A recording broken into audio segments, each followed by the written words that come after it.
Hello and welcome to round 4 of the Tata Steel Chess Tournament 2022. We are your hosts for the day. I'm Fiona Steil-Antoni, almost forgot my own name there. And I'm joined by Grandmaster Robert Hess. Robert, how are you today? Well, Fiona, I didn't forget your name. I also didn't forget my name. So I guess I'm off to a half decent start, but I'm thrilled to be back. Yesterday was such an electric day. We were so privileged to watch Vidit Gujrathi take down Daniil Dubov. That was the absolute highlight. And of course, we had 3 other decisive games. So we're spoiled, Fiona. That's all I have to say. Absolutely. What a day it was. If you've missed the game between Daniil Dubov and Vidit Gujrathi, you definitely want to look that up. Also, we did a rapid recap of the day on that, so you can find that on our YouTube channel. Elsewhere, Richard Report beat Niels Grandelius, Yesipenko beat his fellow countryman Sergei Karyakin, and Jorden van Foreest got back to winning ways by taking out Pragnananda. So after 3 rounds, Robert, we have a sole leader already. It is quite early, but for the fans of Vidit Gujrathi, they probably hope the tournament ends now. He is in the sole lead, 2.5 out of 3. And on the other side of things, if we look from the bottom up, Niels Grandelius not having that great of an event. Unfortunately for him, he has 2 losses in the first 3 games, and there's a whole pack chasing Vidit at the top with 2 out of 3. So Fiona, really exciting stuff thus far, and it's anyone's tournament, more or less. Absolutely, and today I believe we have 2 standout pairings as we see the matchups there. I think, like every day, something for everyone. Niels, who, as you said, will be has been struggling. He's playing Pragnananda, an interesting one. But this one, I think, Magnus against Jorden, is one that's going to take a lot of our focus. Jorden has joined Team Magnus for the match, so it will be interesting how the dynamic is of him facing his boss. And the other pairing that I've been waiting for, here it is, Vidit Gujrathi, our tournament leader, playing against Andrei Yesipenko, who's also had a great start to the event. It shows how many great games there are when Caruana Dubov is not the center of our attention. But you're absolutely right, Fiona. Those other 2 games you highlighted, Magnus Carlsen taking on his second Jorden van Foreest. Some people may think it's awkward for Jorden. Maybe he'll get fired. Of course not. That's a joke. But it's actually, I believe, pretty awkward for Magnus because he has to decide what to play against somebody who's worked on his opening. So for Magnus, we'll see even what his first few moves are. And then the other game you mentioned, the leader, Vidit Gujrathi, chasing him is Andrei Yesipenko after a very nice win over Sergei Karyakin. Sure, Karyakin made a pretty fatal error in judgment late in that game, but it was because of the sustained pressure. So Yesipenko, he may be quite young. He's just a teenager, but his age belies his strength. And we've seen him thrive in Wijk, Fiona. Yes, absolutely. Last year, he beat Magnus Carlsen here, a game I shall never forget. The reaction of Andrei. I think that video is everywhere in the internet. You can find it. That was just such a special moment. And it will also be interesting to see how Vidit, will he be able to keep a level head after yesterday playing what was probably one of the best games of his life. So a lot of action to look forward to today, and you too can get involved at home. They certainly can. Just like I voted on Vidit Gujrathi's win, perhaps being an early candidate for Game of the Year, people can guess the results. They can vote on the results. So don't forget to vote on the results of today's games. Go to chess.com/events, navigate to the tournament, select a game, click vote, which should be the 3rd tab up at the top there, and select your winner. You could win a piece of the $1,000 prize pool for best voters or free diamond memberships. Voting ends after the 10th move of each game, so don't miss out. Remember to vote on all the games. Fiona and I will be back shortly. Round 4 in Wijk will start soon.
Welcome back, and round 4 is about to get underway here in just 3 minutes. As we see Anish, who is he talking to, Robert? What's your guess? I can't quite recognize the backside of whoever this is. I will work harder on being able to know players just by their jacket. Put my money on Erwin Lamy. Oh, that's a great guess because it's his main second, his trainer, and he is playing the challenger section. So that feels like have we gotten? I think now with the big view into the playing hall, I think that's the outline of Erwin Lamy, who was his second here last year. As you said, this year he's playing himself in the challengers, and instead Anish is this year seconded by none other than Arian Tari from Norway. Oh, you trade one fantastic second for another, so it seems like Anish has some great friends, and we see Pragnananda. He's sitting down playing as Niels Grandelius. That promises to be a fun game as well. And we saw Niels smiling there. Good to see him still seemingly in high spirits despite a tough start. And I saw that Richard Rapport, he wrote on Instagram, posted about his game against Magnus yesterday, and he said, I'm excited, or I'm paraphrasing, but that he was excited for his match against Shahriar, and he didn't know what to expect. Was he also going to have to face some early G4 stuff? We shall see. And here comes our tournament leader, Vidit. Yeah, there's Vidit, there's Yesipenko. We know Yesipenko's been sitting there for a while. Vidit joins him at the board. And one thing about Mamedyarov, he's wearing the G4 hoodie. I'm sure he wore that hoodie way before he played 3G4, but that's what I'm calling it. So I'm hoping that we see some fighting chess from Shahriar today. That hoodie has done wonders in this tournament in terms of delivering the goods. We see both players dressed up quite warm. Dude actually looks very cozy in his woolen sweater or jumper, what you want to call it. This year it isn't as cold, I feel, as some previous years. In Wijk and Zee, the weather has been quite mild, and I don't know, Robert, why I'm talking about the weather, but we're still waiting for world champion Magnus Carlsen. We see Daniil Dubov has just arrived for his clash against Fabiano Caruana. They're coming in so fast. Sergei Karyakin exchanging a few smiles with Anish Giri. And yes. It's 59, and once again, everyone is there. We see some fist bumps and clocks being started, but Magnus Carlsen a few seconds late once again. And there is Richard Rapport, who I think this one also a very interesting game between Sam and Richard. It definitely should be, and better late than never for the players who are getting there at the last possible second, or even as the clocks are starting. So I am really looking forward to today's matches. The players settling in, of course, just going to feel out the first few moves, what their opponent has in store for them. But I know that the players have in store for all of us great fighting chess. So many decisive games thus far, Fiona. It's funny to see that although the action has started, most of the photographers in the playing hall, they're not bulging, they're staying right in front of that board because they are waiting for Magnus Carlsen. They want to capture the moment of, I think we'll see a handshake here. I don't think it will be a fist bump, but we or shall maybe see. Maybe it'll be a friendly slap on the back of the head. When you're good friends, when you work together, you can get away with things like that. But Jorden van Foreest, nobody should forget, he is the defending champion. Is Magnus, sorry, just walking into the playing hall. So we will see what's it gonna be. A handshake between the two players with the photographers all getting the shot that they came for. And have you noticed, Fiona, that Magnus tends to wear a lighter suit color when he has the white pieces, and then a darker suit color when he has the black pieces? During the World Chess Championship, I noticed that he would trade off the colors like that. And I know, it's interesting. I don't think Magnus used to do this, and I don't think in general that he is superstitious, or at least I've never heard anything, I've never noticed anything. But it seems like it started indeed in Dubai, when he got the other Magnus on his team. Magnus, I believe his name was Barstadt, not Bastard, as someone called him in one of the press conferences, who seems to have had... Sorry, what were you saying, Robert? I was going to say, we should never speak of those press conferences again. I think the world is a better place without those press conferences. But yeah, it seems like the other Magnus had some influence on the style and the dressing ways of Magnus Carlsen, who has just opened the game with knight f3. I would say that I wasn't expecting that move. And knight of 3, of course, is a flexible approach. You can play in the ready opening for g3, bishop g2, and a Catalan, fianchettoed bishop. Or you can go back to some of the main lines with d4 and c4. So Magnus not making his intentions very clear, at least not yet. And I'm sure Jorden, even though he made a quick reply here with d5, he was just wondering, what does Magnus want from me today? And will I allow it? So d5 played very principled chess in the center. We're only on move 1. Nothing too exciting just yet. Do you think that Magnus is going to try and steer clear from some big theoretical discussion and play something more offbeat? And he plays g3. I think he will avoid mainline theory because it is awkward to play the person who trains you. They have been working tirelessly on openings that fit your style. You've discussed your opening plans, your wants out of the opening with them. So to play something that they can't expect, that is just sort of a casual opening without tons of theory that they can't memorize things, I think that's the right way to go, and it will make Magnus's life easier as he gets out of the early stages of the game. Yeah, so we will come back here. Of course, we see Jorden has just played g6. Maybe we can bring up the bird's eye view to get an early impression of, do we have anything crazy going on here today? Well, we see a Petrov from Report, and that's not crazy. But from Report, I don't want to see a Petrov. I mean, Petrov can still be a very fighting opening. Fabiano Caruana, he is playing down in the bottom left side of the screen there. He is playing against Dubov, but he is the main proponent of the Petrov. He's played it with great success. But from Report, I usually expect hectic opening lines, hectic games. And against Sam Shankland, he decides to play something a little calmer. Yeah, I'm curious what will happen in that game. Sam has had 3 very long games. So I'm curious to see how much is he still willing to try today. But I think Sam is a fighter. But yeah, Rapport choosing one of the more solid lines, so we will see how that one develops. I'm curious also about Mamedyarev's game with that queen coming out so early.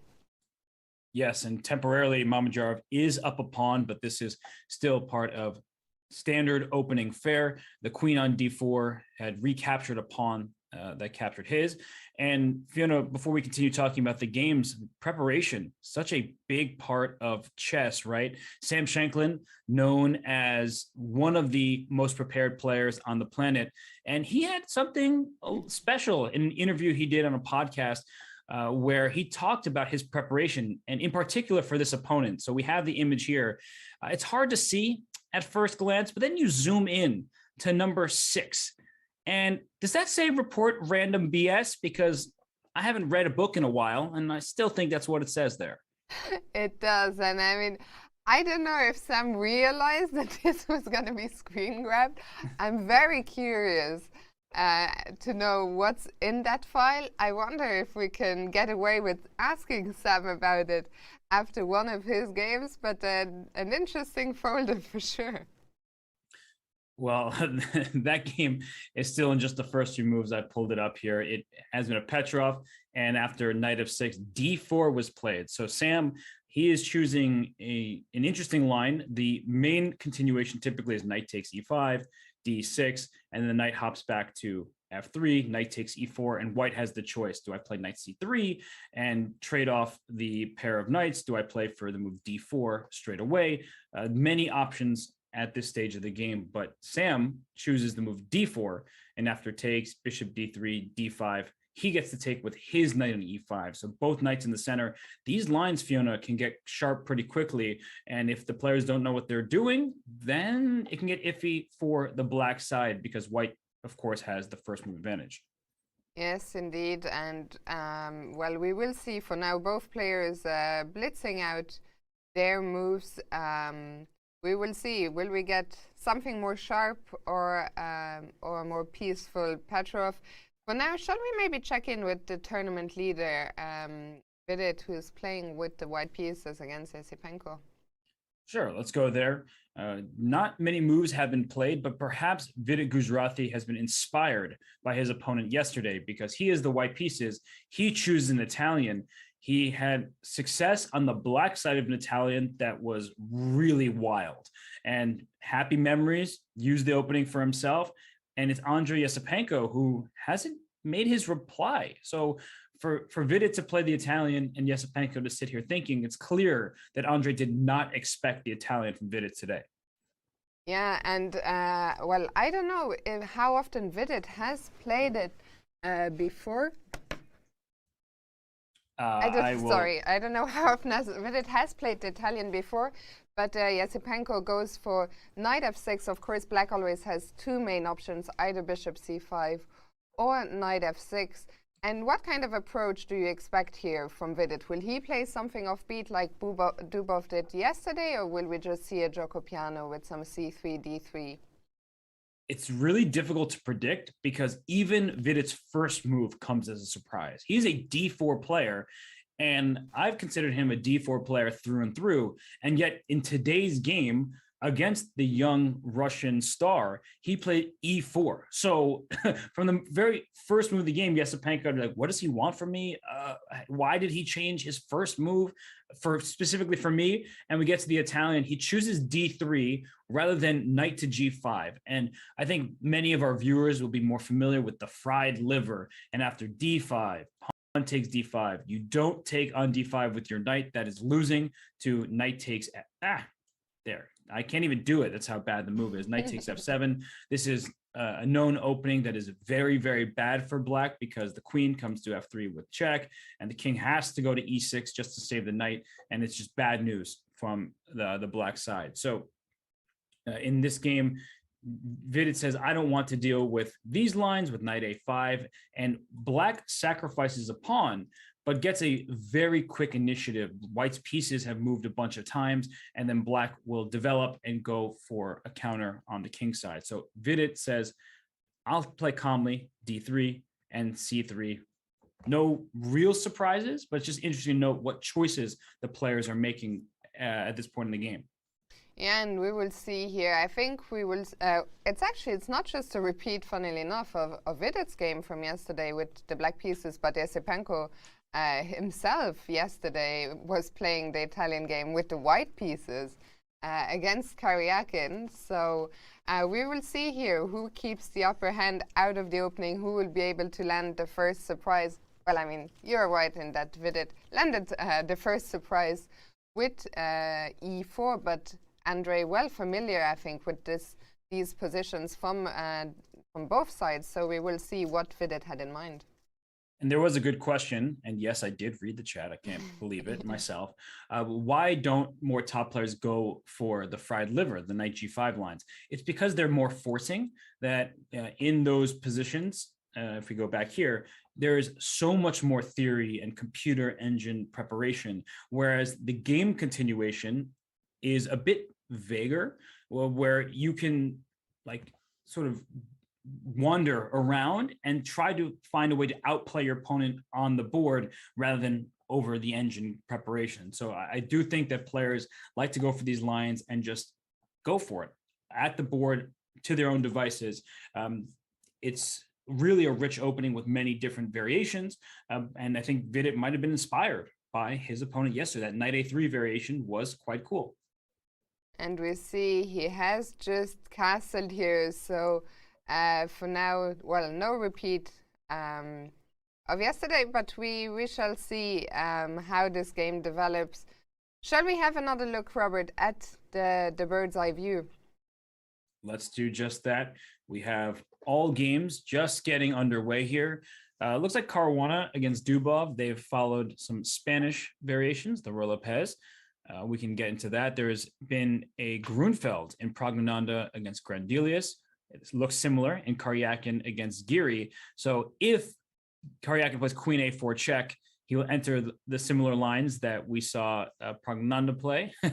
And that can be awkward when two players who are playing quite near to one another, they repeat lines. And Mamedyarov against Duda, by the way, you mentioned that first.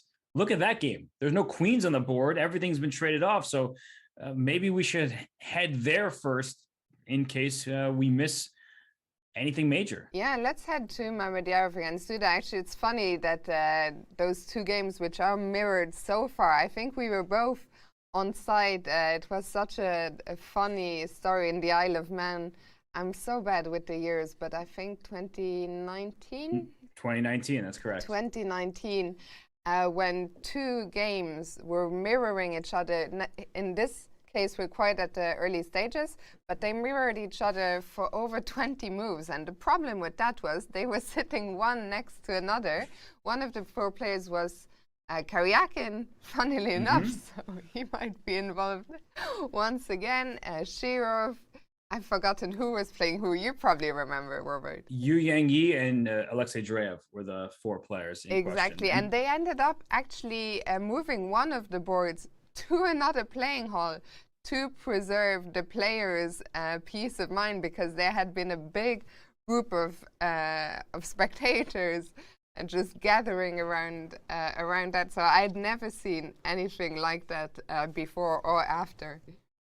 And I was playing in the tournament, and I just remember that all of a sudden they're picking up like a chessboard and bringing it over, and I'm like, why is Shirov on the last board? Like, he's doing well in this tournament, and it's because of that incident. It was uncomfortable. It, generally speaking, is when players are going deep into their preparation, and they're like, wait, do I play what that person's about to play, or do I sit and figure out what I should do? It's just not a good place to be in. So we're just joking and referring to that. But in this game, the move c5 was played by Jan-Krzysztof Duda, and that's a relatively rare move. It is still common. It's been played thousands and thousands of times, but at this point in the game, there are so many options for black. c6, getting into the triangle position that we've seen in many games already. You could bring your bishop out to b4. These kind of Vienna positions are quite fighting. So in this game, we see c5 into a semi-Tarrasch, and after cd5, we don't see the move knight takes d5, which Duda played against Pragnananda. Instead, he chooses c takes d4, and now, Fiona, we're getting into this variation that I'm pretty positive I've seen Vidit Gujrathi play a number of times in the last couple of years, where the queens come off the board here and white plays knight g5, so temporarily down a pawn, but you're immediately winning the pawn back. The white king can castle, as it has done in the game. Black's king is going to be stuck in the center, but players have shown that this variation, you get the bishop pair, and eventually you win your pawn back. You check here, then take this knight, and you win your pawn back on e4. The players from the black side of this position, Fiona, have shown that, honestly, it looks a bit iffy. Your king's in the center, but it's not that bad. Yeah, I mean, I'm curious if you can enlighten us. The only differences here in terms of pawn structure is white has just one pawn island on the king side with the pawns on f2, g2, h2, while black has two pawn islands there with the isolated pawn on h6 and then the pawns on e6 and f5. So I guess one of the questions is how much of a problem is that? But then we also see that the bishops are of opposite colors. So if we picture a scenario where the knights come off, the rooks maybe come off, that would always just be a dead draw. But the question is, where is white's pull supposed to come from here? Yeah, we have to assess sort of the pros and cons of this opposite colored bishop dynamic. And when you have bishops of opposite colors, you need to note that this is kind of obvious and sort of inherent to the nature of having opposite colored bishops, that black will fight for the dark squares, white for the light squares. So when pawns are on light squares, the dark squared bishop has more space in front of it. It's got a longer scope. But the problem of having pawns on light squares, in particular pawns on e6 and f5, is that they're can be attacked by the light squared bishop. And a pawn chain is only as strong as its base pawn. If you know this pawn e6, that looks quite loose. You'd probably want to put your pawn back on f7. That would be black's best move here. And we are in a new position. So that's why Duda is sitting and thinking, because Radubov and Carlsen have played this variation before. They played it during the pandemic years, where online in some of the Champions Chess Tour, the Chess 24 events. Knight c5 has been a choice, immediately putting some pressure on the pawns, probably trying to provoke this move b6 to open up the light squares over on the queen side. So knight g3 is a new choice. And I guess as I am sort of going all over the place trying to talk about the whole dynamics here, this e6 pawn is the most problematic piece on the board for now. Yeah, and we see that Duda has gone into the tank for the first time, Shahriar blitzing out all his moves, so clearly this is his preparation. I guess White's idea is to try and put pressure on that point you've highlighted, e6, as fast as possible, bringing the bishop to c4 if we can. We have to be a bit careful while the king is still on c1 to not run into any trouble with a pin along the c file, but in general, yeah, bring a bishop to c4, a rook to e1, and target the weakness on e6 as fast as possible. And it's not like black is well developed either. White has a rook that's in the game, thanks to the queenside castle, a knight in the game that's hopped around quite a bit. And so black needs to be careful right now. It may seem like 5 different moves look pretty decent. Knight c6, bishop g7. One other move that comes to mind for me, I'm not sure if it's any good, is move h5 to try to go h4 to kick this knight out of its g3 square, because that knight right now could even go to h5, which is quite a nuisance for black to deal with in many different positions. It's a light square, can't be kicked out very easily, and it limits the scope of this bishop. So h5 makes sense to me. Knight c6, if that move were to be played, it wouldn't shock me, but bishop c4, rook e1 happens so fast that I'm very worried about the location of the black king. Yeah, I think a lot of things to consider here. For Duda, I think he's just going to have to decide with a long-term plan, figure out how he's going to deal with the weakness on e6. And I think we'll leave him for now because, as you said, a lot of different options. And very often the players, when they are faced with a new move, they will take some time. So we are back in the bird's eye view to see what else, maybe of the games we haven't looked at yet. Robert, is anything drawing your attention? Let's see. So, so many options here. I see that Yesipenko has not castled yet. He played h6, still going into familiar territory. The game between Caruana and Dubov, I'm in general curious about these two players and their opening preparation. They're two of the best on the planet. Dubov, of course, has worked with Magnus Carlsen in world championships past. Fabiano Caruana has played a world championship against Magnus Carlsen. So trying to learn from them, see what theoretical lines that they're diving into. And one part about this, if we bring up the game, is that Fabiano has more time than he started with, and Dubov has spent about 10 minutes. That's not a lot of time to spend, but for somebody as well prepared as Dubov typically is, maybe that's not the best sign, Fiona. Yeah, it's especially in this tournament so far. We've seen Dubov 2 days ago. He made a draw against Karyakin and ended up with more time on the clock than he started with. Yesterday, he was also the one to spring the surprises on Vidit. So maybe we can go back to the start of the game here. And as you highlighted, I think very important, Dubov was already part of Team Magnus for the match against Fabiano. Of course, things change a lot in 4 years, but still he is very familiar with Fabiano as a player and with his openings. And it's interesting because in that match, Magnus was playing c5, the Sicilian, against Fabiano. But here, Dubov chooses to play solidly, play the king's pawn, and this bishop e7 move, rook e1, b5. This is mainline stuff played. I can't even tell you how many times. I wouldn't be surprised if it's hundreds of thousands at this point. Bishop b3, castles, a4. So we've seen Magnus play rook b8. He even did that against Dubov. He did it against Jan Epanoshy. I almost forgot Jan's name in the World Championship. Yeah. These types of moves, but bishop b7 is very principal. Right? You're developing, you're making sure your rook is defended in the event of a pawn trade, because previously it was left hanging. And now d3, d6, and c3. So another interesting choice, because here white can play the move knight c3, which applies pressure on this pawn on b5. And it also, let's say after the move, knight a5 is possible, b4 is possible. You can move this knight even into the d5 square. So you're playing first with your pieces rather than with your pawns. But Fiona, I think you had some insights or things to note. No, sorry, I was curious as well. Openings aside, you know Fabiano so well. He started with 3 draws. Yesterday was maybe a somewhat frustrating game and not getting anything from this on the white side of the Berlin Wall against Sam, and then in the end even having to defend. How impatient does Fabiano get when he is off to these 3 draws and now with the white pieces? How much risk do you think he is willing to take today? I don't think he's a major risk taker in the sense that he is going to lose his objectivity. He's a very, very practical, pragmatic player. He wants to assess the board, and he's going to choose openings that will maximize, in his opinion, his winning chances. But he's not the type of player who's going to play G4 on move 3, right? That was a fun thing that we saw from Mamadjar, but that's not Fabiano's style. And I also don't think he's rattled.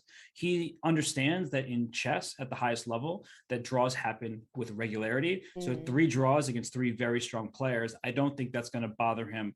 And in this game, you know, if he can get a win in this one, for example, he'll go to +1, which is a great score in this field after 4 rounds. So he takes it, generally speaking, game by game, move by move. Of course, like any human, there are things that will bother him. There are, if he's not playing his best chess, he's not making the most of opportunities, that's going to get under his skin. But I think a new day is a new day for him, and that's not always the case for other players. Indeed, and today, well, he has the other added benefit that for Dubov, sometimes it's tough to bounce back from a loss, especially what was quite a painful loss for him yesterday. But yes, back to the game. So Fabiano chose instead an approach not with knight c3, but by putting the pawn on c3 instead. And we're already in very rare territory, because at this point here, the knight can come to d2 first. We've mentioned in previous days and previous games that the knight often reroutes over to the king side to square like g3 or e3. But here, Fabiano leads with the bishop. Another idea, by the way, is knight a3, which is very clearly attacking this pawn on b5, putting some pressure.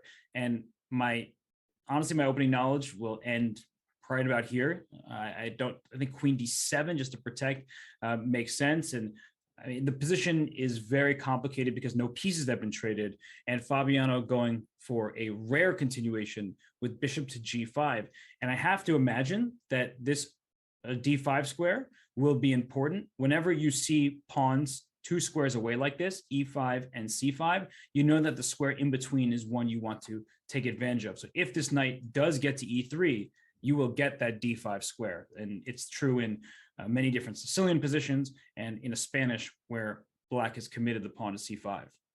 And I think once again, this is a position where I might pick your brain about all the tensions we see here. First of all, on the queen side, there is this tension with the pawn on a4 and on b5 looking at one another. So the question is, does white, I guess black never wants to take, but when does white want to take? The other question about tensions is in the center. Does white ever want to go d4? Does he just want to try and play for this outpost on d5? Does black ever want to push one of his pawns? So a lot to consider in terms of the pawn structure here. Well, you only asked me like one question there, so it's going to be easy to answer. I think you more or less answered one of the questions immediately, that because black doesn't really want to take on a4, white isn't in a huge rush to take on b5. Taking on b5 can help black in the sense that you make this rook active. And there is a bit of an issue for white down the A file if you're not careful. So one idea that black often plays is the move pawn to b4, not necessarily in this position, but in positions where you played your pawn to b5, your pawn to c5, and your knight a5. b4 is a common idea, but that loses your grip on all of the light squares. So you push your pawn. Now you don't have to worry about a takes b5, but you see in a position like this, white controls all these squares thanks to this bishop on a2. It's not the end of the world for black. Black is creating new tension on the queen side, but still that's a big concession that's not going to go away anytime soon. So for black, as I look at this position, I mean, the first move, honestly, that comes to my mind is h6, because a bishop was put on g5. But then you have to wonder, was the bishop put on g5 simply to take on f6? And then why did I play h6 if that was the idea? White is probably going to go for that anyway. And so is h6 helpful to me? Not especially. We know what white wants to do: knight d2, knight f1, knight e3, and getting d5 will be very difficult for black, because even if you don't lose a pawn immediately, this pawn e5, you hand white a lot of the light squares if those bishops get traded. You have kind of bad dark square bishop staring into your own pawn. So just like in King's Indian positions, that bishop can be quite a bad piece. Here we see the bishop doesn't have the clearest future. Yeah, so instead of h6, we see that Daniil decided to go for a move you mentioned a couple of minutes ago, queen to d7. Yeah, and it protects b5. And you asked the question, does black want to take? Now white does need to be careful about that. We didn't want to take a move ago, because then we're left with an isolated pawn on a6 and a knight that's hanging on a5. This bishop takes f7 check ideas to work together with these rook and queen here. So that actually, for example, bishop c6, I think queen takes a5 is winning a pawn. You sacrifice your queen just to win it back. That is check. The rook opens up and white is a pawn ahead. So taking on a4 is out of the question immediately. But after the game continuation with queen to d7 here, now perhaps we do take on a4. And if white doesn't gain that pawn back, black has opened the b file for a rook. The bishop can slide up to c6 to defend that a4 square. So now Fabiano does have to really consider, or he's just well prepared, he's already considered it, can I give away that a4 pawn? Is that something I can allow? And if the answer is yes, he'll just develop his knight probably to d2. If the answer is no, we'll see him take on b5 first. Yeah, it's, well, we will see Fabiano taking his time for the first time in this game. We see that he's already gotten a 15-minute edge on the clock, meaning he had played all his moves instantly up to this point. And now, well, we will see. I would be surprised if queen d7 came as so much of a surprise to him. But we'll come back to this game. I suggest, Robert, that we quickly go to the bird's eye view, have a look that we're not missing anything dramatic, and then we'll go to our first quick break of the day and come back with all the action here. At the start here, definitely the most interesting game is Mamedyarov against Duda with that king on e7. Duda did just develop his knight. He put h5 first. So he moved his h-pawn and then brought his knight to d7. That means rook c8 is an available option. His rook can maybe come to h6 at some point. But rook e1 does look a bit frightening. I have to acknowledge that unless rook c8 and that pin that you mentioned earlier, Fiona, that may be the problem that allows black to get away with this kind of slow developing try.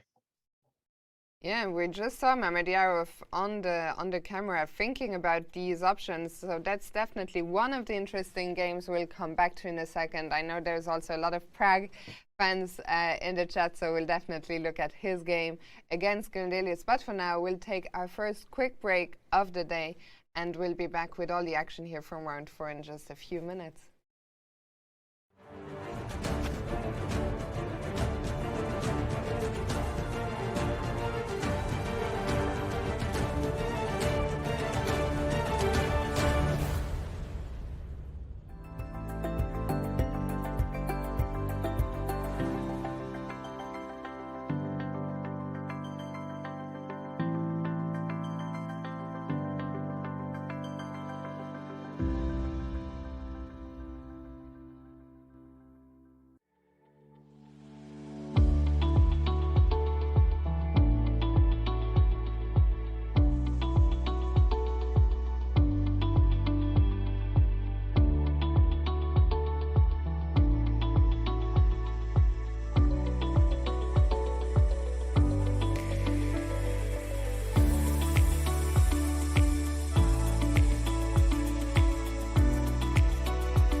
Welcome again in Wijk aan Zee. Schaken staat voor verbinding. Verbinding hier in het dorp in Wijk aan Zee, maar ook onder schaakfans over de hele wereld. Ik woon nu 20 jaar in Wijk aan Zee en sindsdien ben ik gek van schaken. Het leukste aan schaken vind ik dat je met jezelf bezig bent, maar ook met de tegenstander.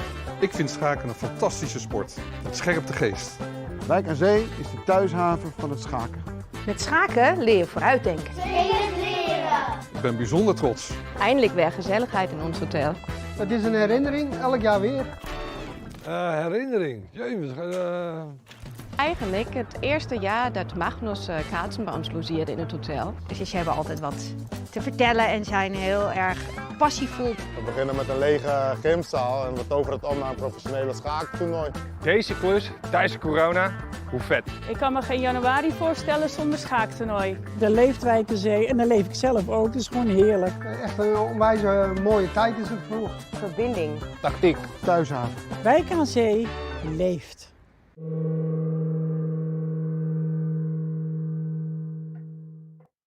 Welcome back, round 4 here in Wijk aan Zee. And Robert, unfortunately, we already have our first result of the day. What do you mean, unfortunately? You know I love early draws and draw offers, so I'm very happy to see that game conclude. I don't know what to say, Fiona. We didn't even have time to look at it. We saw it was a Grunfeld, and well, maybe we can just, we don't want to spend too much time here, but see the quick repetition that the players found.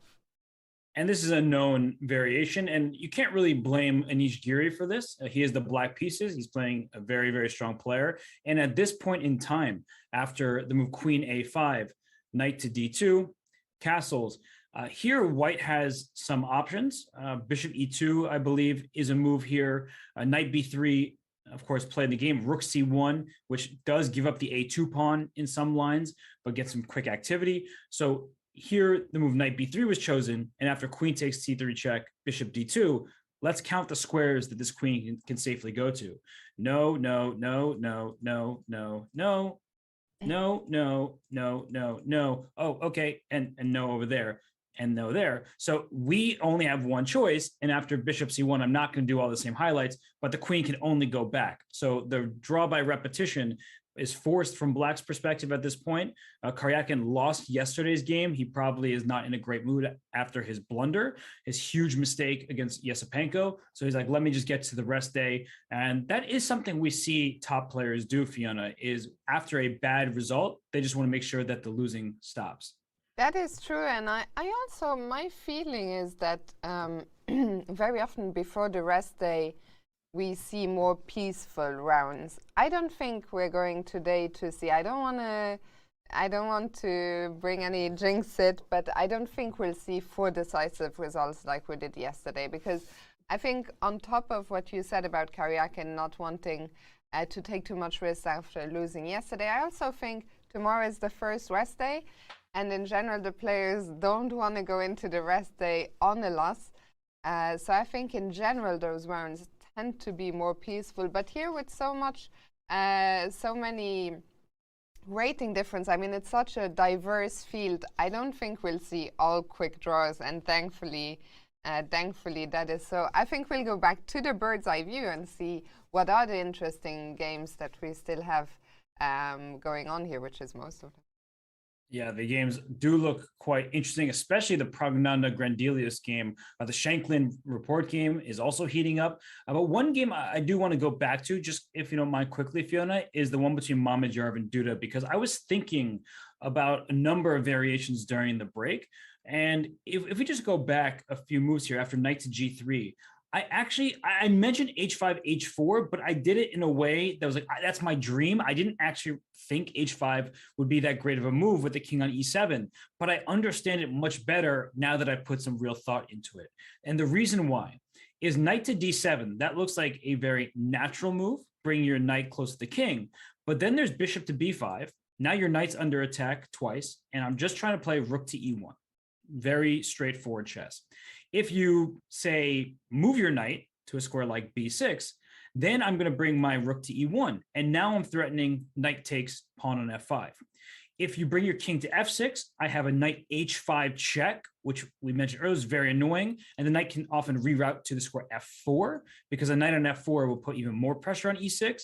And if you make a move like king to f7, then bishop d7 is a really nasty idea. I'm just going for your e6 pawn. If your knight takes the bishop to remove the immediate threat, a new one lands and the b7 pawn is lost. So I think that's the reason why Duda, instead of moving his knight, where he could also have gone to c6, that would allow knight h5, knight f4 type of ideas. The bishop can't develop because g7 is under this knight's control. And then even g3, bishop g2, fianchetto, rook e1, white's play is just much too easy, very natural moves. And black, on the other hand, has difficulty adjusting to this dynamic. And it says about level, slightly better for white. But Fiona, I think that it's just much, much easier to play from Momjaro's perspective.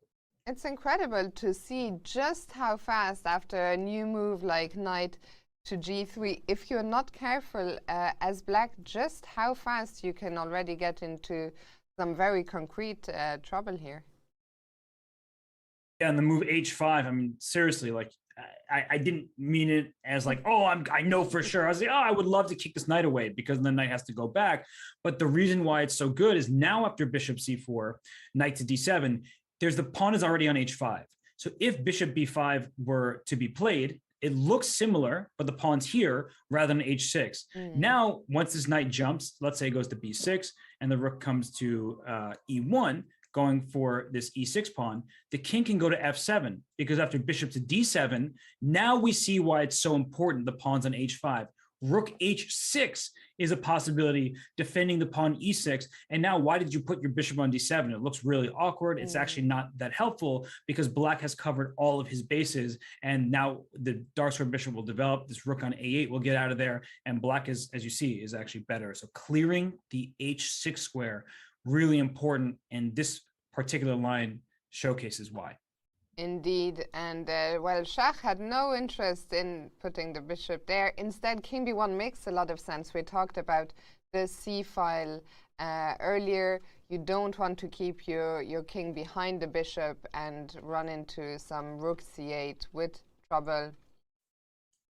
Because now, well, you're a bit late already. If you, maybe there are still ways, like I guess there are complications maybe after rook takes e6, but you're not in time. Well, this is also not the way. So I'm curious, Robert, what is the way? Is it with knight f5? Or I was thinking we were not in time to play b3 because of b5, but maybe then there is some knight f5. Yeah, actually, it looks like it should be pretty good for black because you're winning this bishop, but it does say that black is slightly better. This king, if it goes to d8, oh, hates that. Oh my gosh, that's why. Look at this. You're attacking this pawn on b5, and after pawn takes c4, knight e6 check. I don't think you really want to walk your king to the e file, but you have no choice because your king's out of options. So this would, at the very least, win back. I think knight c5 check is good. Even knight takes f8 is possible, but you're winning this knight here on d7, and white is well ahead. Yeah, so a mess here, and Schach said, no thanks. I'm just going to put my king to b1 instead, avoid all of this messiness, but keep my own threats very much alive after king b1. Of course, his next idea is to bring the rook to e1, put pressure on e6, put pressure along the e file, knight f5 will still be a threat. And I think Duda, we see him sitting there at the board. He already has some very serious questions to answer here. He does, because if you think you're just going to play h4 and kick this knight away, you're going to be in trouble with this knight on d7 being loose, and this knight can reroute itself to e2, maybe into f4 or d4. So this e6 pawn is going to remain an issue. I guess h4 is possible. I actually thought it was not going to be a good move. At least tactically, it looks very iffy. But apparently, h4 still is okay for black. I just getting into that territory where one mistake could even lose due to the game, not just end with a worse position. Absolutely. And Robert, I'm laughing because I see Arrakis in the chat is asking, is Hess a bit calmed down from yesterday? I don't think I can handle that much excitement 2 days in a row. Yesterday really was a special day. But Robert, would you be ready for a repeat of the madness we saw yesterday? You know, there is a rest day tomorrow, so I am going to give it my all before I get some rest. And I did promise that we'd go to the Pragnananda game against Grandelius, because if any game is going to get me as excited as the Vidit game did yesterday, I believe it's that one, because there's a pawn on h4. There's potential for an attack. The Black King does look safe and tucked away for the moment, but whenever I see h4, Simon Williams is somewhere, right, Fiona? You know, he's very happy to see this kind of move. Indeed. He was the one that famously dubbed the H-pawn Harry the H-pawn. I think he'll be watching that game and he will be approving of what Prag has done here. Maybe we can go back to the start of the game and see how we got here. For sure. It was a Grunfeld, and unlike the game between Karyakin and Giri, this queen a4 check was played. And it seems like a very strange move, because Black can block the check with the bishop and then attack the queen. But then White can sit this queen on a3, which is what happened in the game. And in these types of positions, Black is, in the Grunfeld, generally speaking, Black is playing for c5. And with the queen sitting on a3 like this, it seems very difficult to make c5 work. So you give Black a developing move, but the bishop is not very impressive on d7. If the knight goes to c6, it will not be impressive there. A pawn 3 squares away dominates a knight, and the c3 pawn in combination with the d4 pawn makes that knight look a bit useless. So that's why we saw knight to d7 here in the game, blocking in the check, knight f3, castles, queen a3, and still c5. It's a temporary pawn sacrifice, but Fiona, in the Grunfeld, it's all about this fianchetto bishop.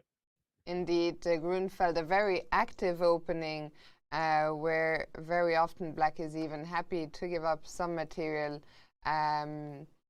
to activate that bishop on g7, which is the all-important square, the all-important piece. Yeah, well, also square, because if you don't have the piece there, then the square is quite vulnerable. So d takes c5, not a move you really want to play. From what you see, the evaluation tank, because Black plays queen c7, goes right after this pawn. And if you say, I'm going to protect my pawn, I'm going to try to be greedy, well, b6 is played. You can't take on b6, you lose c3. The bishop on g7 reigns supreme over the position. So these kind of decisions are sort of made for you when you play this opening.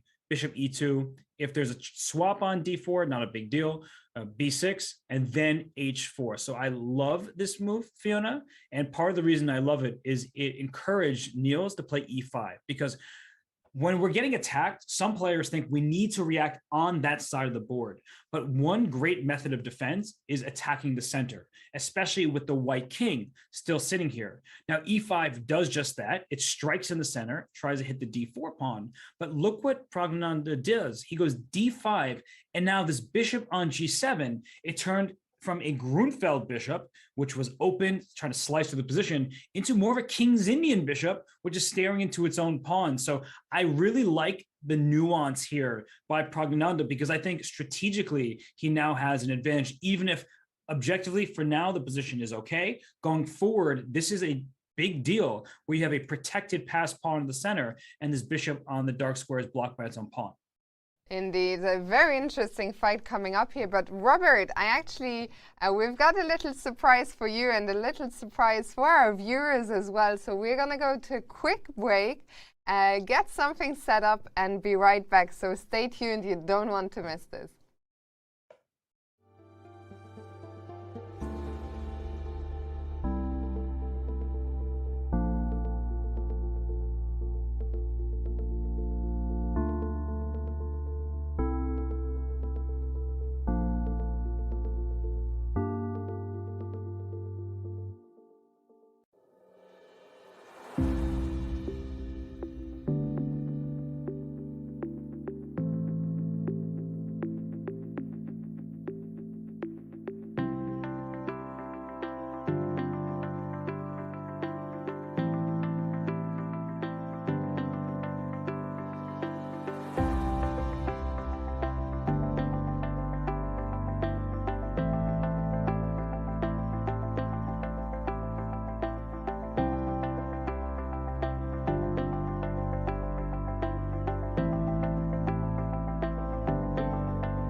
Hey, what's up, Anish? Hi, Robert. Your room looks so sad, man. Where do you live? I'll invite you. I won't tell everybody on stream where I live, but I'll let you know. I'll just shoot you a message real quick. But really sad. speaking of sad, what happened in today's game? I mean, that's a good segue. Sure.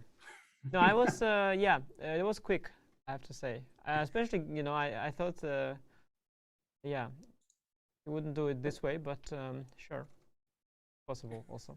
It's the shortest move repetition in the Grunfeld probably that exists. You can do a lot of longer ones if you.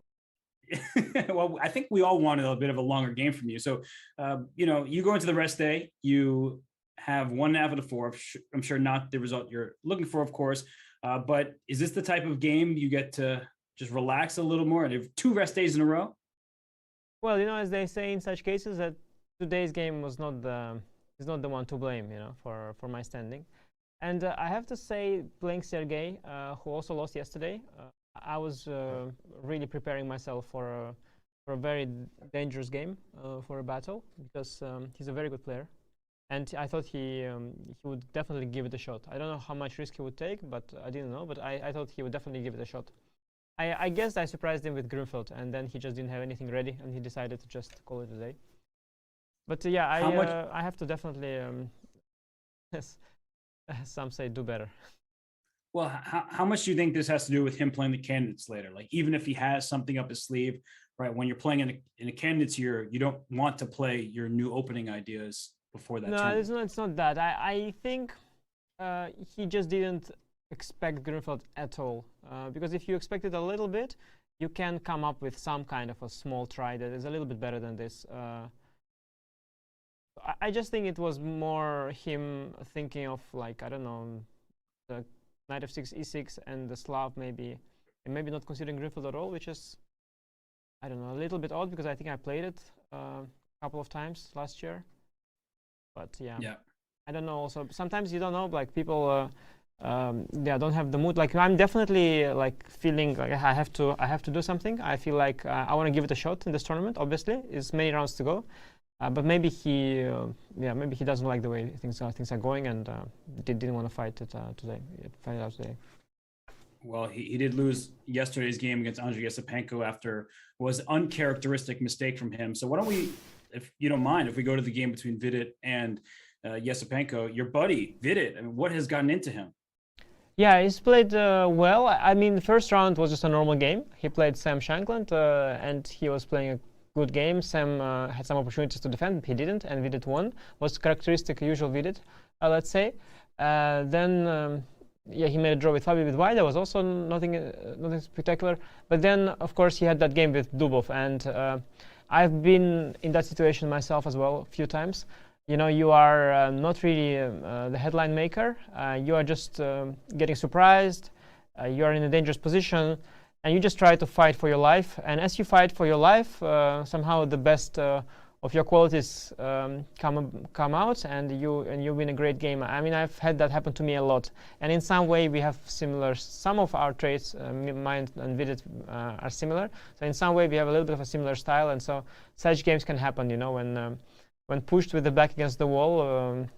He just played really, really well, and I did think like his defense deserved more than half a point, and then as Dubov blundered, I thought that it's happening. I mean, I have to say that also for Daniil it's very unfortunate. I mean, it's so rare that your opponent gets to defend such a position, and he was putting pressure very well as well. So it was very unfortunate for Daniil, that he got 0 points out of that game. Yeah, it was a beautiful game through and through, and of course, with the F3 move was the big culprit. But to find Queen C8 check, Queen G4, it's within Daniil's very much within, for sure. Hey, I remember a game of his against Svane. I think it was Svane, right? There's very, very famous game where he was chasing the king to like A3, I believe, and then actually Daniil sometimes has these calculation errors, but when it comes to like chasing the king and stuff, he can be very good. And I remember in that game against Svane, it was the European Team Championship, I think, he found a very, very beautiful and a difficult sequence of moves to checkmate the king. And so in that sense, I am actually a little bit surprised that he didn't find that Queen C8 check. But at the same time, you have to imagine it in context of the whole game. It's like, you know, you have this, it's a bit like this, I don't know, tennis or table tennis battles, you know, when you keep smashing and the guy returns, you keep smashing, the guy returns. And after you smash so many times, at some point, yeah, you just like, you don't even touch the ball anymore because like you can't believe that he keeps returning the smashes. I think that's more or less what happened. Like he was just so shocked that, you know, and I think he was, yeah, if he was in a good state, he would have found Queen C8. And Queen C8, G4, C4, C6 is a kind of a study-like thing that someone with the imagination of Daniil is very capable of finding. I agree. It was a long, exhausting game, I'm sure. Both players had a rough night of sleep. They slept like a baby, but still were exhausted when they woke up. And how about we transition to today's game? Because Vidit was in that battle yesterday, and now we have a completely mirrored image. The board is the same through and through. So what do you think Vidit's aiming for? For starters, he played E4 on the first move, which undoubtedly caught Andre off guard. A little bit, maybe. I do think Vidit has played. I'm trying to think how often he has played E4. Yeah, okay, it's not his, probably not the most often played move by Vidit. But okay, you know, when you play a top tournament, like Andre knew this tournament is coming up for so long, he didn't play the European Rapid, World Rapid and Blitz. So he's taken that time to prepare clearly. And you know, when you prepare for top tournament, you have something prepared for E4. So I don't think he was shocked to see that move. It's the best by test, so-called. Yeah, the Italian Bishop B6 system, I think it's a system that Andre borrowed from his match against Magnus, where he was playing with the white pieces, battling against that system every day in the World Cup. And Magnus was playing this Bishop B6 business. And now, did we play A4 or not? That's the move that Andre played. And now, yeah, Andre played it with knight D2, knight D7 first. But anyway, transposed. Bishop B3, C6, knight F1. Yeah, interesting situation. Now, of course, it's symmetric, but at the same time, white has an extra tempo. And the question is black going to mirror with rook e8 but allow d4? Or is black going to try to be the first one and start with d5, which I suspect is the way to go? And now after e d5, knight d5, d4, we keep the symmetry, but after ed, knight d4, we've got that control of the e-file. And what often happens here is rook e8, trade, bishop d5, cd, and then you play this kind of position where you've got an isolated pawn, but you have a bishop pair. And I think that I've seen this position before as well. I think it's some sort of theory. We might see that happen. Because if rook e8 now instead of d5, then you've got to reply to d4. Because if you don't strike back right away with something like d5, which probably doesn't work, I mean. Isn't this territory where, I guess I don't know this position that well, but these kind of positions where the rook ends Bishop up f4 on, and e5, yeah, usually. Yeah. Yeah, so you can't maintain the symmetry this way. So sort of the symmetry is temporary. Yeah, we are definitely going to see something. What also people sometimes do is they go bishop e6. He can do it right now. No, move earlier. Although here as well, but maybe move earlier. Okay. You can do that sort of always and play this position. If takes, then takes. Or d4, yeah. And then at least you get to trade the pair of bishops. But yeah, I think d5. I mean, I'm pretty sure d5 is the way to go, and I suspect that Andre will play it as well. Yeah, Anish, I mean, when we look at this position, as you said, white has that extra tempo, and if you get d4 in, it should be pleasant at the very least. So when you're making these decisions, and you seem to know this position, you studied it, and if you haven't studied it, do you think a player like Andre is more likely to accept the isolated pawn, knowing that that is a weakness that he'll have to deal with, but at least he can work around it, or just allow a situation like this where d4 happens before black gets that play himself? Well, generally, when we play these Italian positions nowadays, we sort of tend to think that if white gets d4, without black able to strike back in the center, or without black having grabbed a lot of space on the queen side, with like b5, a4, which sometimes happens, the white should be a bit better. So, as a rule, your first instinct is to try and avoid getting yourself into that position where white has more space. So d5 is really the principled way to go. And of course, the justification is that if you take on d5, knight d5, and knight e5, which would be the question, I suspect there is some takes and bishop f2 kind of trick there. King f2, queen f6. And this is sort of standard tactic that the whole thing is based on. And I mean, Andres knows this inside out, and I suspect he also knows this position. But I'm wondering why he thinks this long. Although actually both of them take a lot of time. We did as well. So maybe they're just trying to take the time, make sure they're not confusing things. Yeah, and as we were talking about, I think Andre, even if he's familiar with the position, he almost certainly didn't study it for today's game, because Vidit usually does play d4. He played it against Caruana earlier in the event, but both players are doing well.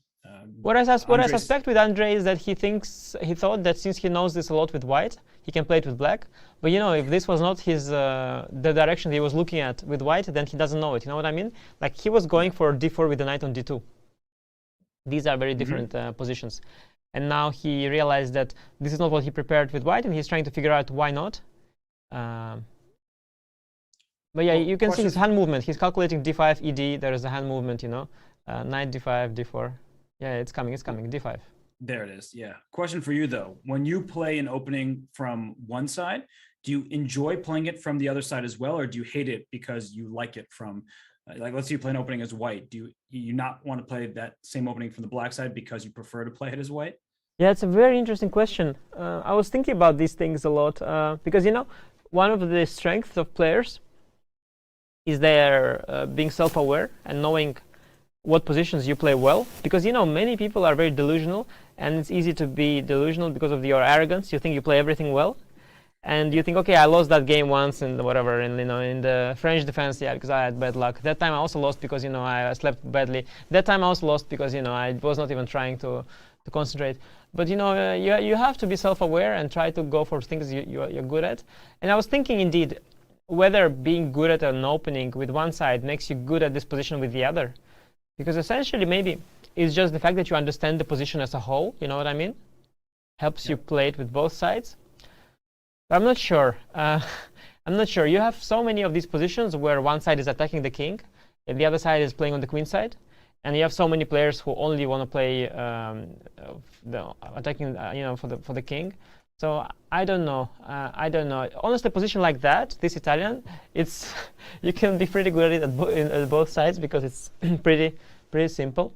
But it's about these asymmetric ones that are much more complex. Some kind of King's Indian, that, for example.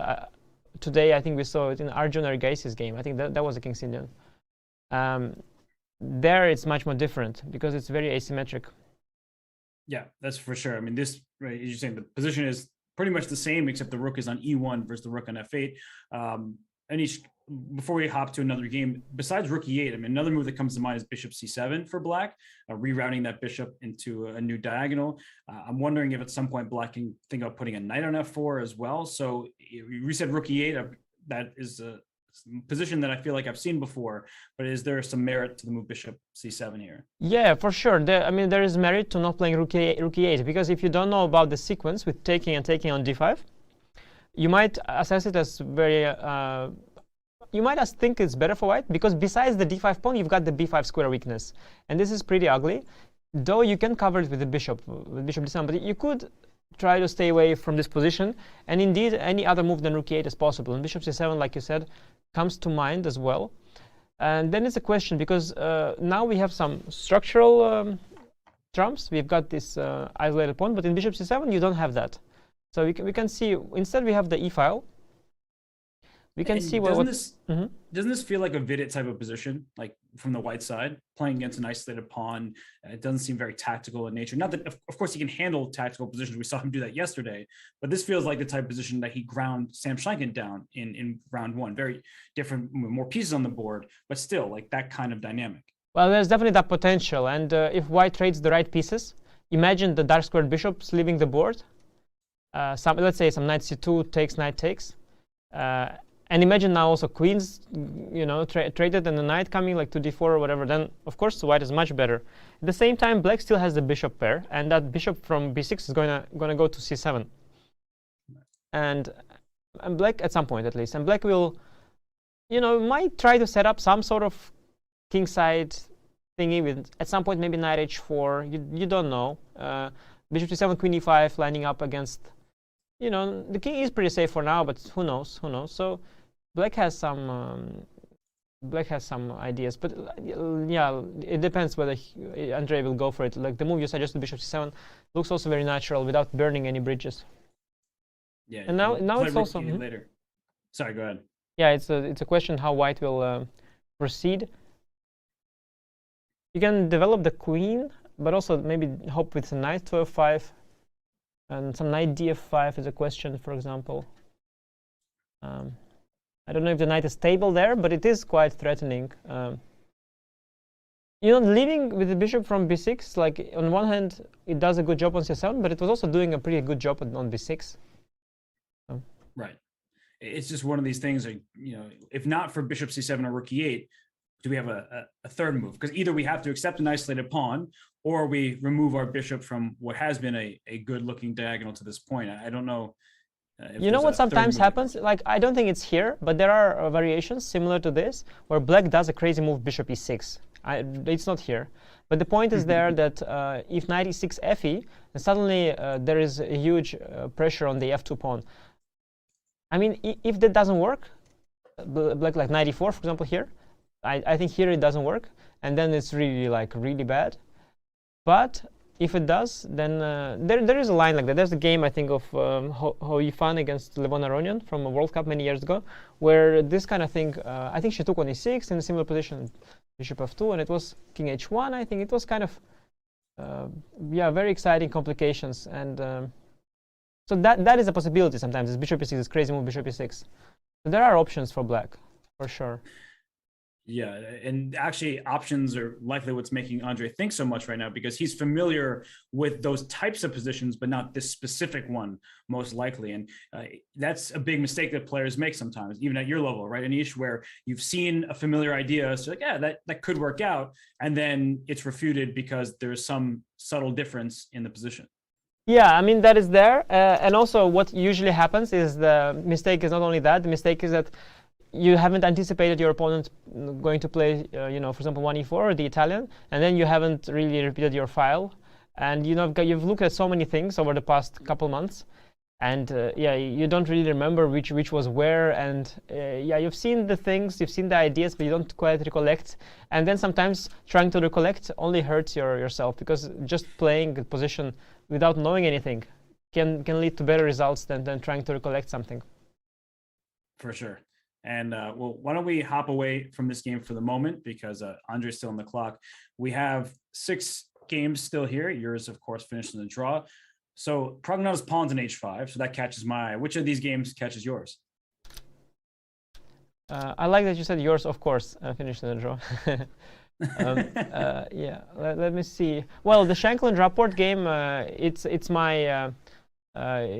I know this because it's my Petrov course, not Petrov, the chessable course. Yeah, I have this recommendation for white to do this exact thing against the Petrov, and I think they followed like almost all the way, for sure, until move 11. Okay, or move so 12, better. So this is all Anish Giri. Surprising that Rapport played the Petrov, right? He's not the kind of guy you expect to play the Petrov, but there we are. That was my exact reaction. I saw the Petrov and I was confused, because Rapport, I mean, he's such an energetic player for the most part. I would not have thought that he was playing that these days.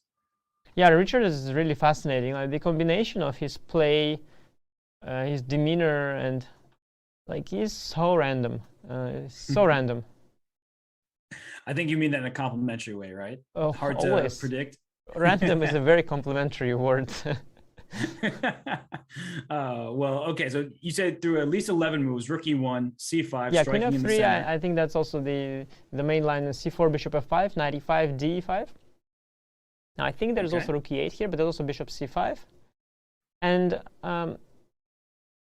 you can take on c8. I think this is actually a game also of Jorden against Friedman. And Jorden went rook d1, collecting the pawn. Okay, so here in bishop e3, rook d1. Yeah, but black, he did some f6 stuff and got some counterplay, I think, in that game, which Jorden won anyway in the end. But bishop e3 is much simpler. And now after a trade, a lot of simplifications, but white does have a bit of a potential there. And the question now, for example, is if black can play queen b6, trying to simplify further. Because rook endgame, of course, has a tendency to be very drawish, but now white is still a bit better because you're easy to pile up on the open files against the pawns. Yeah, rook b1, rook d1. Yeah, it looks like, I mean, it looks to me like black might just be in some trouble, but I guess the a2 pawn. Yeah, I will go rook a8, rook a2, you know, and simplify. And for example, if we get 4 against 3 at some point, that's going to be good enough for black to make a draw. So I need to trade like 4 pawns for 3 pawns. And yeah, Sam will probably take with the queen there for sure. And now, but Richie can also play queen a5 instead. Queen b6 is a bit too desperate. You can play a move like queen a5. Okay. And I mean, but can't white just play sort of, you know, f4 and play, you know, advance on the king side, because white's foundation is very solid and black will always have these pawns. That yeah, for sure. I mean, again, after f4, black has 2 ways of dealing with this kind of stuff. You can just try to trade queens with queen c5. Okay. Or sometimes, I'm not sure it's here, but you can try to do something about the pawn storm and go for something like f6, but here it's very suspicious. But something like f6, if e6 and f5, try to isolate that pawn. It's sort of a standard way of, okay, here is e7 wins, but it's a standard way of dealing with these pawn storms. Just that here you're not in time. You need 1 more tempo with queen c5. Here just queen e6 and it's lights out with queen c8. Showing that for everybody. Yeah, so after f6, e6, you had to trade queens right away, probably. But then if f6, e6 and queen trade, then you've got also f5 afterwards. I don't know. Yeah, let's say queen c5 here. Instead of f6? Or maybe, I don't know, do you want to include f6, e6 or you don't? I mean, I was just worried about f5. Yeah, that's why. So I'm not sure we want to include f6. Queen a5 is a bit on the slow side. Did he play b6? He played b6, yes. Okay, yeah. The problem with b6 is that you no longer have that queen trade option, which is very tempting because, you know, if I get these pawns going, like the f pawn goes to f6, it's like some checkmating ideas are there. Right. I mean, f4 seems automatic, but I think something that we keep highlighting is that even in the event of these queen trades, like let's say we did that queen c5 line, can't white just trade and then bring this king right to d4? Yeah, you'll try to do that, definitely. And then, because the pawn structure is somewhat closed, somewhat asymmetric, black struggling to find a way to trade everything down, yeah? Because you want to trade pawns, as many pawns as you can, and open as many files as you can. But now with the king marching to d4, I don't see indeed an easy way for black to somehow get rid of the pressure. So, yeah, I can't quite recall what exactly... Why did he take on e3, by the way? Maybe that is an inaccuracy. Yeah, I think that's is an inaccuracy from what I recall. I was gonna say maybe you told him to. Maybe in your course. No, my course is for white. My course is white. So I'm only responsible for what Sam is doing. Sam is my man. So okay, you are in a way indirectly one of Sam's seconds because you created a whole course that he's. Yeah, but Sam is second to everyone with so many courses of his. Like yesterday, he ended up playing his own course, right? Yeah. In Berlin. Oh, so rook e8 first. That way you can trade on your own terms, and you know if the trade happens, your rook comes up to c5. Too many courses, you know. Actually, besides the courses is fine. At least courses you have to buy, but you've got these YouTube videos as well that are free. And like there is one YouTube video. If you look at Mamedyarov Duda, perhaps the second most uneventful game of this round after a clear first one. I don't know which one you're referring to. Okay, yeah. This endgame, you know, it was analyzed on YouTube by Alexander Khalifman, and you can just check out those analyses completely free of charge, which is very nice. Okay, so we're in this game here between Mamedyarov and Duda. You said this whole thing has been prepared. Well, I mean, for sure, the opening and 11 bishop g5 h6 is also his recommendation, and then okay, at some point, I think Shahryar was on his own, and he didn't get to press. Yeah, like the final position is comfortable. H5 is good. You want to be able to push h4, and you also need to actually protect the e6 pawn. That's your only worry. You need to somehow guard the e6 pawn. Don't fall for like rook e1, rook h6, knight f5. Yeah, right. With your arrows, you know, you are setting up people for blunders. Well, we went through this earlier. Don't worry, Anish. I actually was talking about some of the nuances here. For example, knight d7. The problem is that after bishop b5 and the knight comes, I don't know, somewhere like b6 or c5 and rook e1, king f7, there's this move bishop to d7. So with the pawn on h5, there would be rook h6. Oh, like that, yeah. And that's a big difference. But now Duda has got everything under control, right? In the game, yeah, it seems that way. So if we return to the game position, his last bunch of moves, he brought his knight to e5, his king to f6. Another reason why h5 is so important. There's no knight h5 check. So rook e1, and would you take black's position here? What happens if I sneeze? Will I get disqualified? Do you sneeze? Yeah, I'm about to sneeze. I'm just warning you. Okay. Don't get scared. Like, it's not transmittable over webcam. No, I'm more concerned about how loud it's going to be in my ear. Don't worry. I don't think that you're going to give me whatever little sniffles you have. Do you guys do this? That's what she said jokes on the broadcast or not? We've steered clear from them, but but if I am going to sneeze at some point, don't worry. Okay. I'll make sure to keep a very comfortable position for black. Like, he's got everything he wanted from this, and his only weakness, which is the e6 pawn, is very well covered, and his pieces are very good. Shah has nothing here. Probably we'll try to just simplify things further. Actually, I could already think to prefer black somehow. I don't like the g3 knight at all. It's pretty awkward. Yeah, my coach growing up always said the worst knights are those on b3, b6, g3, and g6. They tend to stay there too long, and then when they get kicked around, it's generally not very good for the side. And I mean, Shahryar, he doesn't look phased. He kind of looks like he's just hanging. Yeah, hanging you will, but you know, I mean, as soon as like 5 moves happened in that game, Shah already knew that it's not going to be fireworks. So I guess by now he's accepted his fate there. But I'm sure there are more exciting games. By the way, that Vidit Yasipenko game, is it? It is. It is. Yeah, it is exactly what I was. Yeah, it's sort of the engine recommendation. So I'm not surprised Yasipenko reproduces it. So just to show everybody what happened, rook e8, we were talking about this exact line, isolated pawn on d5, bishop e3, and bishop c7. So he did spend some time to get to this point, Anish, and at the very least, it looks pleasant for white. I get what you're saying, that black is the bishop pair. Of course, that black's position is okay, objectively speaking. But from the way optically it would appear, I would definitely prefer to have the white side. For sure. I'm trying to be annoying with black here. Right now I'm threatening bishop takes g3. I'm trying to be a little bit annoying, and that's all what I can do in return for my bad pawn structure. So now you have to decide, like, how do you protect? Do you protect the knight on g3, or do you protect the bishop on e3 instead?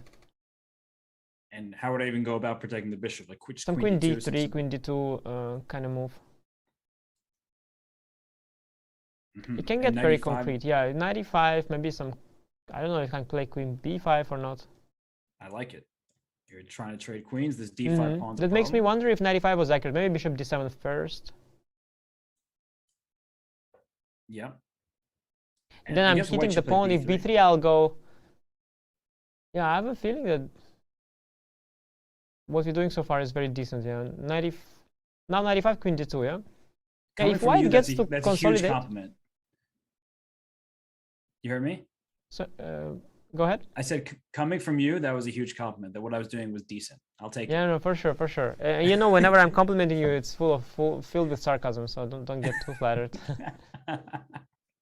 No, but I'm a big fan in general of your play, Robert. And actually, our last game we played some tournament on chess.com. You were really tossing me around, so I have tremendous respect for you. I don't remember our game. No, I do remember that. Okay. Well, here, this position looks very nice for white. I mean, if bishop takes g3, I think we should show everybody that the opposite color bishop's position, that's no problem to have these double pawns for white, and this d4 outpost for white's pieces. The bishop on d7, that's the problematic piece. Yeah, the d4 outpost and like the absolute control of that square is really nice. The knight is there, bishop can also be placed there, and very little counterplay. I wouldn't rush taking on g3 with black, frankly. That's really selling your bishop pair too short. Like they say, one of the advantages of the bishop pair is that you can get rid of, like you can trade one of them at the right moment. But this maybe isn't the right moment to just so easily give up the bishop. To just double these pawns, I don't think it's worth it. I think that many people hear that opposite color bishop's positions are just drawn, which is very extreme and is not the way you should look at chess. But it does hold true that in many positions with those opposite colored bishops, the dynamics, when they're queens on the board, you can actually launch an attack, you can control certain squares, and in particular, it's this d4 square and this isolated d5 pawn in front of it that's giving white the pluses of the position. Yeah, exactly. Like what you said, with the queens on the board, the opposite colored bishops could make things more exciting because you don't have the bishop to protect all these squares, right? So then the bishop, the attack, let's say if you've got the dark square bishop, the attack on the dark squares will be very hard to defend from. While with queens of the board and also rooks, heavy pieces of the board, with only the bishops, of course, then the drawish tendencies are super high. You can give up a pawn or even two sometimes and still be able to block all the pawns. So it's all about having queens on the board or rooks on the board that makes a difference. But let's see some other games. We still have a few games too. Sure. I was actually going to ask you to, channel your inner Danny Wrench and read Vidit's body language for us, but we can look at other chess games. This is what Danny does. Oh, this is Vidit's face number 27. This is, oh, I forgot my YouTube password face. and now I can get all my subs, and I have to ask Anish for a raid when I start a new channel. No, it's it's Vidit's face, which is like, I'll pretend I forgot about my yesterday's game, but deep inside I'm still celebrating it with joy. Wow, I really prefer your analysis to Danny's. Don't tell him that, but no, that's good. It's all good. Let's go to the Pragnananda Grandelius game, which we can see in the bottom right-hand side of the screen here. There's a pawn on h5, so obviously I'm excited. It's very unusual what's going on. I mean, this is the kind of Grunfeld game you want, not the kind of Grunfeld game you get. I mean, it seems strategically terrible for black with his dark square bishop, white opening up the h file. Yeah, looks almost like a King's Indian. Now it's very interesting what has happened. White is able sometimes to give up the dark square bishop if in return he gets this dominance over the light squares. And there is definitely potential for white to be much, much better strategically speaking. You've got this unquestionable protected passed pawn and the full control over the light squares. And you've got that h pawn to h5, which is huge, because if it gets blocked on h4, it's a very different story. And the way this happened, Anish, if we go back, it was a Grunfeld where white went queen a4 check. Yeah, it's a very brought sensible line. Queen a3 back, okay. And right here, so h4 was played, and I was joking that Simon Williams would be thrilled that Harry the h pawn is going up. Niels played this move e5, and I actually used the same reference, that it went from a Grunfeld bishop, which is happily poking at white center, and then it became a King's Indian bishop as soon as he went e5. So I felt like that had to be the move that was the culprit of getting black into a bad position. Well, yeah, I mean, e5 is something they do a lot in the Grunfeld, and like Peter Svidler has had a bunch of games with that. It's a little different to King's Indian in that after e5, d5, you've got the d6 square. So often the knight reroutes itself there, and the knight on d6 is very efficient because it blocks the d pawn, but also keeps an eye on the e4 and c4 squares, reinforcing b5 and f5 breaks.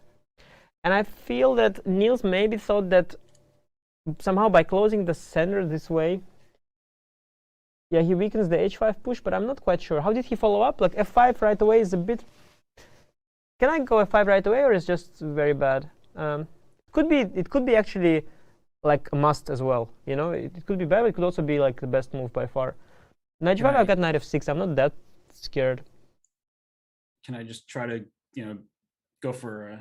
Yeah, it's a very wishful thinking, but I see what you're trying to do. Maybe I block it with the queen, just queen d6, can I? I guess you can, but what if I just like attack you everywhere? I don't know. I am of course worried. At the same time, do you have like maybe fe or not? And bishop to f5? You're a brave guy. No, I'm c4. Yeah, it's very ugly. Yeah, just c4. No, just c4. Well, let's not go fe. Let's go. I was thinking h6. Can I even h6 and No, I wanted to go h6 with black move. Oh. No, fe is a very bad move. Okay. Maybe h6 with black and knight e6. Maybe I can take on. On e6 and no, this is on give up f8. I mean, I don't like it. I'm just trying. I don't like taking e6. That's this is very sus. No, this is very sus. No, let's go back. Okay, but it was not so bad for me. So f5 I like. How did you play? Knight g5, knight f6 is only move. Queen b3. Now let's see how I can treat that. d6 is a very big threat. If I take on e4 with a knight, I'm happy if you d6, but I'm happy if you take my exchange probably. Okay, so then you're telling me that I should just play positionally? Yeah, this is very ugly. I don't like just this position. It looks very sad. I won a pawn, but it's an isolated pawn, going to be blocked with the bishop on e3. Yeah, then I'll probably. And then you go h5, c4, and I have no knight to use the d4 square, so it's very sad. I don't want to trade knights with black. I don't mean to make you sad, just for the record. Well, I mean, we are trying to justify e5, which is by no means a good move. And it's not even clear if b6 was the right move, but okay.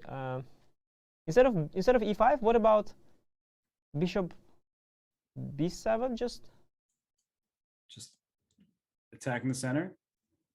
Yeah, are you going to go d5 or are you going to go h5? D5 maybe, yeah. I can't decide between d5, e5, h5. Oh, e5 as well. Oh, e5 very much so. e5 very much so. Yeah, I like that. With the knight on d7, it's very effective because the weakness of the d4 pawn is not so felt, unlike the knight on c6.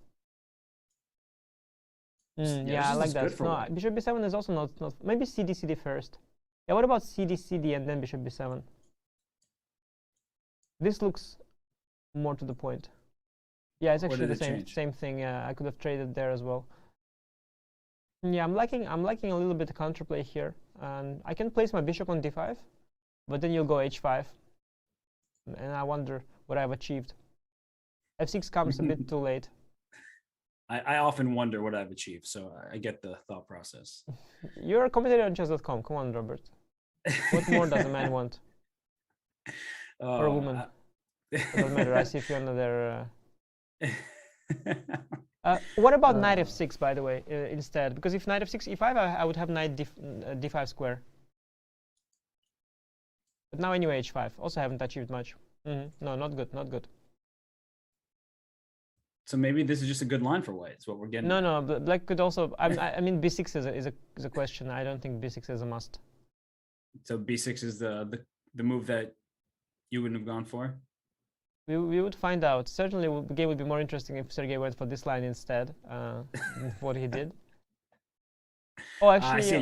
You're keeping your secrets. There are also deviations earlier. But yeah, here, b6, h4, e5. After d5, how did he proceed? So it went knight f6, and that's why he has that bad bishop in the game. Yeah, bishop g5 again. Yeah, it just takes an h5. Yeah, this is h5 is a huge achievement. Bishop g4 kind of playing into white's. He goes back. Yeah, he goes back. Okay. I see. So he's trying to somehow make use of his bishop pair. Maybe he will reroute his bishop to g5. That's where the bishop is most active. And it's a question for white. Hop away, right? I mean, you're going to go bishop g5, and I'm not going to let you take my knight. No. The question here, I would think, is whether you want to play c4 and kind of fix something, or you keep that square for your pieces. Well, it's definitely a pleasant position for white. Anish, we're going to head to a quick break. I don't know if you're going to stay with us. You're welcome to. You don't have to. No pressure either way. But I think people are loving that you're here with us. How was the toxic chat? I don't read the chat, so I'm saying that they're loving chat is nice, having banned like 200 users in the last 2 minutes. She's like, it's very nice. No, they're all very friendly. Well, I was saying they're enjoying it. I don't know for a fact that they are. I just assume, because who wouldn't enjoy You're not reading the your chat. Company? Oof. No, that's not how you grow your game, Robert. Didn't we message one time where you were on a stream on mute? Like you weren't saying anything. So you grow your game in unusual ways. I'll try to do it for myself as well. We're going to go on break. We'll be right back for more from Tata Steel 2022.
Yes, welcome back everyone. My name is Big, I'm the producer here, so if anything goes wrong, you know who to blame now.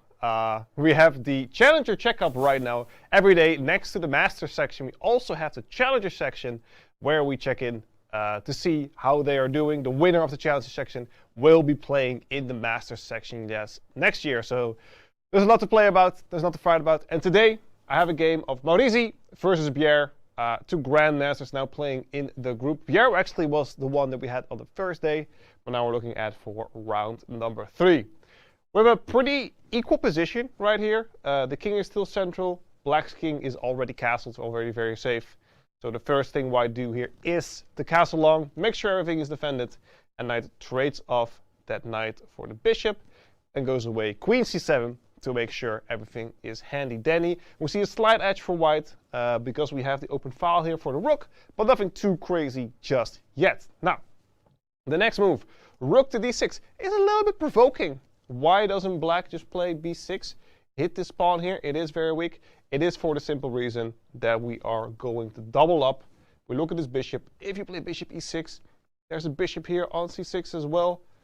Bada bing, bada boom. That is my rook row, so we cannot play that. If you're thinking about, well, I'm just going to defend it, that's going to be the way I'm going to do it.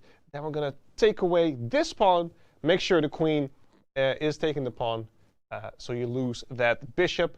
So those are things that are unfortunately nothing we can do. So black played rook to e5, hitting that pawn with the rook. Very smart idea, still looking for the weakness.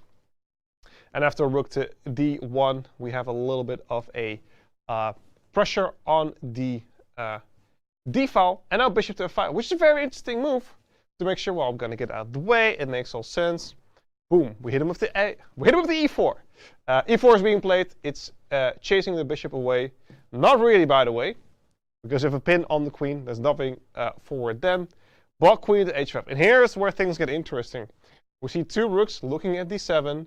And we see this queen hitting f7, so you have to make sure that f7 square is defended. So black plays a very normal g6, defends everything, and all is fine and dandy. But after queen h4, we still need to make sure that the bishop is fine. If you play something like bishop e4, it is possible. Rook to d7, things can get a little bit tricky. Let's say we go queen to c8, which makes a lot of sense.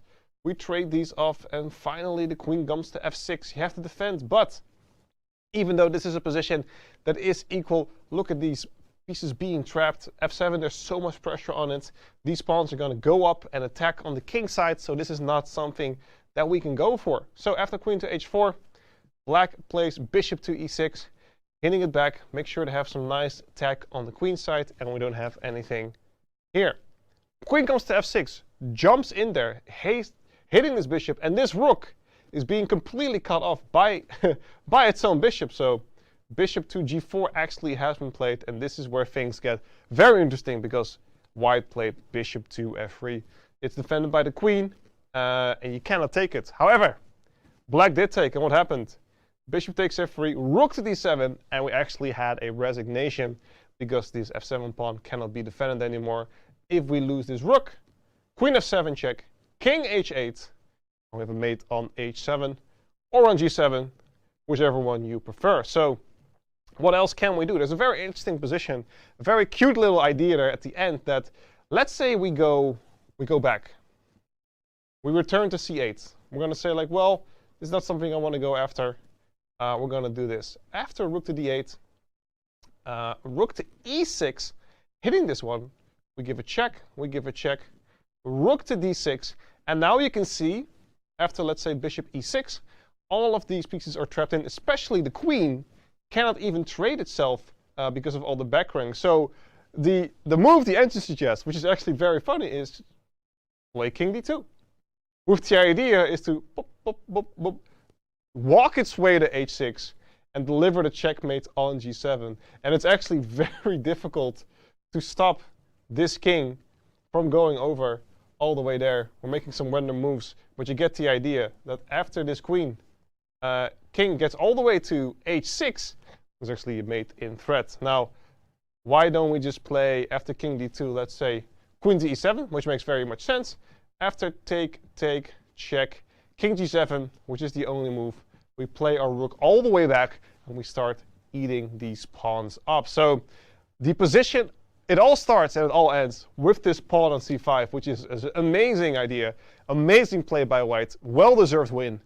And he is not in the lead. He has 2 out of 3. There are 3 others with 2.5 out of 3, just like in the Masters group. Nobody is at 100%, but there's definitely going to be some interesting games, some fighting chess. And let's hope we also have that this round in the Masters. Let's bring it back to Fiona and Robert Hess.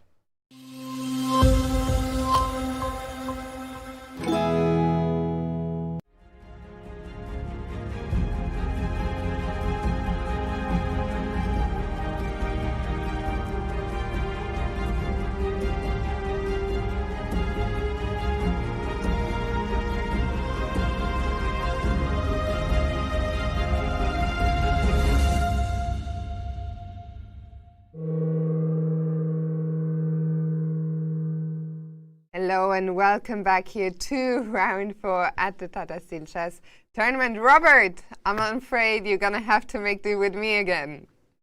I'm not afraid. I'm happy. I missed you. I mean, I was here dealing with Anish all by my lonesome. That's a difficult task, but in all seriousness, it was great to have Anish Giri on. He had a pretty quick day at the office, so I am glad you are back, Fiona. Yeah, and well, I was here all the time, Robert. Don't worry, I had you back off screen, and I noticed that there's so many interesting games. That one game we haven't looked at in a little while is actually the Carlsen game, where we just see some things happening right now. A lot of the other games, I think in general we see fewer pieces on the board, considering that we're only 2 hours into the game. Yeah, this Carlsen game, which we see in the top left, it's just 2 minor pieces per side off the board. But you notice that Black has a knight and a bishop, White has 2 bishops, and Fiona, in a closed position, the bishops can't thrive so much. So that's why we love this triangle pawn structure for Black. Of course, we can go back and see how we got here. But in general, this kind of triangle pawn structure for Black limits the scope of this light square bishop. Yeah, and Magnus, I think Magnus, of course, will be eager to show Jorden who's the boss.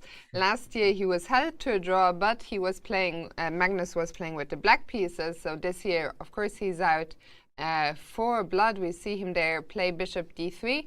But how do you fight against this triangle pawn structure? It's going to be a slow buildup. Of course, right now, there's an attack on this knight on e4. And the big question for Jorden is, do you retreat the knight or do you play the move f5, which protects the knight and makes sure that you have 2 pawns defending it, but at the same time, you weaken some of your position. Because if White, and I should say when White eventually plays the move f3, if White is able to sort of open the board up for that light square bishop, when you make moves like f5, your king could later be in some trouble. I don't think the king is any trouble here. The position is so closed and it will remain closed, in particular because the d4 pawn will always need defense. So even if you get f3, you can't follow it up with e4, and that's the type of move you need to blast open the position on favorable terms for White. So Jorden thus far doing a good job, but yeah, here a few.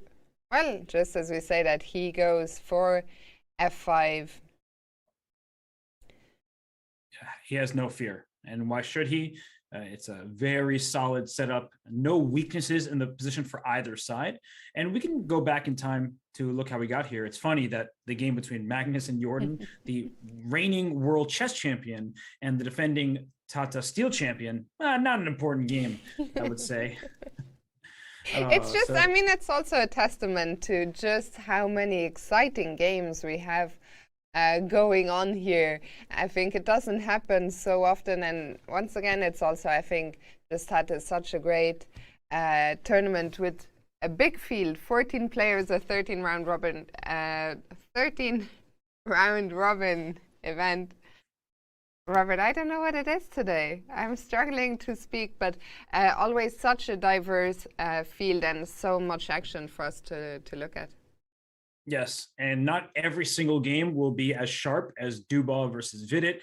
We can trust Mamedyarov usually to have those kind of games, even if the results have said 3 draws for him, and he's looking like This game might not go in the winning direction for him, but I mean, the way this one that we have in front of us went, it was just a solid affair. Like if we stop here, a pair of knights have been traded. The only tension that exists is between the c4 pawn and the d5 pawn. And so it's a slow buildup. I like the move bishop e4. And I also like what Magnus did in response, because this is quite instructive for people to see that the bishop moved away from f1, because if you look at the pawn structure, we talked about how black has this pawn triangle and it limits the scope of white's light square bishop in the game. It limited the scope of black's light square bishop to this point. And there's a reason why bishop takes f3 was played, because if you make some move like just random like rook a7, and then the response knight d2 happens, your bishop's not going anywhere. And in fact, it's about to get trapped with f3. So let's go back to a8, f3 happens,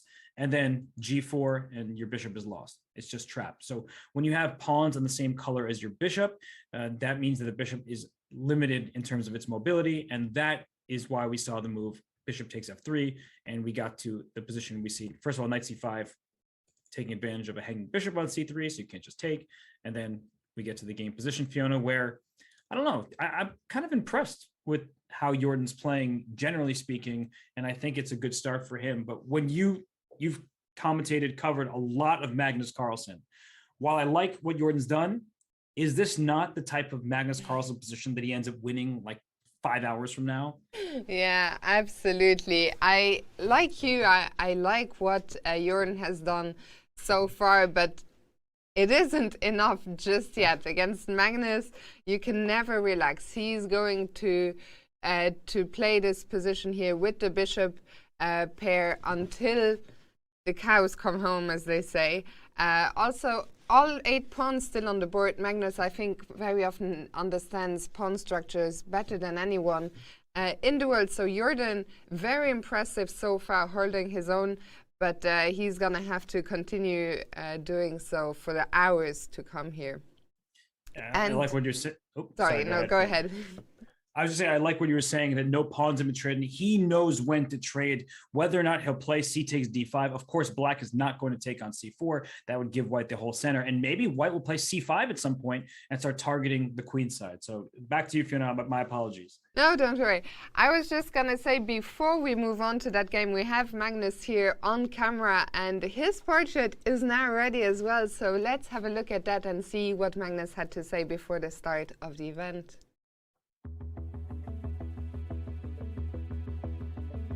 I think the first time I heard about the tournament here was probably sometime in 1999, but the first tournament that I actually followed was the one in 2000.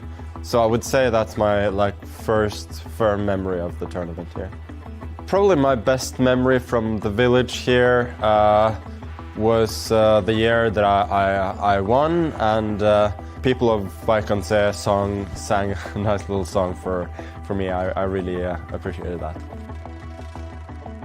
I think there are people in my team who are better than me at working with engines. So I would say I'm not so good at finding ideas with it. So I generally prefer thinking on my own.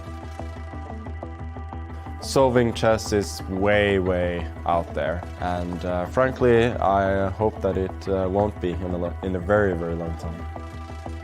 My goal for this tournament is to have 13 days of good preparation and a good mindset when coming to the board. Hopefully, I can get back to my best after a couple of, let's say, frustrating performances the last couple of years.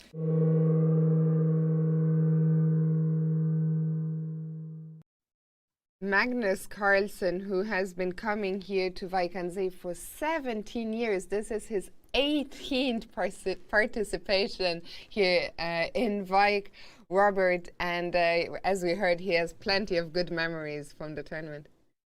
I wonder why. Why would Magnus Carlsen have good memories in Wijk aan Zee? It can't be because he's won this tournament so many times, can it?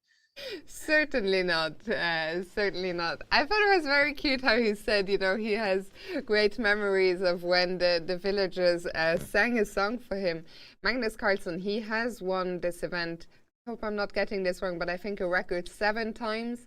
A few years ago, he overtook Vichy, who was the previous record holder with 5 victories, but he is going to be looking to get another one here, as he said in the interview as well, after a couple of, for his standards, subpar performances.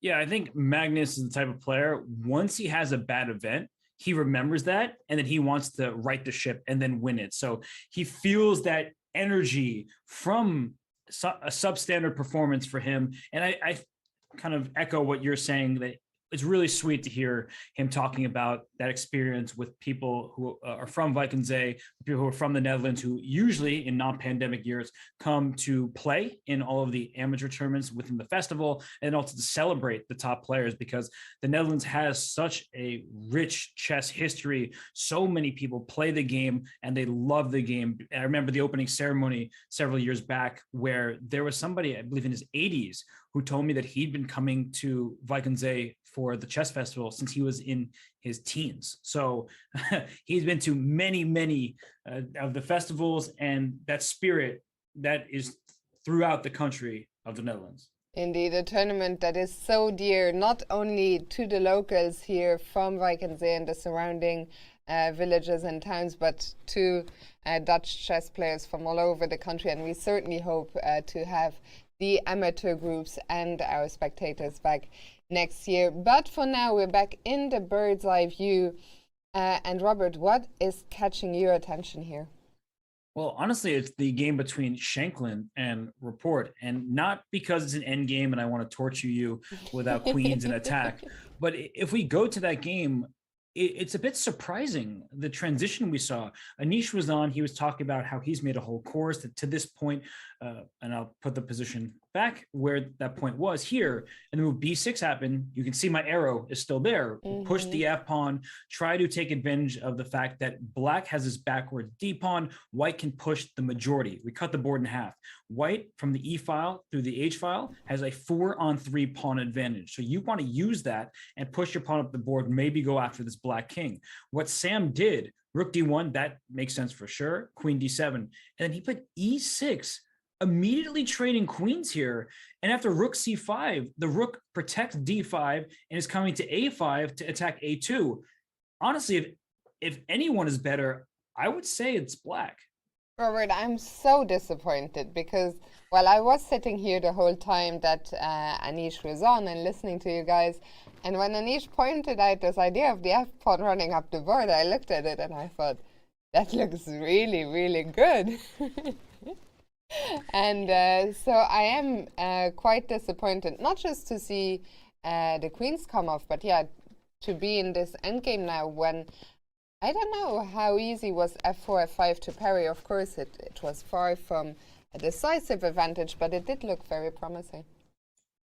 Absolutely. I mean, f4, at the very least, it keeps your pawn e5 very safe and sound, not that it needed more defense, but just to deal with f5. Let's say you play queen to d7, which does stop the immediate f5. You can keep playing rook d1. There's no rush for this e6 move. I actually don't know how Sam thought white would benefit from it, but you keep up this position where black is stuck in place and white is the only one who can kind of press forward. Queen f3 comes to mind next to try to get f5 to work. Everything is well defended in white's camp. So I think that e6, which he did in the game here, rook d1 first, then e6, that was a rushed decision.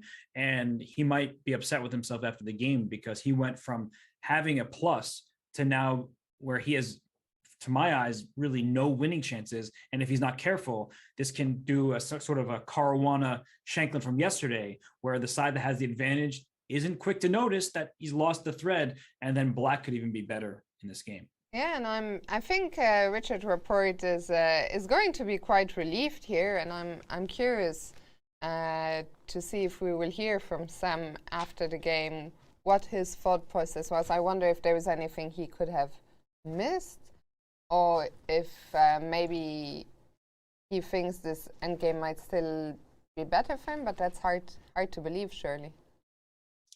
because I don't believe it, and I don't think that Sam believes it either, as you're suggesting. So that's just why I want to bring us here. Not that the position is really that exciting at the moment, but it does give Black some potential because Black has the better pawn structure. And if you can win this A2 pawn, you'll have an outside pass pawn, C2 and C3 double isolated pawns. We've talked about that in previous days, in particular yesterday. We're trying to come up with a name for Pragnananda's pawn structure. It's just not a good thing to have in endgames. Whereas with queens on the board, with more pieces there, it was perfectly fine. Now these pawns can be picked off. Yeah, the only thing I'm wondering is, as White currently, I am controlling the e-file. Of course, the dream for White would be to get both rooks onto the 7th. But it seems like a distant dream at the moment. And whenever one rook comes to the 7th, Black can play rook f7. So we could just see a draw. I mean, look, for example, rook e7. I could see this kind of situation happening where you just repeat moves, but I don't think that Black is forced to repeat. And that's really the essential aspect of this position, is that Black can at any point try to trade a pair of rooks. If one pair of rooks get traded, White's in huge trouble. What's keeping White about equal in this game is both pairs of rooks, because of what you're saying, Fiona, an ability to go after the 7th rank, an ability to pile up pressure on this pawn on d5, because if those rooks get traded, and I just want to put that on the board to show everybody, now the king will support it's already lost. The evaluation just went all the way down. The king will just support this pawn on d5, and the rook will either sit on a3 and win the c3 pawn, or you'll just win the a2 pawn directly, and White's toast. Yeah, and we see Sam there looking at the board. I wonder, he's not giving away too much right now, but I wonder if there's maybe already a little bit of regret about playing this hasty e6. And just as I say that, it's almost, he looked into the camera almost like he heard us. But yeah, definitely at least a small missed opportunity here from Sam, and as you said, now he's the one on the defending side. But let's go back to our bird's eye view one more time. Pragnananda, what do you think, Robert, on the bottom right board? Is Prag going to get his first Tata Steel Masters victory here today against Niels? Well, at the very least, he's earned my favorite game of the day award. His pawn going up to h5, putting pressure on Niels Grandelius, the bottom right-hand side of the screen, and we'll bring it up on the full screen here. I mean, White has an attack possibly brewing along the h-file. And as we're discussing with Anish, that even if what Black is a strike with f5, you don't really want to take on e4. That leaves Black with this isolated e5 pawn. The position is closed, and Black has a bishop pair. Bishops love open space. So f5 is an attempt to open the position, but maybe it opens it in a way that gets the king in too much trouble, for example. Yeah, and we see Niels actually, who's down to only half an hour on the clock. I think it's the first time that we see Prag being so much up on the clock and Niels so low. I think it is a testament to just how many problems there are already. f5, it is a move that you would like to play, but as you pointed out, I mean, it does create weaknesses, and with pawns, we talk about it every day, pawn moves are always committal. Once you play f5, you can never go back. And if not f5, what are the alternatives here for Black? Not a question I wanted you to ask me. I think part of this is, and we've made mention of this, and it's important for people to really take this in and use it on their own, that when you're getting attacked, you do often want to create chaos on either in the center, that's usually the way to go, or on the other side of the board, because it's not like this is a one direction position. I don't want to talk about, all the band members, not the story of my life, but either way, White can't just focus all of his attention on his attack. Let's say the move a6 is coming, b5 is next. So do I have to look out for that b5 move? maybe it's not so scary, but we know at least what black is trying to drum up, some kind of counterplay. But this particular position, I'm not seeing the type of counterplay you need to start feeling comfortable. And if f5 is the choice you eventually make, after h takes, which isn't forced, white doesn't have to rush that decision, we have this open H file that could be dangerous. The king does have the F7 square and can eventually run away. And that's good news. But like, let's say white plays A4 and decides to play on the queen side as well. You don't really want to see A5 and an opening of the other rook file. And if you play A5 yourself, you're saddled with this pawn on B6, which isn't a very good piece. So I just feel like even though objectively the position isn't that amazing for white, from a practical point of view, black is forced to kind of shuttle back and forth. And white, on the other hand, can keep up with various ideas, rerouting this knight from D2, maybe via B1 to C3, or coming up with another square to go to. I just think that it's so much easier to play for white that it's going to be difficult for Niels to play this game. Yes, and we will come back here, but Prag definitely with the upper hand here in this game. Oh, and we've had a result. We just came from there, but the game between Sam Shankland and Richard Rapport has actually ended in a draw. They just repeated move immediately. You were saying Richard could play on, but he decided to repeat the moves. And as we can see that the players are already gone, and our arbiter Arno is gonna put the pieces back. Yeah, I wonder if there was something better. I mean, we have the benefit of the engine off to the side. It just looks like a position where black isn't really in any danger. Although with the rook on E7 sitting here, I completely get it. Like, I don't want that rook to remain. Let's say we get greedy and take on A2. Rook takes D5 happens, and you're about to see the consequences because rook F7 no longer draws, it loses. Rook D8 check, a second rook comes in. The rook has to block, and then this rook comes D7. Fiona, this is what you were saying, dreaming of. Not afford. Yeah, you were dreaming of from white's perspective, and you had a nightmare about it from Rapport's perspective. So that would be a disaster and just a loss for black if he were to allow this. So that's the second game to end peacefully today after Karyakin against Giri. And maybe we can go back to the Mamedyarov game. I don't know. Yeah, so let's bring up Mamedyarov against Duda. I believe one of the last things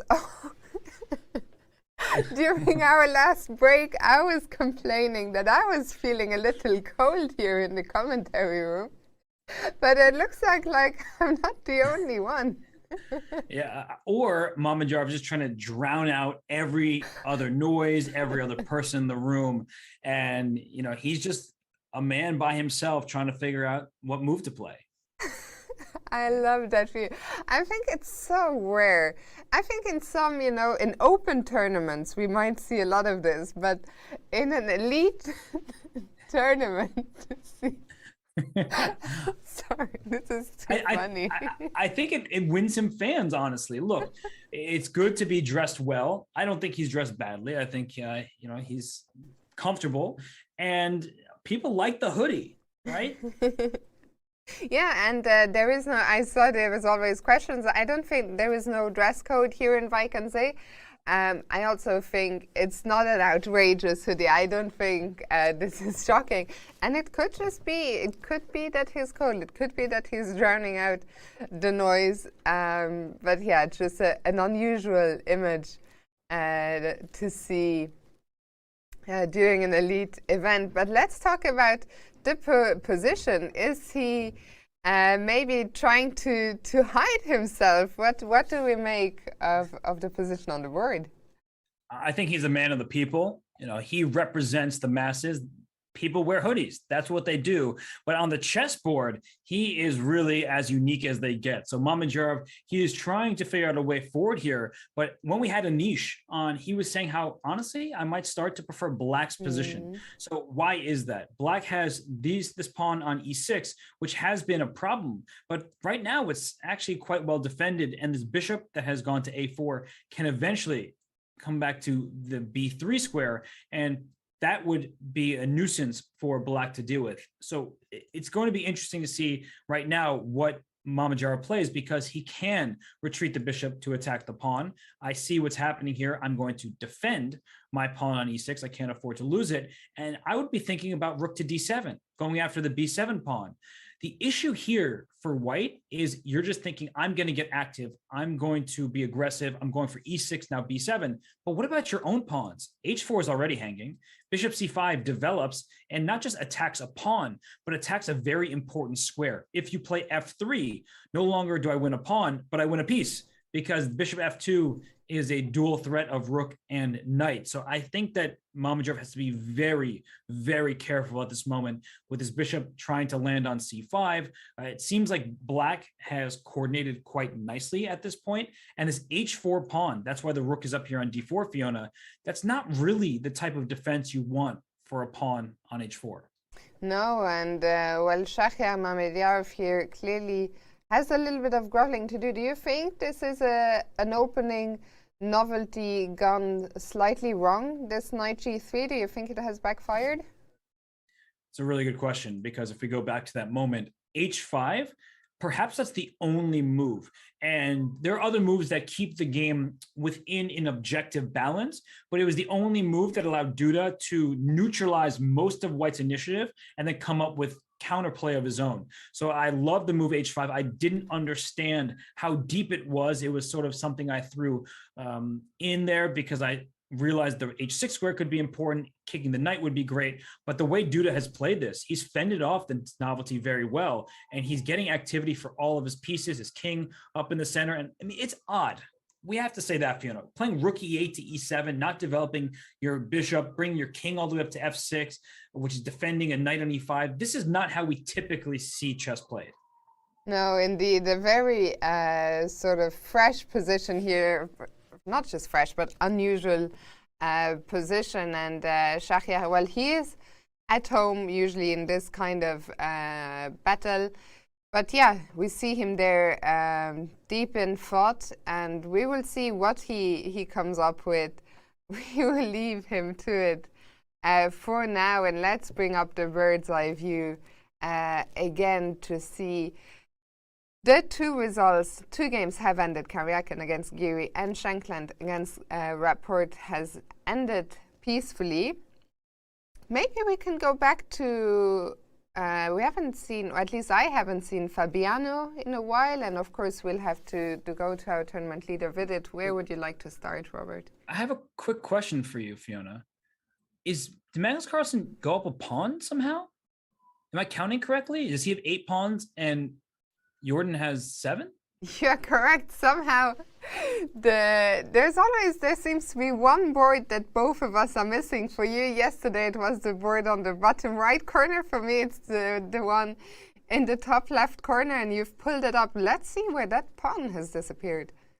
So rook c1, g5, and then after queen e2 he played g4, which allows the capture. And in general, in these types of positions, so you want to play f takes e4, and if your rook gets to f3, let's say you had 2 moves at once, all of a sudden black is better. And then we'll start trying to push pawns up the board, open up the position. This king is not very safe here. Black's king is way safer because of the control of the board. So he wants to take on e4. That did drop with the f pawn. He did drop the g4 pawn, because taking with the d pawn, that keeps your rook closed, and you're not ever going to get the f4 move in. And then d5 happens.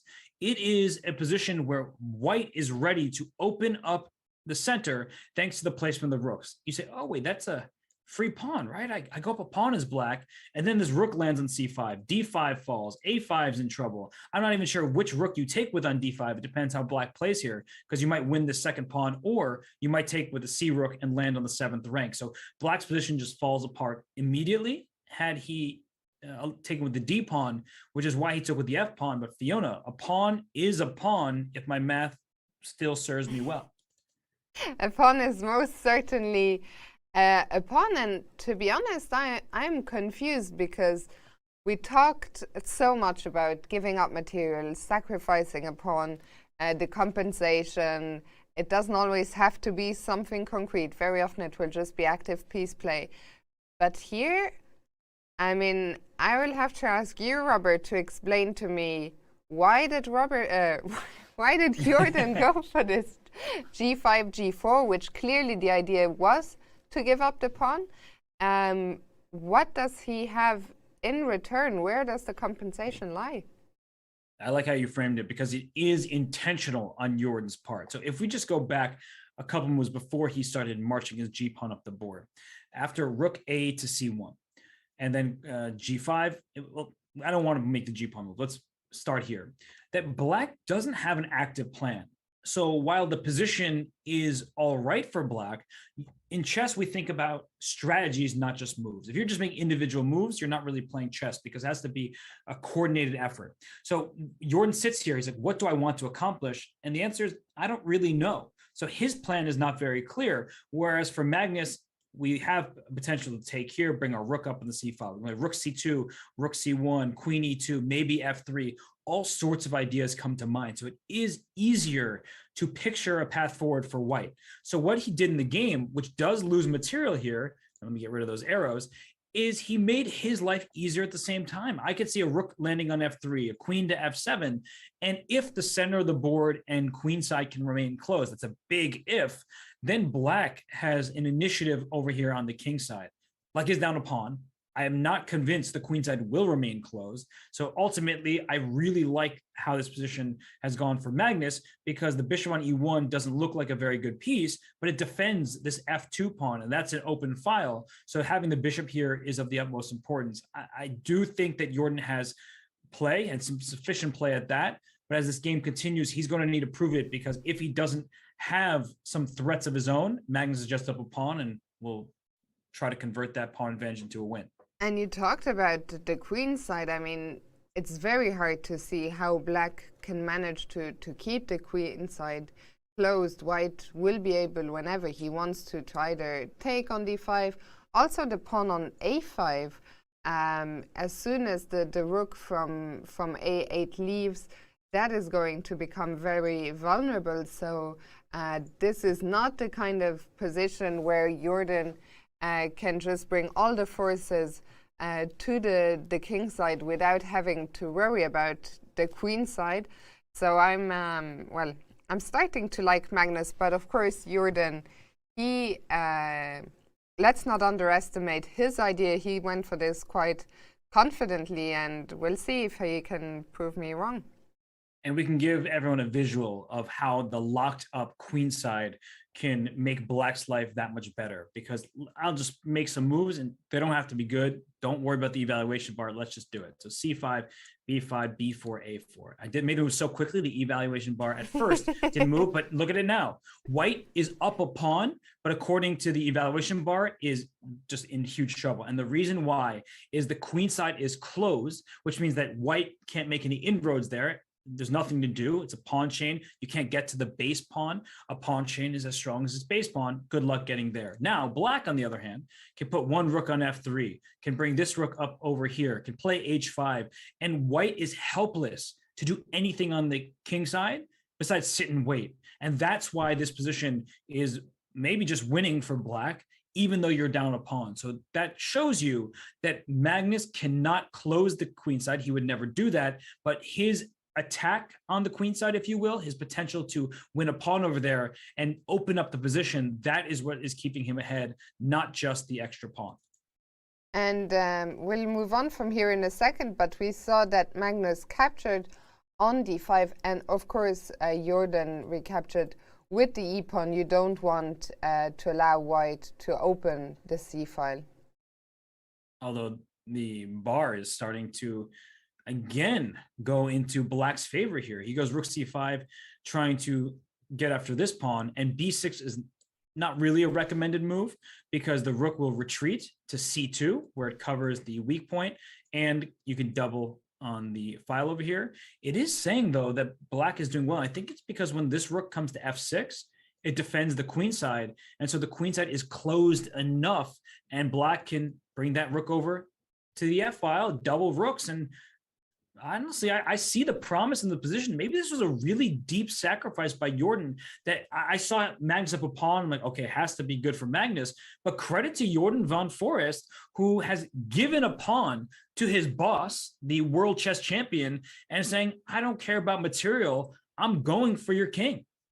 And I agree with you completely, Robert. I think I was also maybe, and I think it happens to so many of us, to be blindsided by the bar for a second, especially when it's Magnus Carlsen playing. But Jorden, and I think Jorden, not only does he have this position, you know, where he sacrificed a pawn, he is playing for the initiative. I also think he might have a slight psychological edge because he has nothing to lose playing black against Magnus. But if you're Magnus, you're the world champion, you're playing your second, you're playing the title defender, one of the lower rated players in the field, the last thing you want to do is to lose, and especially to lose as white. So I think certainly a very interesting decision here from Jorden, putting pressure on Magnus Carlsen. And if this queen side can't be opened up, Magnus is going to be in trouble. It may not be that terrible for him.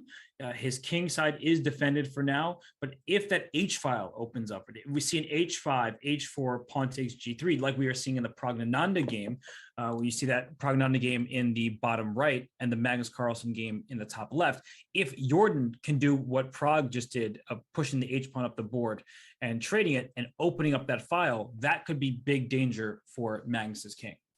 Indeed, and Robert, we will take a break in just a couple of minutes, but maybe before we do that, we can quickly update the game of the tournament leader, Vidit, against Esipenko. For sure. Well, we've been discussing lines where Black's bishop pair is no more, and as we pull the game up on the screen here, the white pawns are doubled on the king side, but there's opposite colored bishops. So there's a bishop on E3, a bishop on D7. I don't really think that white has all that much, but as Anish and I had been talking about earlier, that this D4 square is really important. So if this bishop can replace the knight on D4, if that can successfully happen, then I think white is doing pretty well. And then you try to put the knight in a better square. But for now, it's hard to arrange those pieces, as if the knight moves, the C3 pawn is loose. And if you move the knight to a square where it defends C3, with the knight e2, it's actually Black's turn. But I was going to say rook e8 would have been a response anyway with pieces in a row. So I just feel like Black has sufficient play thanks to the queen in the center on e5. This rook can slide into the game on e8 right now. And I do think that Esipenko is doing quite nicely. Yes, after Vidit sprung the surprise of one e4 on him, it seems like Andrei has kept things under control all along. Of course, the game is still young. We're only 2 hours 20 into the round, so a lot can still happen. But for now, things seem quite level here. We will come back to this game and to the remaining 5 games after a short break. So don't go anywhere, and we'll see you in just a few minutes.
I was watching this tournament when I was a kid, when I wasn't a strong player, and I was just watching all the best players in the world come here. And I remember the first time I played here. Back then there were 3 groups along with the open section, and I was playing in the C group. That was in 2008. But I was already watching this tournament many years before that. Usually there's a huge amount of people who love to play and to watch chess here. Now it's of course a bit different. Times have changed a bit, but hopefully someday we'll go back to that.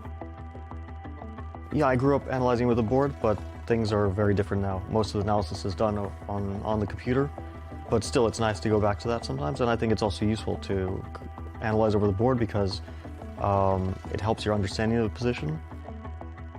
Even if you have the best analysis in the world, it might not help you over the board if you don't fully understand exactly what's going on. And it also helps your memorization if you see it over the board rather than seeing it on the computer. So I think it's still very helpful to work over the board. So it's also up to the guys who are, who have been there a bit longer to adapt because all the younger players are improving so quickly.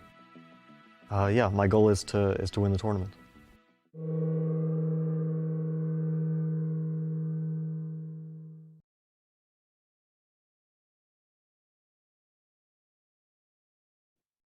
Good to see Fabiano's portrait there. He has been coming here since 2008, one of the many players who have played in all 3 groups, the C group, the B group, and of course the A group, which is now known as the Masters. And Robert, I thought quite the understatement there by Fabiano when he said that times have changed a little bit with the situation here. Yeah, they certainly have. But one thing that he hopes will come back, he'll rewind the clock to win in Wijk again, because he had that one phenomenal shot. I think he had a monster score, like 10 out points? of 13.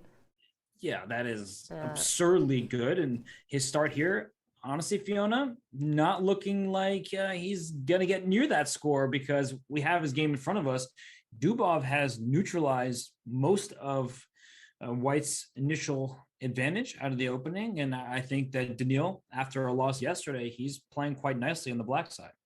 Yeah, this position looks very solid for Daniil. Not clear to me at first where Fabiano can put pressure. One of the things is maybe the pawn on a6. Could this become a target in the long term? And of course, my second question, as always, is what about the tension in the center? At which point do you want to do something as White?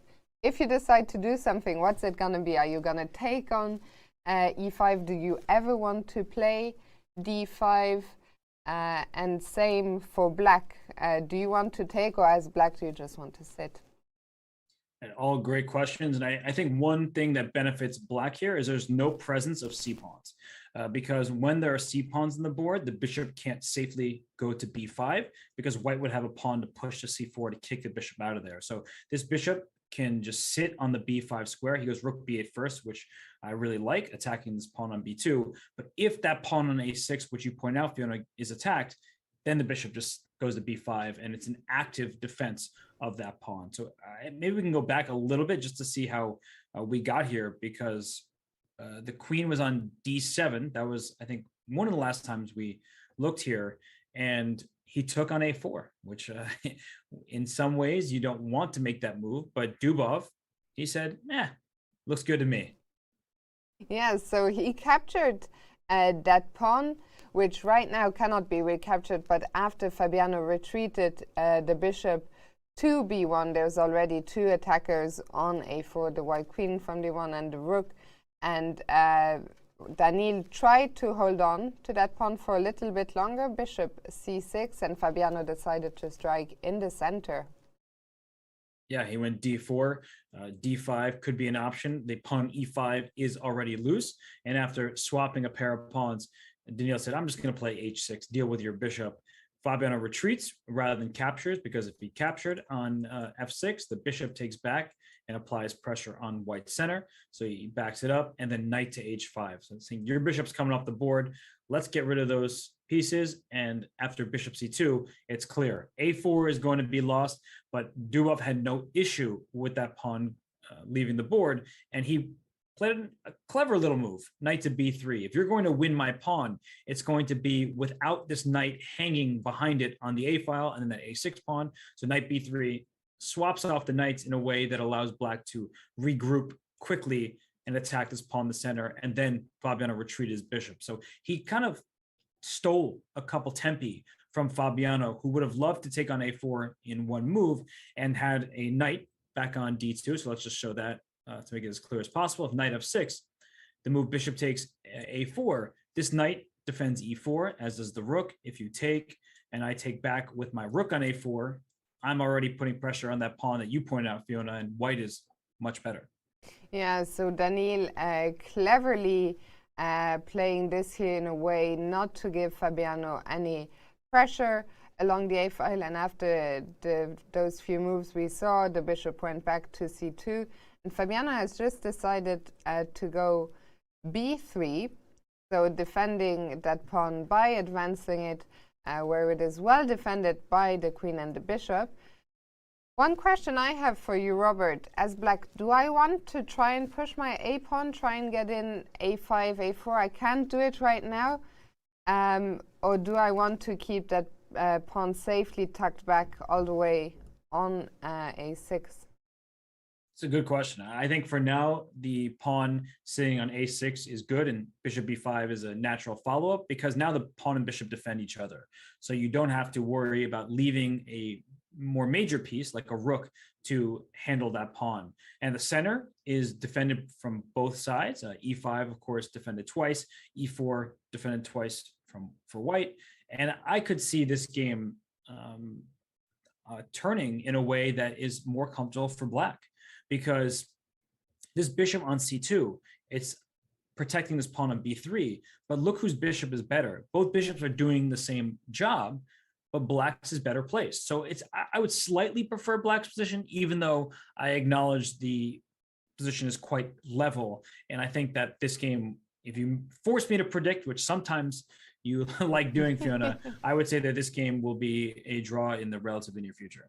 Yeah, I agree with you, and I think another sign, like, I think very often we can pick up on these little body signs. I don't know if you saw it, but after Daniil played bishop b5, he gave Fabiano this quick look, which sort of often indicates, okay, I'm quite happy here, I'm comfortable. It's not an implicit, anything explicit, but just very often a sign of things to come. I agree with you. I think this will be another peaceful game. But let's go back to the bird's eye view and see maybe where are our decisive games going to come from today.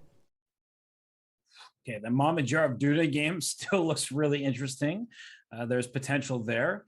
The game between Magnus and Jorden on the top left of our screen, we see that Magnus remains a pawn ahead, but Jordan's pieces are just so nicely positioned, aiming towards the white king. In the bottom right-hand side of the screen with Pragnananda and Grandelius, I mean, that game, open H file, the king on G8, not looking too safe, but safe enough for the time being. I mean, Fiona, we have options of where victory can come from, but oftentimes a victory at this level requires a mistake from one of the players. Absolutely. I was thinking, can we maybe start by going to Pragnananda, because I see that Niels has just played bishop f6. And of course, my first question here is bishop f6. Well, the one square that the bishop was defending from g7 was h6. And now my queen is given the option to infiltrate. Is that something I want to do or not? I guess the downside of bringing our queen all the way here is that we know black will play queen g7 and offer a queen trade. So we have to evaluate, is that what I'm looking for, the queen trade, or would white be happier with the queens on the board? And I know you know the answer, and I know that you do not want to trade the queens at all. So you were very kind to help explain this to the audience, but I know you were like, there's no way I'm playing queen h6 to trade the queens. If you are going to go the h file, and actually this is an important point, you can go to h3, which still keeps the same threats without attacking g6, but keeps the same threats of putting the queen on h6. And one of the benefits of queen h3 is black does not want to move this pawn. If you move this pawn, you think, oh, I'm taking a free pawn, your queen's under attack now. White plays bishop g4 and the game is just over. This is how games are lost very quickly. This is a terrible bishop. This knight can recapture on e4, and there are just tons of problems for this black king. For example, if we trade here, and even if we defend this pawn with our king, knight takes e4 happens. This knight, just a gorgeous piece. This bishop is a dud. Yeah, so queen h3, definitely the more tempting option. Maybe we can also be more patient as white. I know that I was the one that suggested bringing the queen in immediately. The second question, I think, or the second comment, I think you always, when you play chess, you want to look at at your opponent's last move and ask yourself, why did they make this move? What are they trying to achieve? And bishop g7 to f6, I guess the idea is that the bishop maybe wants to come forward to g5 and activate itself this way, and at the same time also defend by keeping an eye on h6 from a more active square. That's right. So, I mean, it's not just about queen g7, freeing the square for the queen defend, which we were talking about in the event of queen h6, queen g7, and now we have to evaluate the queen trade. White has the benefit, something we talked about earlier, of being able to play on both sides of the board. And just because the queens go off doesn't mean that white can't play for an advantage, and that advantage could come from playing a5. So white can open the other flank, and something to be very careful about is if this rook, let's say I play a5 and we trade queens here, this pawn is under attack, so we'll defend it with king g7. This rook, believe it or not, is going to come right here. And so rook h3, rook a3, and then try to play pawn takes b6. We take over another open file. We have no access on the h file. So let's go over to the a file, where when we take on b6, our rook will land on this a7 square or on a6 to put pressure on this pawn. So that's the type of vision players have to have. And you know that Pragnananda is thinking about this move a5 because he put his pawn on a4 the very last turn. Like, that was his move. And then Niels went bishop f6. Yeah, and I think a5, unless he can find, unless there's something that bothers him about the immediate a5, I think that is the likely move that we will see appear on the board here. And Pragnananda still very clearly in the driver's seat. Niels Grandelius, he's had a tough start to the tournament, and he will have to dig very deep here to save this position. Against... I have a question for you, Fiona. Sorry to interrupt you there, but I need to ask you. You look at the clock situation where Pragnananda is well ahead. We know he's better objectively, but what kind of stance do you take from White's perspective? Do you start trying to get ultra aggressive because your opponent doesn't have time to think?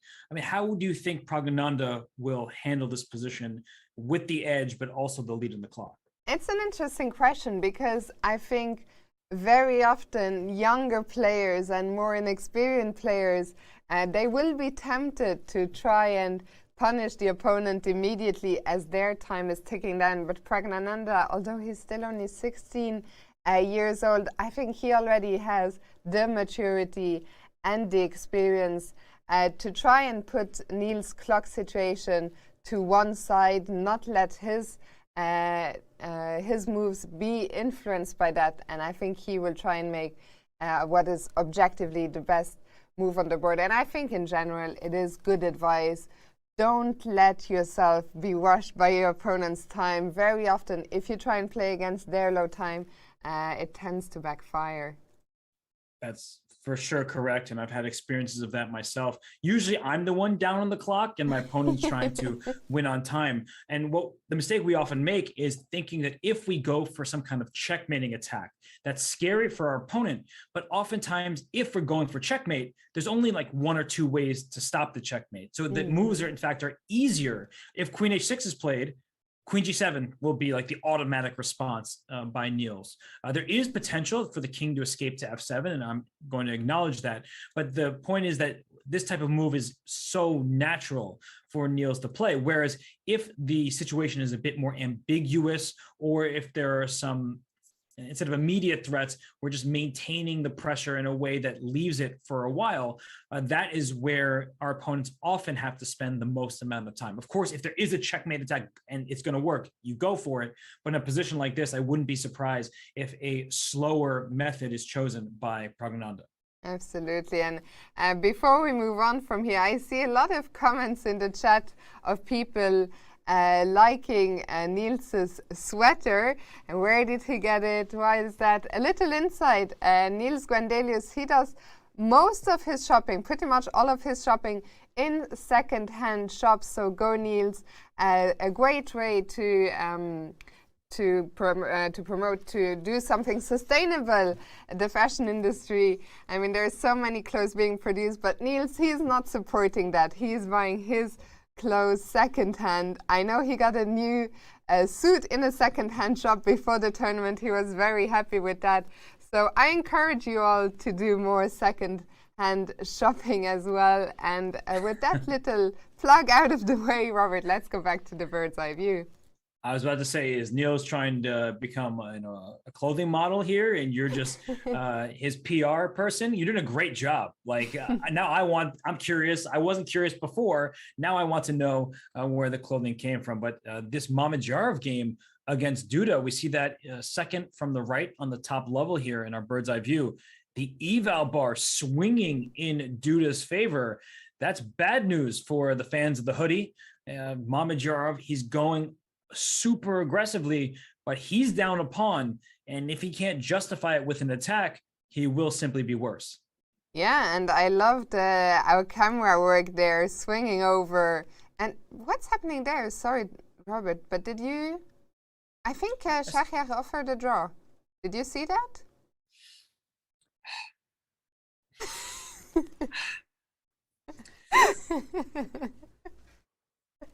All right, I'm gonna take my breaths. Okay, so I don't blame him for offering a draw. The position is very complicated. He probably thinks he is worse here, but the draw should not be allowed. I'm just, again, I know I've been repeating myself. I'm a broken record, but yeah. Okay, so I'll talk about why this is an interesting position, and the result is unclear. In the last few moves, we saw rook c7, bishop b3, attacking the pawn.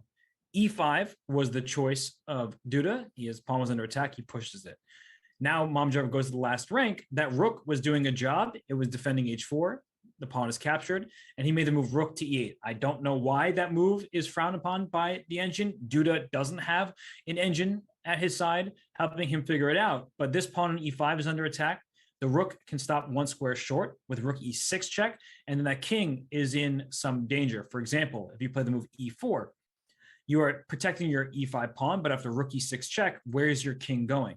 I think you have to, Fiona, play king g5, because king to g7, well, king f7, of course, is never going to be played. You don't want to walk into discover check. And after king to g7, f5 is no longer defended. So rook h1 hits the knight, and then f5 falls.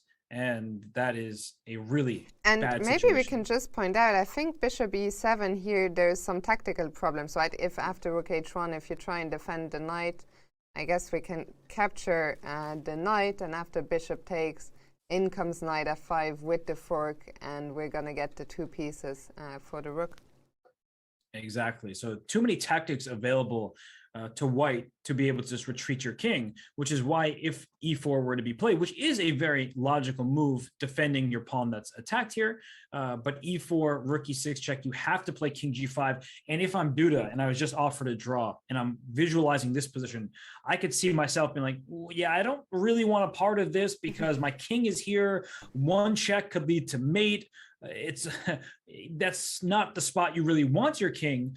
Though the g2 pawn's under attack, it's not clear how white continues putting pressure on the king here. So it's a position that's just interesting, which is why we should not see them agree to a draw, even though it may feel best for their tournament standing. Let them play. And the funny thing is, I mean, you can almost see the pain on Duda's face. It's almost like he didn't want to have to deal with that draw offer because it is a tough spot. Maybe he senses that he is a little bit better, but it is quite a wild position. Despite the reduced material, his king could get into some trouble. We see him actually shaking his head, you know, frowning. He took off the mask to take a more clear look. And it's just so funny to see him. But a tough spot here for Duda. Do you take the draw or not? Well, what kind of draw decliner are you? When someone offers you a draw and you don't want it, do you just make your move or do you say no? I think it depends probably on the opponent, also on how the draw offer was made. Either I'll just play or I'll say I'll play. Yeah, I mean, you know, if it also depends on the ask. Like you said, if they say, you know, would you like a draw? Yeah, exactly. You know, it's very pleasant, right? Like, would you like one? I'm offering. No, thanks. Yeah, no, thank you. I would like to continue. But if they're just like draw, and then are you like no? I actually, you know, I miss the days when we were playing in the youth competitions, and I think it's so funny. We still see it sometimes. It's so rare. But well, you spoke English already, of course. I didn't as a child, and well, I am not going to be able to explain it. I have to wait until we're back on the camera, because the way, of course, that the draws were offered back then was with the cross sign with the fingers, and there were so many times when as children we'd go. And then I did okay. I remember those days for sure, and you know, I think someone needs to become clever enough to have a witty response. You know, so someone's like, you know, offers a draw, and they have just their saying that they use every single time. You know, like noted. You know, like, you instead of just like I'll think about it, just something that is a funny response. I do understand why Mamedyarov offered the draw. It's an unclear position. He's probably nervous about his chances, and Duda undoubtedly senses that. The question becomes how to play on. The e5 pawn is under attack. There's a check on e6.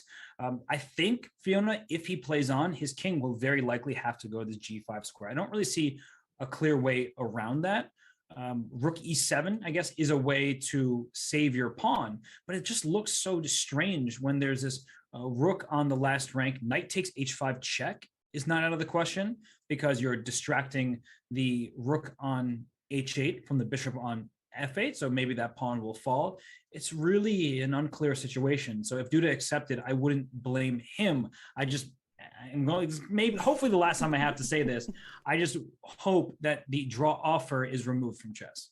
I agree with you on that. I think as long as it is allowed from Shahia's point of view, I think it makes a lot of sense because A, he probably senses that things haven't entirely gone his way, and B, at the moment where he made his draw offer, they were roughly even on time, and throwing in a draw offer very often is going to make your opponent, if they play on, at least spend more time before they make their move, because they are, unless they feel they are overwhelmingly better and immediately know they won't take it, some time will have to be invested into the decision. Do I want to play?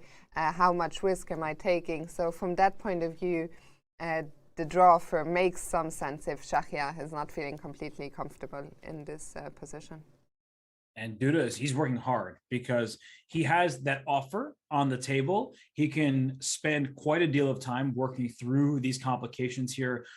We mentioned the move rook e7, the move e4, another move candidate, and everyone should have move candidates. Sometimes a position, if someone captures your piece, you have to capture back. You don't need other options. But in a position like this, you need to check your lines. And one other move I would say is knight g6. The knight was there before. It stole a pawn on h4. Now might be the time to move back. You protect e5, you protect the bishop, you protect the rook. Sorry to interrupt you, Robert. We just had another result come in as the game between Fabiano Caruana and Daniil Dubov, I think you called it, has just ended in a draw, and wow, they played down to this rook endgame real fast. They did. There was nothing really in the position after we saw bishop b5.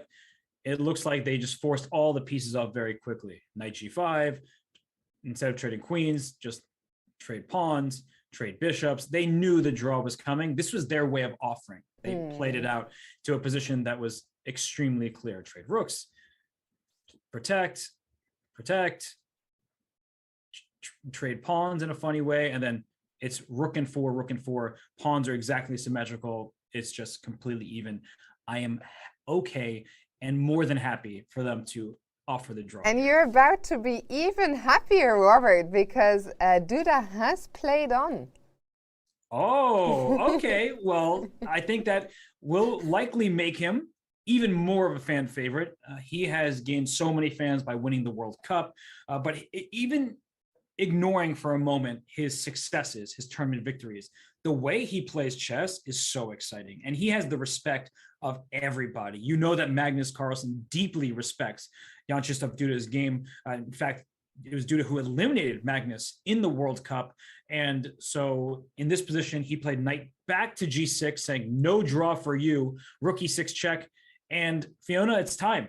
King has to go to g5, because if you step back, you lose f5 with check, your position falls apart. Duda is bringing his king up to g5. Yeah, the king, well, as you're pointing out, has no choice. And then the question is, how do we try and get to the king on g5? Can we try and open some more lines? Is it ever worth trying to consider giving up our f-pawn? Do we want to bring the knight into the game? How do we proceed here? It's a good question. I mean, the king actually is kind of safe here. It's like, it's tucked between all these pawns and f5, h5, the knight on g6 is helping out. So it's not really obvious how Mamedyarov should go for it. I mean, you said something about giving up the f-pawn. That's not out of the question.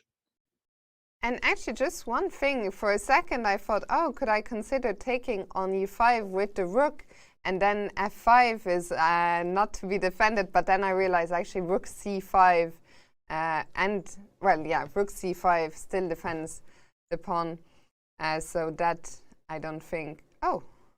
Why? Oh my gosh, there's some ridiculous move. I also was like, oh, rook c5 looks pretty good, but knight e4 check, there's a pin here. And after king f4, the rook has to take c5, because if you take with your knight, you lose your rook. And then white will lose the knight, but then it's even material, opposite colored bishops. That's pretty wild. So rook c5, I mean, that from a distance would be my first instinct as well. I think you can play h4 here. h4 looks good.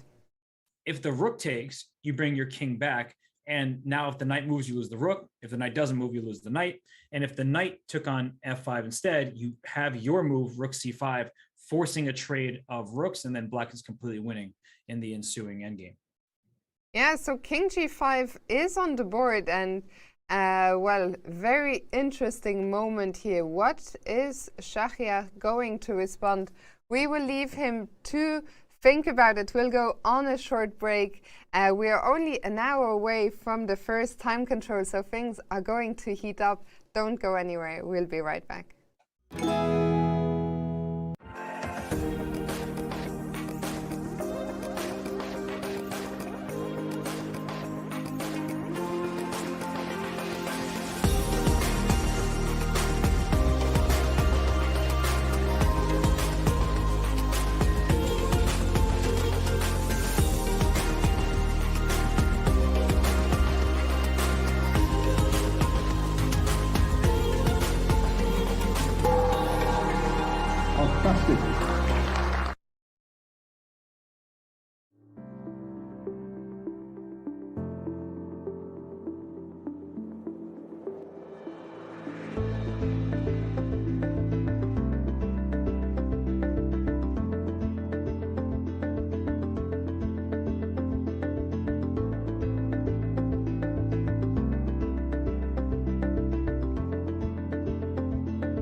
And we're back here with the action from round 4. Well, you saw the bird's eye view throughout the break, but Robert, I think we're going to do a deep dive here with the world champion and the title defender because Jorden has just given up another pawn. He is playing some brilliantly aggressive chess. He started off by giving a pawn away on g4. We'll just quickly go back to that moment where he pushed his g-pawn up the board. Magnus said, I'll take that, don't mind me. And then look at what happened here. So the rook went up to c5, h5 played by Jorden attacking the queen. The queen drops back, queen f7 played, and here was an opportunity for Magnus. He could have tried to open up the queen side on this board. Maybe he would have had to bring his rook over, play b4, things of that nature. Instead, he retreats, and after the move a4, b4 played, this is the kind of locked up position he didn't really want to have happen. And look at Jorden go. h4, rook c1, rook f6. And after the trade and g4, Jorden says, I have no fear. h3 is here, giving up the pawn to open up more lines. Was that a rhyme? Hopefully it's not a crime to give a little rhyme, Fiona, but it's just that kind of day, isn't it? It is. And it's funny because we were looking at this position here during our break, and you were just saying, oh, once Magnus gets to play h3 himself, he will be fine. And Jorden said, no h3 for you.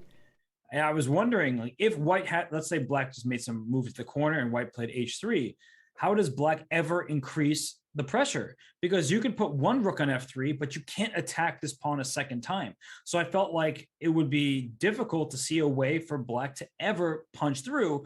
Not that I see a way for White to do anything either. So this could have just been a standstill. Instead, we see h3, queen takes, and rook f8. And now we're in a situation where the h file is open. So a rook can swing to h6, and then maybe the second rook can join the h file. The f file is open. So it's just a very dicey position where this rook is going to come to h6. This rook is going to come to f3, and Magnus's king is going to be feeling the heat.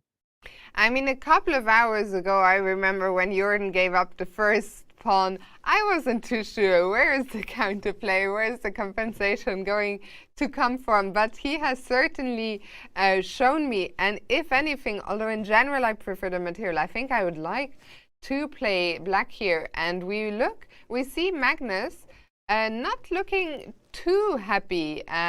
He definitely has reasons to be concerned here. This is everyone's game. Anything could happen here. So the question is, how do we try and consolidate now as White?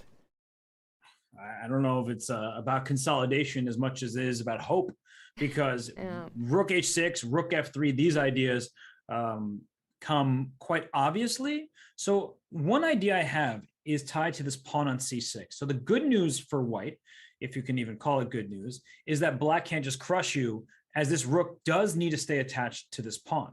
So let's say, I'm going to try to make this work. How do I do this? Okay, I'll start with queen g2, rook h6, and then I don't really want to play h3, but I just want to make a point that I can make this move g5, because this rook, if it captures on h3, loses sight of c6, and then it's White who has a big attack of his own, where rook c8 check is now a threat. This king on g8 doesn't have any shelter. You've given up all your pawns in front of your king. So this kind of g5 move could force the rook back somewhere in this direction potentially, or you can move your rook and try to take with the f3 rook, because you want to double your rooks on an open file and go for a checkmating attack. It's very unclear to me. I see the evaluation bar staying in the middle. That means there's some kind of draw by repetition in the works, but who knows where and why and how? I'll leave that to the engine. Such a double-edged position, and I have to say, Jorden really, well, last year he had the standout performance, but he has really matured so much over the years. Another player who's gone through all the tournaments here. He started from the amateur groups when he was only a child. And it's interesting because when we looked at Magnus's portrait earlier, he was saying when asked about the influence of technology and computers, he said, there are a lot of people on my team who use computers more than I do, and one of them is probably Jorden van Foreest. I wouldn't say probably, I would say definitely. Jorden van Foreest, he showed in his own preparation, not just for Magnus at the World Championship, but Jorden last year, every game was fresh. We had Vishy Anand on commentating for part of the event, and he was super impressed by how Jorden was playing. I mean, it just was a sight to behold. And right now, giving up not just one pawn, but a second pawn, a sacrifice initially so deep that when we had the bird's eye view up, I was like, wait, Fiona, am I counting right? Like, isn't Magnus up a pawn? But that's why we can't just count material. I am sure, I'm not looking at chat. Sorry, everybody, please forgive me. But I'm sure people in chat saying, wait, how is it zeros? Black is down 2 full pawns, but material doesn't tell the full story. What Black lacks in material quantity, he makes up for in material quality. He has these great rooks on the same line, heading down the F file. He can bring this rook over to H6 to attack the queen. The G4 pawn sticks out like a sore thumb. If White could put the queen on G2 and that pawn back 1 square on G3, we would like White's position, and White would probably be close to winning because everything is protected. But when you move pawns up the board, they are harder to defend and easier to attack. And that is why Black is absolutely hanging in this game, if not the side to be preferred. Yeah, and I'm very curious to see what is going to happen. You mentioned the 0-0s, which sometimes indicate there could be some kind of repetition on the horizon. We'll see what happens. I think it is also a thin line. It is a position where you can't take too many liberties. One wrong step and you might find yourself in huge trouble. That's true for both sides. So we will come back here. Magnus Carlsen right now deep in thought, and I would like to go back actually to the bird's eye view, see what are the other developments elsewhere. I'm curious, what has Shahriar Mamediyarov done? Maybe we can quickly go back to Mamediyarov and do that before moving on elsewhere. Well, that's a very interesting position we see on the top line here, the second from the right, the one game that's still in play there. Mamediyarov, he's brought his rook up. So his knight was attacked and he didn't move the knight, which is an interesting idea for sure. So let's just see. King G5 was played. The bishop came back to C2, attacking this pawn on F5. And look at Duda's skill. He plays H4 because if the bishop takes on F5, now you see that this knight is under attack. And once I take your knight, you can't take my knight with your rook as your bishop lost its defender. If you take on the knight with the bishop, my pawn reaches F2, my bishop will come to C5, and I think that Black is winning, even if the material will end up being even because of this beautiful pass pawn on F2, the loose bishop on G6 as well. And if you start trying to take the pawn, we saw how Vidit did this yesterday. Up goes the king. You give it a check. Hey, guess what? King to G3. You know where the king is safe? On H2, maybe even on G2, but Black is going to win this game with that pass pawn. I mean, what a position this could have been had Mamediyarov gone for it. So he did not take this pawn on F5 with the bishop, Fiona, and if the knight took on F5, we have a tactic similar to one we saw earlier. The rook could take this bishop on C2, and after the king takes, we get 2 minor pieces for a rook. Yeah, so Duda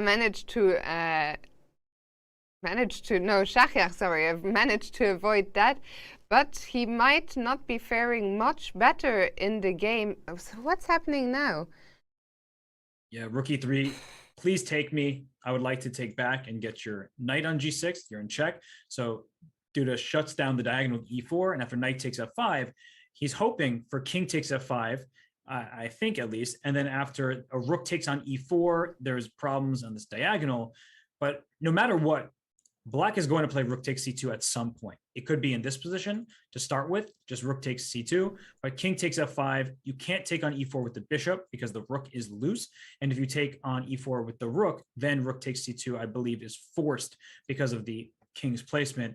And then we're in a messy situation where it's a knight, a bishop for Black, it's a rook and pawn for White. If we just do a quick count, that's 6 points versus 6 points. But typically speaking, the minor pieces outclass a rook even with that pawn. Absolutely agreed. And I saw a question in the chat. Duda isn't winning, is he? Well, he might not be winning just yet, but he has certainly got a big advantage here, Robert. He does.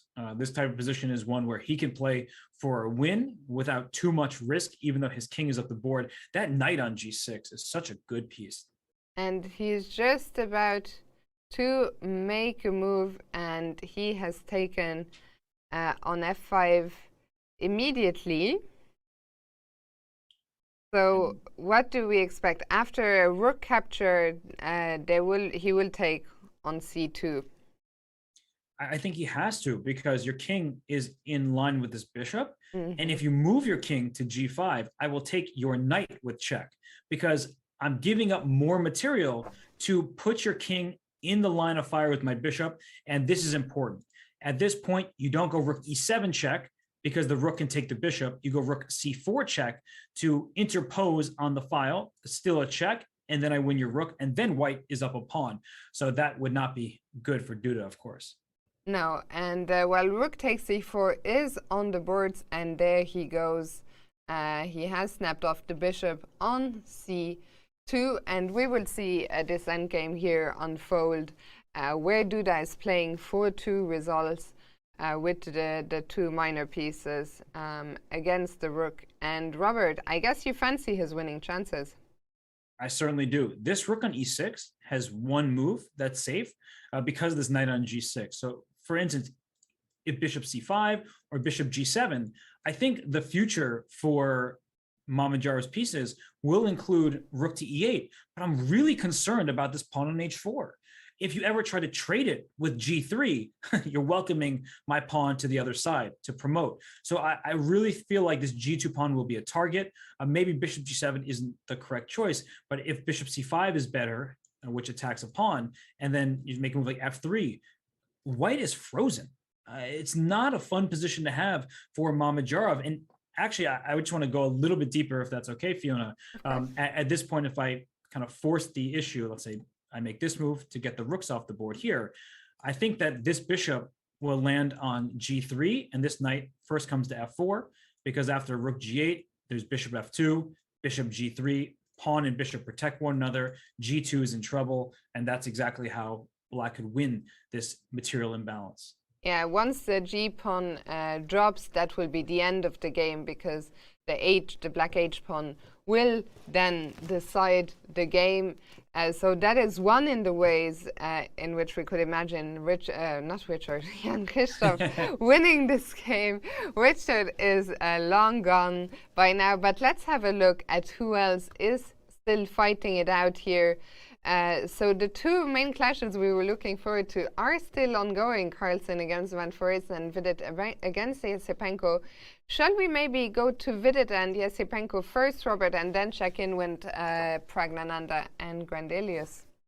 Let's do it, because the position has changed between Vidit and Yesipenko. We saw opposite colored bishops earlier. Now we have a bishop for white and a knight for black. So let's see how we got here, because it was just a few moves ago. There was a queen on e5, queen f2, rook c8 going after this pawn, rook to f1. Don't take on c3, you lose a more important pawn. f6. Don't take on c3, but never play f6. Yeah, I don't believe we should promote never doing things. Very often, most of the time, almost all the time, do not push your f pawns, because your king is less safe. Here, f6 is a great move. So, Ben, it's okay. You'll be all right. Rook e1 played. Now don't take on c3, because there's a nice little move here of bishop to d2. Or maybe actually bishop f4 traps. No, bishop d2 looks good enough. You win the rook because the queen's under attack. But for a second, I thought the queen is trapped. And then I noticed that the queen could come to h5. So it's not quite trapped, even if it's still good for white. But either way, there's a rook in line with the queen. So you should probably move out the way. He did. Knight to f5. And that's where we saw the trade of pieces. And the knight came to e7. Knight, rook, both under attack. It covers the rook. It attacks the queen. And Fiona, as we sit in this live position here, the pawn structure is probably better for black in the sense that no double pawns, but I really don't like isolated pawns in general. Yeah, on the other side, thankfully, at least on the other side, at least the pawn is on a light square, so it cannot be hit by the white bishop.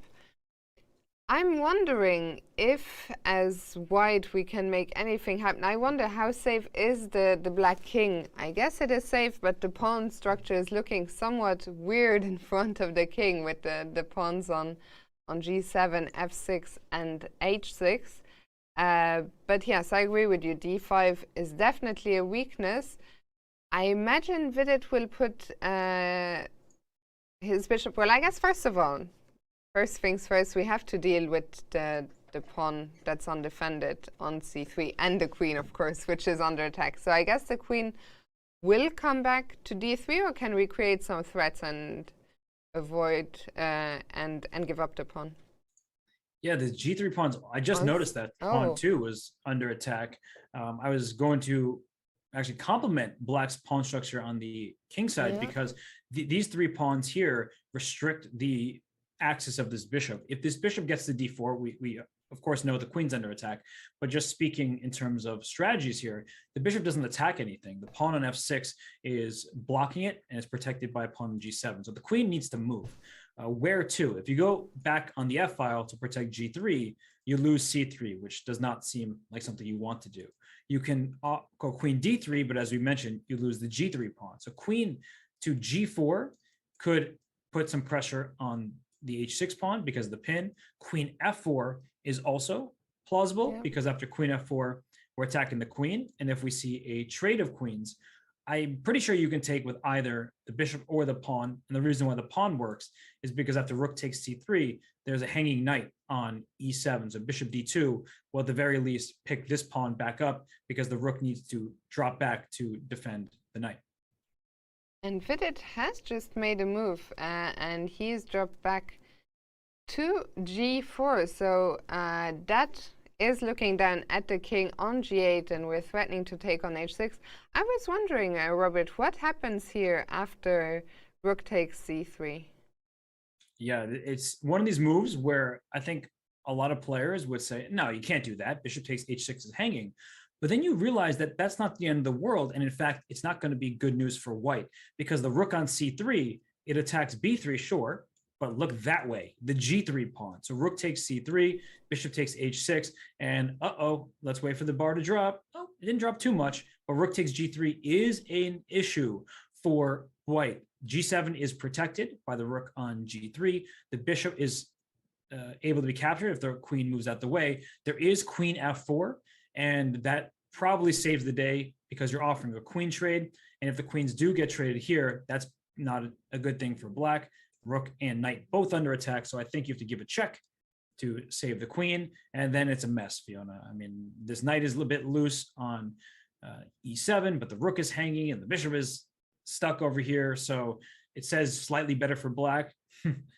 The computer is funny. I have to say, I didn't expect for us to get into such a mess here. And we see Vidit is back in the not like this pose. So yeah, rook c3 seems to lead to a lot of complications, but they could just be favoring black, because I don't think we found a way for Vidit. Yeah, no, I'm with you. I think that bishop takes h6, rook takes g3 is such an important point. And if you can't take on h6, you've lost a pawn in the position. And I don't think that Vidit's position is that bad. I think his bishop has some promise. The knight on e7 being loose is really essential, because otherwise white would really be in trouble. And I think in many of these variations, that knight being under attack, some rook endgames, you can even be down a pawn and still hold a draw. So Vidit has good chances to hold this position. But now it's Yesipenko's turn to play for more. And Yesipenko, I mean, he made his debut here last year, and he was in a way almost unlucky that Jorden won the tournament so unexpectedly, because that overshadowed pretty much everyone else's accomplishments. But Yesipenko, on his first year here last year, he shared third place, which was simply a phenomenal result, beating Magnus Carlsen, of course, on the way. But today, if he can beat Vidit, he might just be the sole leader himself going into tomorrow's first rest day. Yeah, it really depends if Duda is able to win his game against Mamedyarov, because Duda entered the round tied with Yesepenko. You never know what's going to happen, especially as these games head towards time trouble. But Yesepenko has to be proud of the way he's been playing. I mean, seriously, good chess. The way he handled Mamedyarov's G4 in that game, he was not phased. He played quite well, and he was never in real danger. So Yesepenko is a promising player and having a very good event. Indeed. And maybe a quick look at Pragnananda, unless something is happening in the cards, and maybe we can bring up the overview for a second to make sure we're not missing anything. So quick scan. Well, actually, Robert, maybe we have to go back to Magnus against Jorden, because what is happening there? Every game that we have left is exciting. I mean, look at what is going on with Duda's king over there. I mean, look at that. If there's a king on G5. If we look on the top row, second from the right, there's a king on G5. An F4 check was just played. And I wonder if Duda overlooked this variation. I know you mentioned Magnus's game. I'm excited about that one. I don't know where to go, Fiona, because all of these games are fast. Let's go first. I think things are happening right now in Mamedyarov, you're right. So let's go there. And indeed, could it be that Duda missed this here? So let's go back to where we left it off. Oh my gosh, look at Mamedyarov. He found this move G4 check. That was, oh my goodness. I mean, this move looks really bad because you're inviting a passed pawn. But if you take en passant, then we've traded here on the only benefit really in Black's position. And so Black will not win this game. I mean, the two rooks are good enough. Even if you trade a pair of rooks and win this pawn, we have pawns on the same side of the board, it will be a draw. So Duda plays king G5 and then F4 check. This pawn can be captured. This pawn can be captured. But no matter which one you take, you lose one of your minor pieces. Incredible resource by Shahryar Mamedyarov. I think this was definitely missed by Jan Krzysztof Duda, who took on F4, but after rook E5 check, as you said, there goes the bishop on C5. And now the question is, well, suddenly Black is in exchange down. He still has that outside passer on H4. How much is that pawn worth, Robert? I'm just still in a bit of shock by that tactical resource he had. That's why he offered the draw. He saw all of this well ahead that he's not in trouble. But the H pawn is worth its weight in gold. H3, you always think about pushing a passed pawn, and H3 makes sense. Rook C4 will be the response. And then the first question is, can I just push my pawn?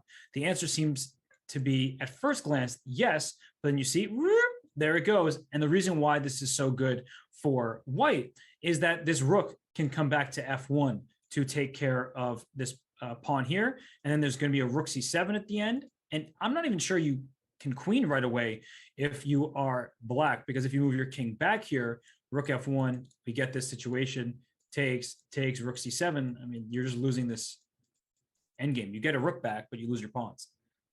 Yeah, so this has really turned around. Let's go back one more time to the position on the board. So H3, rook here. I guess the rook has to come to F8, Fiona, to defend, but then you don't have your rook behind your passed pawn. Yeah, and it will also be, it might be a bit tricky to untangle. So let's have a look at that. If we go H3, rook C4, rook F8. I think we have to bring one of our rooks to the 7th rank. I think this rook is to get smarter behind to the bring. pawn. And I think this rook is better to bring, because if we bring the C rook, at some point this king can move in with a tempo against the rook on E4. So because that rook's closer to the king, I want to move it away. And if you play H2, then the rook simply goes behind the pawn and starts putting it in some trouble. But this king can still go to Oh my gosh! I mean, what a I position mean, we I'm have shocked, to be honest, that the engine bar is going up into White's favor now. If I was White here, I would be terrified. Same. It looks really worrisome to have that pawn here. I think the good news for White is that in plenty of these positions, you can maybe sacrifice your rook for the pass pawn and then start taking the queenside pawns, because a rook and knight versus a rook, if those are the pieces that are remaining, that's a theoretical draw. So I don't think that White should be too worried, but I do see your point, Fiona, that this H pawn is very scary, especially as it starts darting up the board. Also, Jan Christoph Duda, we hadn't seen this at all. There was so much happening in the position that we completely forgot to look at the clock. But if they are correct, which I believe they should be, he's only got 3.5 minutes, Robert.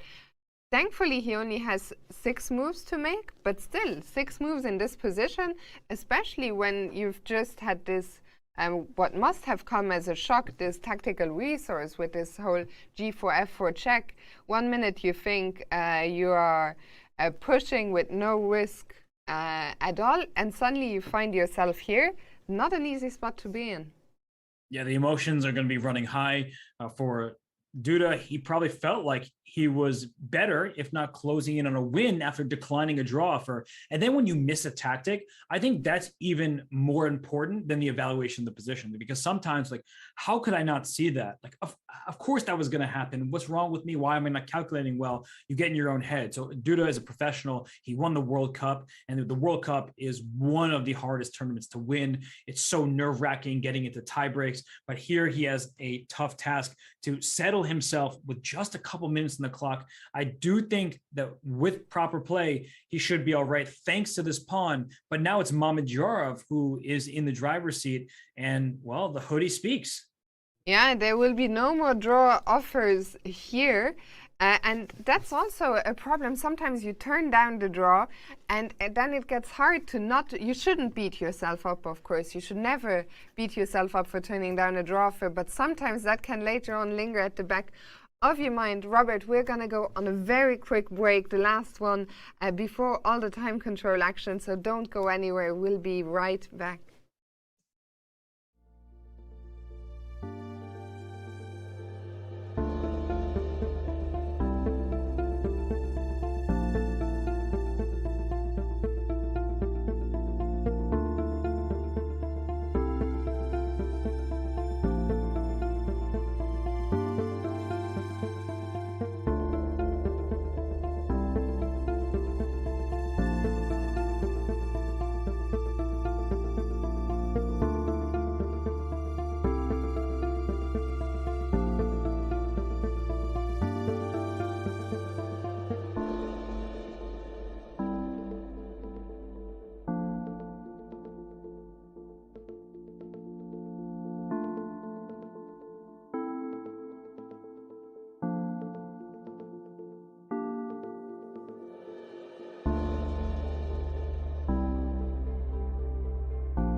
Will he take revenge, Robert? That's the question on everyone's mind. Well, Magnus Carlsen, he certainly is hellbent to do so, and things are happening in his game. Things are happening everywhere. We're half an hour away from the first time control, but let's look at Magnus's game first.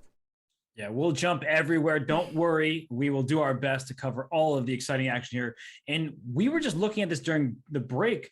And Fiona, White pushed those pawns forward, first with G5, then with H4. And you see the eval bar creep up in White's favor. Bishop E7 was played, but not because of the move Rook to B2. It goes back down. You see that Black is aiming all of his firepower at this G5 pawn, trying to sacrifice the bishop there to win the queen on G2 because it's in line with the king. And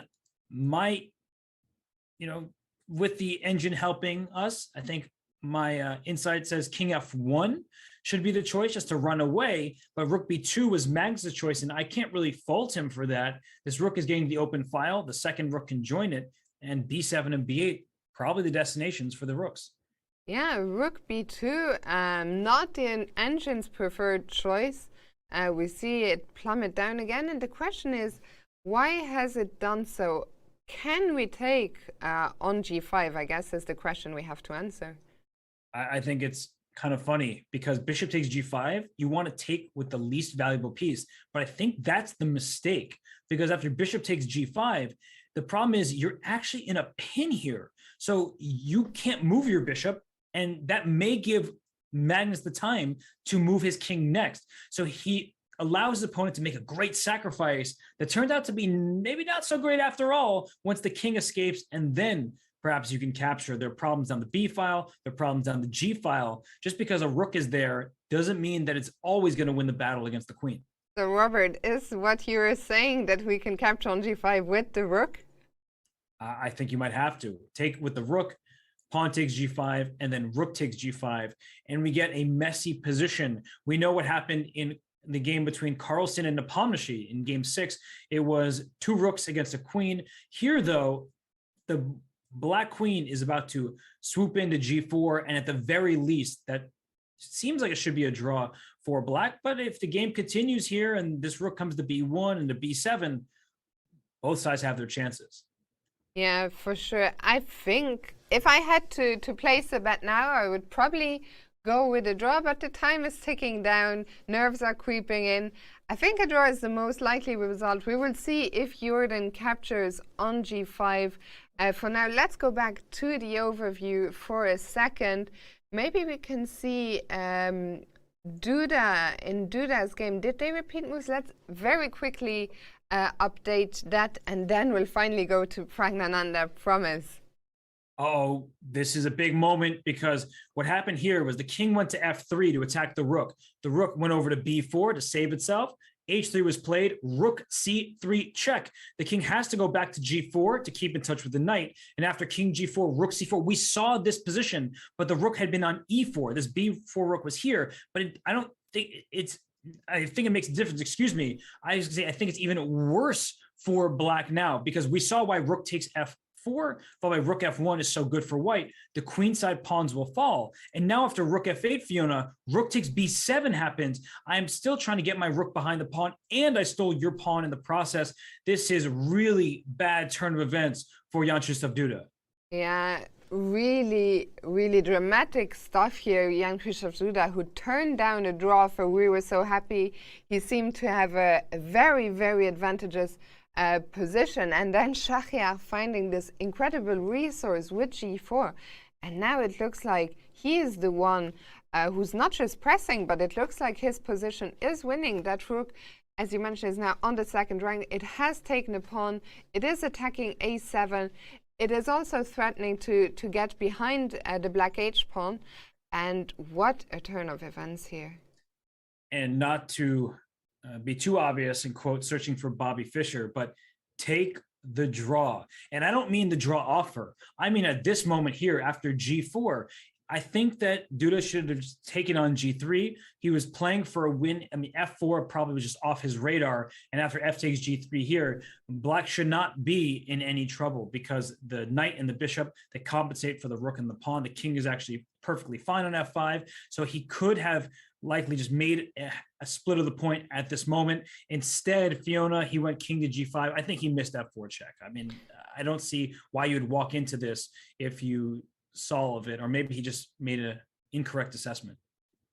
Yes, and I think the players have just made move 40. So what happened after Schach took on b7? Why do I keep calling him Richard? Brian Krzysztof went h2, and after rook h7, king g3. This was move 40. But Shachia, he took a quick last look back. Very often the players go away for a toilet break or to get a drink. So we will come back here in a while. For now, I think we're going to keep the camera on the Jorden close-up. Oh, we came back just in time to see Jorden capture not with the rook, but with the bishop on g5. Oh my goodness, another big moment. And this could be a slip for the player with the black pieces because bishop takes g5. Uh-oh, we talked about it. There's a pin down the g file in both directions. So as we bring up the board here and we analyze a little bit, the rook typically wins a stare down with the queen, but here that is not the case. The queen is winning the stare down because the rook is not defended. I think just king f1, the king can run away. You need to use this moment to get out of the G file. And although the engine's not sure about anything anymore, it is anyone's game. And if we just go a move ago, I mean, what else is there besides king f1? Because taking on g5, of course, is bad. Your queen is in the line of fire. So I think king f1 has to happen, but perhaps when the move is played with more depth, the engine says, not so fast. This is still unclear. I mean, okay, I guess as black, we have to find a move now which will defend the rook on g6, and at the same time, maybe try and keep looking down at the king. I'm not sure how we do that. All right, well, it's going back up. So it went down and then it goes back up. So the more it thinks, the more it sits there. As it gains depth, it is saying that white's doing well. So yeah, what move can you even consider here, Fiona, after king f1? That's what I'm struggling to see. So, okay, I was thinking if I get my king out of the way, but I don't want to step onto h7 really, because then the h file will open. I'll expose myself to some checks. Okay, what if I try king g7? So king g7, so you're protecting the rook. I guess I just take. And your king will manage to run, right? If I take with, yes, like that. This is the problem. He played king f1. It's on the board. So the problem is that the black king, Fiona, is also in huge trouble. Queen g4 type of moves. Oh, that's not g4. That's g4. This is f5. These type of moves, they allow the rook to come down to b7, and it's black's king that gets checkmated first. And if you play rook g1 check here, the king can run away. King e2, king d2 after queen g4 check. There go your checks. There goes the game. Maybe you can show why you didn't take the rook on g1. At first sight, it looks like, oh, we can get rid of the two rooks and we'll have plenty of material. But that would be a big mistake because of queen h3 check. Exactly. The king goes away, and only then do you take the queen, and black's king has plenty of safety, plenty of shelter to be had, and then this king is in a miserable spot. So we see after king f1, queen a7, which it covers the b8 check, and there's queen a6 check to look out for. So this is Jordan's plan. If pawn takes g5, you're about to see the engine do it.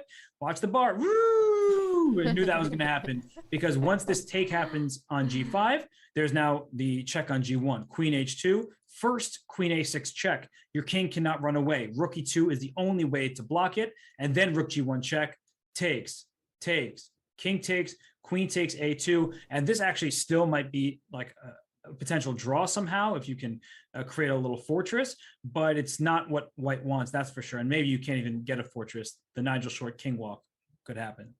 Incredible. So what do we do after Queen A7? We can't allow this. Do we just have to keep running? Oh Run my for gosh. the hills. I think you run for D1. King to E2. Check. Because if you play King D2, you get checkmated on the spot thanks to Queen D3 here. So you have to play King D1. And now when the check on D3 happens, your rook slides to D2 and everything is defended. And your king is actually tucked away quite nicely. It's got like a blanket. It's got, you got your little favorite stuffed animal and you're safe and sound, ready for a good night. All that's missing is Danny to read out some bedtime stories. Yeah, Fabiano, where are you at? Come on. Fabiano, that's...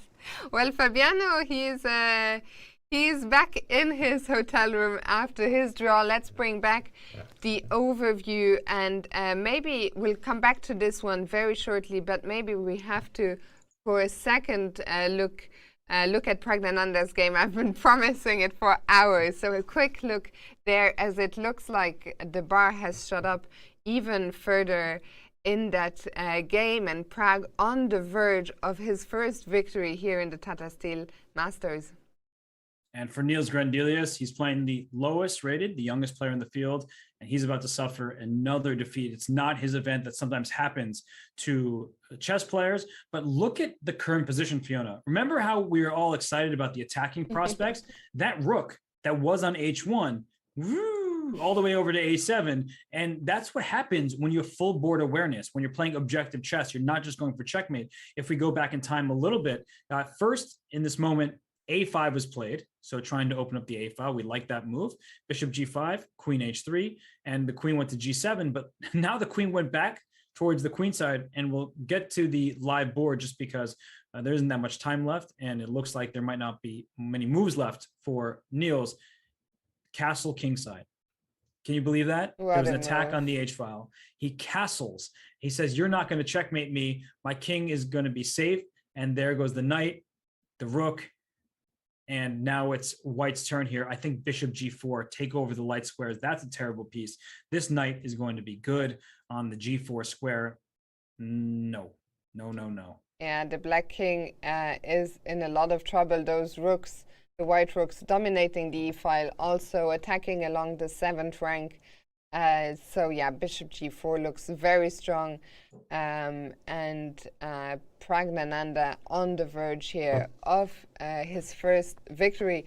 We'll come back here. I don't know where to go, Robert. I want to keep an eye on everything, but there's so many things happening. Maybe a quick look at Vidit. How far from the time control are we there? And just, I was looking at the bar dropping, then coming back. We left this off after Vidit played Queen G4, looking down at the pawn on H6, and Yesipenko did indeed take on C3, but Vidit now not taking on H6, but instead playing Bishop F4. Yeah, he did. Queen C5 check, king went to H2. So now the white king is tucked away, safe and sound. King H7, H4, D4 played. That move the engine at first glance doesn't love, and Queen E6. And they're in time trouble, Fiona. So mistakes are going to happen at this stage of the game, but I don't really even consider these moves mistakes. I mean, D4 makes sense. You have a pass pawn. Let's push it. Queen E6, very logical, going after the knight and also near this enemy king. Robert, I'm sorry. I mean, it's madness here, but we have to go back to Magnus, who did not play King E2, which I think I had seen in the chat was the only move to get a winning advantage. And it looks like after Queen A6, we are back to being in an equal position again. What an incredible roller coaster.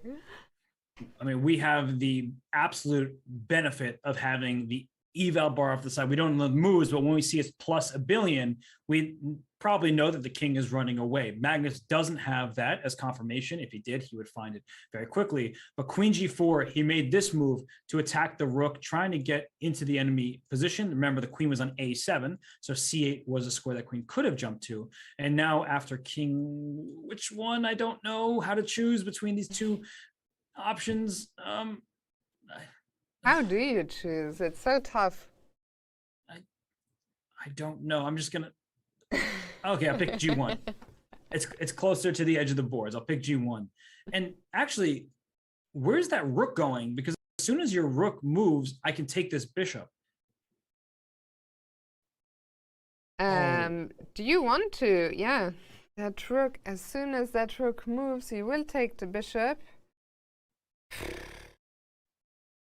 You know what? You might leave it there and play rook G7 because if you take this, the king on G1 is open. And so queen takes F5. You see that there? I think bishop F4, queen F1 is mate. Oh my God. King H1, checkmate. Thanks to all these pieces. What a crazy game. So Magnus, okay, he has to even be careful. So let's see this again. After king G1, he went back to G7. So I cannot take you on F5. Well, I'm actually the one that's going to get mated. If I don't take you on F5, then what do I do? Great question. So if this is as scary as it looks, and I think it is, can he play queen to E2 and just try to trade queens? That like seems to be the safest option. Yeah, of course, I'm not going to do you that favor. I don't think, although maybe I could, but I would love to keep this on. Say to you, Robert, please be my guest. Take my bishop. Yeah, okay. I guess you want this, and we get an even worse version for white, because if this queen had somewhere to go on the diagonal, white would be doing okay, but there's no squares on the diagonal to work with. And so the black queen will go to A6 if the queen moves. If the queen doesn't move, there's rook G1 and queen H3 checkmate. So that's why this is so winning for black. Yeah, so, I mean, what an incredible little game. There's still 2 moves to make for Magnus before he reaches the time control. Only 3.5 minutes on the clock. First, this decision, which we ended up just picking a square. I don't know. I was going to say at random, you chose it, Robert, so I don't want to do you any disservice. But it's not so easy to decide which of the 2 squares do you want to go to. I didn't know, and you saw me. I was hovering over them. I was like, let's just pick one. And I picked G1 simply because it was closer to the edge of the board. It probably does matter, but I just felt, I know another difference actually. In King G2, there could be a moment where Queen C8 is really nasty because rook takes F2 check is a threat. But with the king on exposing the queen on G4, if the king's on G1, there's never any kind of like rook takes F2 as an option. So I don't really know why this is even in this variation. I understand Queen E2 looks safer now that I'm looking here. Sorry, Robert, but we've had a result in the game between Vidit and Yasipenko that has ended in a draw. We can come back to here later and see what happened. I think we should stick with Magnus and see the last couple of moves before they reach move 40. So Magnus, he decided to go with the square that's closer to the edge of the board. The king is on G1, and now the question is, well, rook G7, we're also assisted a little bit by the engine. Is it the only move for Jorden? Queen C8 is another move that comes to mind, but I don't want to put my queen on this back rank in line with the king. So for example, Queen C8, you see that if I can get my rook to B8, and well, actually rook B8 right away is nasty, because if you take, I take on F5, hitting your rook so you don't have any discoveries with your bishop, and then I will take your bishop next move, and your whole position is done. Unbelievable. So it could be that rook G7 is the only move. It's also not an obvious move to find for Jorden. No, I mean, I'm just helped by the evaluation board off to the side. I'm like, I mean, I don't see initially this is an even position. And that's the huge difference between sitting and chatting about the game and taking moves back and seeing our options, drawing arrows. The player's like, okay, well, if I make this move, that doesn't look great. But then you have to just dig deep, calculate. And Jorden, he's fully concentrated here. Besides rook to G7, I'm trying to I think he's, sorry to interrupt, I think he's not seeing it yet. From what I can see from his face, he's making the kind of faces when you don't see anything. And and you think that maybe you messed up a little bit. He's shaking his head, and he doesn't look too happy right now. And I don't blame him because, there's so many things to calculate. Rook G7, there's like Rook B8 check. You always have to watch out for your own king if you're Jorden. So there are so many options in this position. I don't envy his task here. It is a huge, huge assistance to have the eval bar off to the side. Yeah, and also, well, his time situation, 5 minutes, 5 minutes for 2 moves, but this is a really tough move to find Rook G7 with both players here full focus, and I think this is the decisive moment of the game. Will he find it? He's down to 4.5 minutes. He's thinking here, and it's a position where a mutual oversight could happen because it's very complex and there are so many options that look pretty good. The thing is, as we keep saying, Fiona, as soon as we make a move, we see how the eval bar reacts. The players are all calculating this in their head, trying to figure it out. And the rook on f5 is threatened.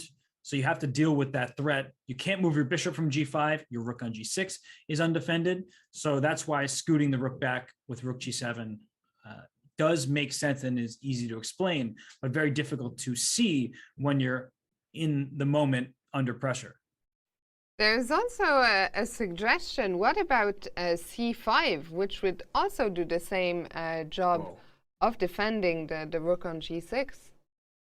And rook g7, he has found it just in time before someone stepped in front of the camera. But wow, what a move. Jorden finding rook g7, and now the ball is once again in Magnus's camp. There's also some danger looming for Magnus, who has one final move to make and 2 minutes 40 on the clock before the time control is reached. And I don't think we found the move that keeps it equal for Magnus. We found the move that kept it equal for Jorden. I don't know what Magnus should play here. Seriously, you can't take on g5 because rook takes g5. You lose your queen. You're going to get checkmated. Where does Magnus go here? We talked about the check on b8. What happens after that check? There might be bishop d8. I'll block you, sacrifice my bishop, and then your queen is pinned to your king. So I don't know what Magnus should do. I'm seeing in the chat there's a few suggestions of rook takes c6. Robert, what is that move? Okay, well, so that makes perfect sense. They're obviously using engines, unless we have, Anish Giri, did you come to the chat? Otherwise, they're all just using the engines. That makes sense now that it's mentioned because the queen is, not that, I can't draw my arrows, is covering this diagonal. So remember the variation we just showed. After queen takes f5, it wasn't bishop takes e3. We're stopping instead one square short of expectations because as you see here, you take a rook on c1, you get checkmated right away. You're just done. It's over. So you play bishop f4 check. Instead, the king can't go to h2. The king can't go to f1. It can't go to the G file. So you have to go king h1, and that was the checkmate. So rook takes c6, which is such a difficult move to find no matter how much time you have left, but it distracts the queen away. So now that the queen's on c6, we can take this rook. And if you do any sort of bishop takes e3 or bishop f4, now the king can even come to h1. There is no check on f1. And again, the black king is being checkmated. So if Magnus finds rook takes c6, it's Jorden who has the burden of seeing why it's then a draw. Like, both of these players have so much to work through. And this is peak drama because it is move 40. How the players wish they could have made one move more and have an extra 50 minutes, but they don't. 30 seconds on the clock for Magnus. And I don't think it's rook c6. What did he move? Rook b8 check. Oh my gosh. Okay. So he goes rook to b8. Can't fault him for not finding rook takes c6, especially with such little time when it's called, and the complications would have continued from there. He plays rook b8 check, bishop d8, Fiona. That was the automatic reaction I was having because all other moves are bad. Rook and f8, I think Jorden has the same automatic reaction there. He goes bishop d8 is on the board. That's right, because other moves just lose. So we were talking about this earlier. When someone's in time trouble, if there are only moves, they're easier to find. Magnus is going to take this bishop. He is then going to have to give up his queen for the rook. I'm not sure if Jorden wants to trade the other pair of rooks first, or if he... Wait a second. Oh my gosh. King h7? Is there rook d7, Fiona? Oh my goodness.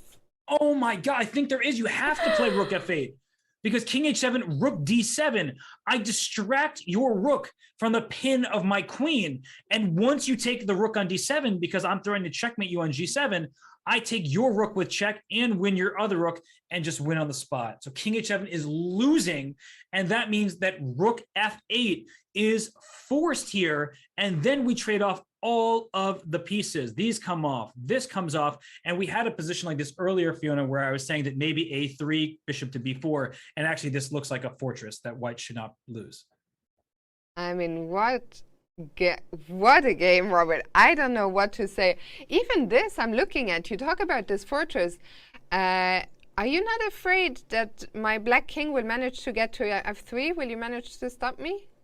Let me pretend to be confident for a second. I've had no idea what's going on all game. So I am imagining that this should be a fortress, but you're absolutely right. We can't just say the game's a draw. It should be a draw. No, no, no. With that king entering the light squares, maybe even to f3, the queen wrapping around towards the king side, this king could be in big trouble. So the game will continue. Jorden, of course, will not just agree to a draw, but I think that it should be a draw. Proving it is another matter altogether. And Jorden has, of course, played rook f8, not stepping into that blunder with king h7, which would be incredible. So we're gonna see this fortress-like endgame unfold here, and the bird's eye view. Well, we've had 4 draws so far, but I think every other game has just been incredible. It looks like both Mamedyarov and Pragnananda are on the verge of winning their games. Let's immediately go to Prag. They aren't on move 40 yet. Still 2 moves to make for Niels Grandelius, but look at those rook on the 7th rank. Look at the weakness of the pawn on e5, on the pawn on b6. Niels is trying to hold on. He has just played king g8, trying to get out of the 7th rank. And this is the last move now to make for Prag before he gets an additional 50 minutes. It is a pretty big moment here, though, because it's the type of position, it's move 40, and he has 20-something seconds left. Is that right? He's like no time? I think that's correct. He's reaching out already. I think he has the clock, his eyes on the clock, and he has just made his final 40th move, king f2, and immediately gets up from the board. Now the ball is in Niels' court, who's also on, just we can see there, 40 seconds for his final move. But of course, it's a lot more difficult here to make moves for black. Poor Niels, his position is completely crammed. He's just defending passively, and still it will not be enough here.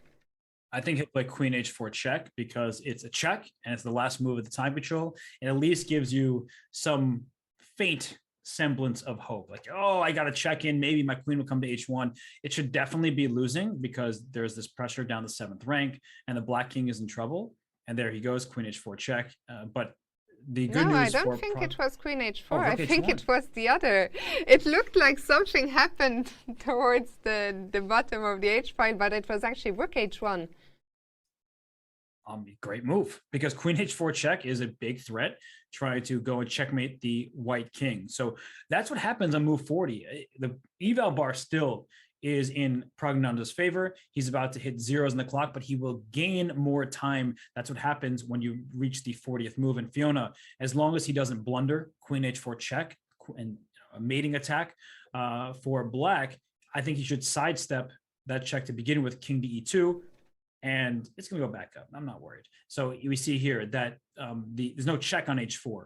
And if you try to go all in for some kind of mate, this knight has the h6 square. There might be a sacrifice here at some point. The e5 pawn is loose. So you need to create some sort of threat if you are Niels, and this king is just going to walk to the queen side and try to find safety there. Indeed, so this is looking good for Prag. We'll just have to find a couple of precise moves. We're going to go for a break in just a second, but let's quickly update the last remaining game, that is Mamedyarov against Duda. Okay, pulling that up right now. And there is an eval bar that's very high. The move king to b3, an accurate choice by Mamadjarov, because his rook now can walk back along the c-file, helping to prevent this pawn from promoting. If king g2, the move you'd want to play to promote, then the rook comes to c2 with check, and you just lose the pawn on the spot. The two rooks team up. And Fiona, this is another big problem, is that if this rook leaves f8, say to go rook e8, the end game after rook takes h2 is winning for white. You take the rook, you lose your knight, and then you're going to lose this pawn. Thanks to how strong this king on b3 is, it will likely walk up the board, and the rook will help out attacking this pawn. The king on h2 is out of the game. Absolutely. So this game, I mean, what a wild game this was. A dramatic turnaround for Duda. But Shahriar, I saw earlier in the chat, someone was saying the power of the hoodie. Well, he certainly has been so resourceful, and it looks like Shahriar is going to get his first win as well. Robert, I think we're going to take a quick breather. The day started quite slowly, but then it exploded everywhere. We still have 3 games going here. Anything could still happen, so you don't want to go anywhere. And we'll be back in a few minutes.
are back, and we see the discussion there between Magnus Carlsen and Jorden van Foreest, who have agreed to a draw.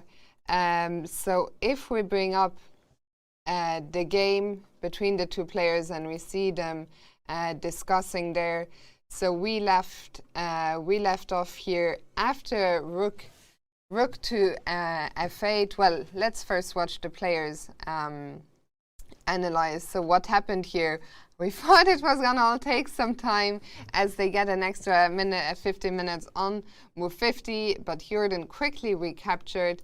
Magnus gave a check on b4, king g8. So we thought this was gonna go on for a while, but I believe Robert was probably correct in that this is just a fortress. Jorden tried to bring his king via g6, which was my idea, but it turns out there was no way in for this black king. The king cannot get further than g4. So after c5, Jorden giving up a pawn to open the 6th rank for the black queen. And after bishop takes, we just had a repetition here with queen g6 check, king f1, queen a6, and so on and so forth. And the draw was agreed. Robert, what a game! Seriously, that was an awesome finish to a great game. There will always be mistakes in a game of chess, but that was really exciting, and both players gave it their all, particularly Jorden van Foreest. He sacrificed not just one pawn, but a second as well, and he was ready for a clash with the world champion. Absolutely. During our quick break, I saw that Ivan Sokolov, who has worked with Jorden in the past, tweeted something along the lines of "Fortune favors the brave." He is very impressed with Jorden's performance here so far. I don't know what we just saw on the screen there. Looked like some kind of private joke between the two players. And yeah, what a game. Magnus definitely, I think the only big chance he missed was probably this moment with king e2. But of course, we're sitting here, you know, we have the evil bar. It is a lot easier. And both players, well, it's very nice to see their smiles. And I hope we are going to hear from them and hear their thoughts about what was a fascinating game. That would be great. And it looks like Mamedyarov has won his game against Jan Krzysztof Duda. So for all of those early draws that we've seen from Mamedyarov, that he's been fighting like no other. You have to give him credit. He comes up with creative, innovative lines. And this one was not going his way for a while, but it ended up in his favor. As you just quoted, fortune favors the brave, fortune favors the bold. And Mamedyarov is quite a bold chess player. Absolutely. For Jan Krzysztof Duda, what a tough loss before the rest day. The draw offer, we caught it on camera. It's quite rare for us to catch a draw offer on camera. It was turned down, which was, I believe, absolutely the right decision. But then, yeah, this moment with g4, f4, a bolt out of the blue. And Shahryar Mamedyarov getting his first win here this year. That leaves us with only one game. It all happened so fast suddenly, Robert. But the only game remaining is Pragnananda against Niels. And after move 40, the players got an extra 50 minutes. And Pragnananda is still thinking here how to deal with this threat of queen h4 check. That is correct. And if you just look at this position, Fiona, it's one that I would say that Black should just resign. And I don't recommend that people resign, but all of the pluses in the position are in White's favor. These pawns here, all on light squares. There's a knight on g4 that can't ever be touched because the dark square bishop that's only staring into its own pawns, both of which are weak and attacked by White's pieces. 2 rooks in the 7th rank. You couldn't ask for more. The only thing that's causing Pragnananda some trouble is his king on f2. If this king were somewhere over here, like on b3, then the position would just fall apart for Black, I imagine. So I think the move king to e2 is a step in the right direction. That way you avoid queen h4 check. And if the queen does come to h4, I'm not going to take your bishop on c7 because you'll see what the evaluation bar does to you. There it is. Queen e1 check, king to d1. And this king is just too far out in the open. King c3, check, king here, check. So many checks, not really many places to run to. If you go to A2, you lose C4. If you go queen C3, rook to B1. So it just shows. What if I run to A4? You run to A4. I'm going to take here. You have to go back to A3 and must have some. Oh, I'll trade rooks because that gives me a check here. Yeah, too tricky. No, I just like you said, asked a question. I was like, wait, how am I gonna deliver these checks? I get that check because queen D3 check. I guess that also takes care of things. You can just because the queen can't block. Then there's the rook coming to A1. So, wow, the king wants to run, but it doesn't want to allow the black queen in with a check. And that's why I was going to say, instead of taking this bishop on C7, if you just back the rook up to A1, you remove black's only threat in the position. That was the one threat. And now if we trade rooks, black's position still remains terrible. The king is actually quite safe. The knight can always retreat. The queen's about to join on the A file. E5 is hanging. I think I just I'm having trouble looking at this position for. Yeah, it is certainly a very ugly position for Niels. For me, it is quite incredible to look at this position. Of course, we understand it is winning for white, but material is even, and the engine just says +8. This is game over. Yeah, this is unfortunately. It looks worse than that for Niels. I mean, just none of his pieces, with the exception being this rook on H1, are really doing all that much, and all of white's pieces are active. So I think Pragnananda, he's just several moves away from ending this game and getting his first victory in the Masters section. Yeah, I think once again, it makes a lot of sense when you get an extra 50 minutes and you're on the verge of what will be a big win for him, for Pragnananda. You want to take your time. There is no rush here. He knows he's winning. He knows he just has to take care of some last threats by Niels. But it looks like he's getting ready to make a move to me. Yeah, I was thinking the same thing. He's up. Oh, there he goes. And I think he went rook A1 first. So maybe king E2 is not strictly necessary. He brings the rook back. And the advantage, yeah, it's still tremendous for him. The rook is not going to be on H1 for much longer. If you trade, then you still have a problem down the A file, a problem down the 7th rank. There's a passed pawn on D5 that's protected. And if you think about the pawn structure, Fiona, white has this wonderful pawn on D5, and the material is even. So you're like, where's black's pawn? It's this one on B6, which makes the bishop look bad. It can't move. So it's just clear that everything, positionally speaking, is favoring white. Yes, indeed. And Niels now, this is a depressing spot. And I think even from Niels' face, he knows, of course, that this one is gone. And he's had, as we mentioned before, a really tough start to the tournament. He is most likely going to walk out of the playing hall today on a half out of 4 score, which, of course, is not what he wanted. Last year, I think, in the same situation, going into the first rest day, he was one of the tournament leaders, but hopefully he will be able to bounce back. He will try and fight here, but as you pointed out, there's just too many problems in this position, and the white king is safe enough for there not really to be too many tricks here for black. And as we see the emptying playing hall, I do want to give a quick shout out to somebody that's not in the Masters section. It actually is Arjun Erigaisi. He won his game today with the black pieces. He moved to 3.5 out of 4 in the Challengers. And we know that the winner of the Challengers gets to take place in the Masters tournament in the following year. So to see Arjun continue his success, I think at first, Fiona, people thought that he's a rapid and blitz specialist because that's where he had the most opportunity. He was playing online. He's been known for so many years on chess.com as he's been in the Junior Speed Chess Championship, playing in all the biggest events, Title Tuesday, blitz rating above 3,000.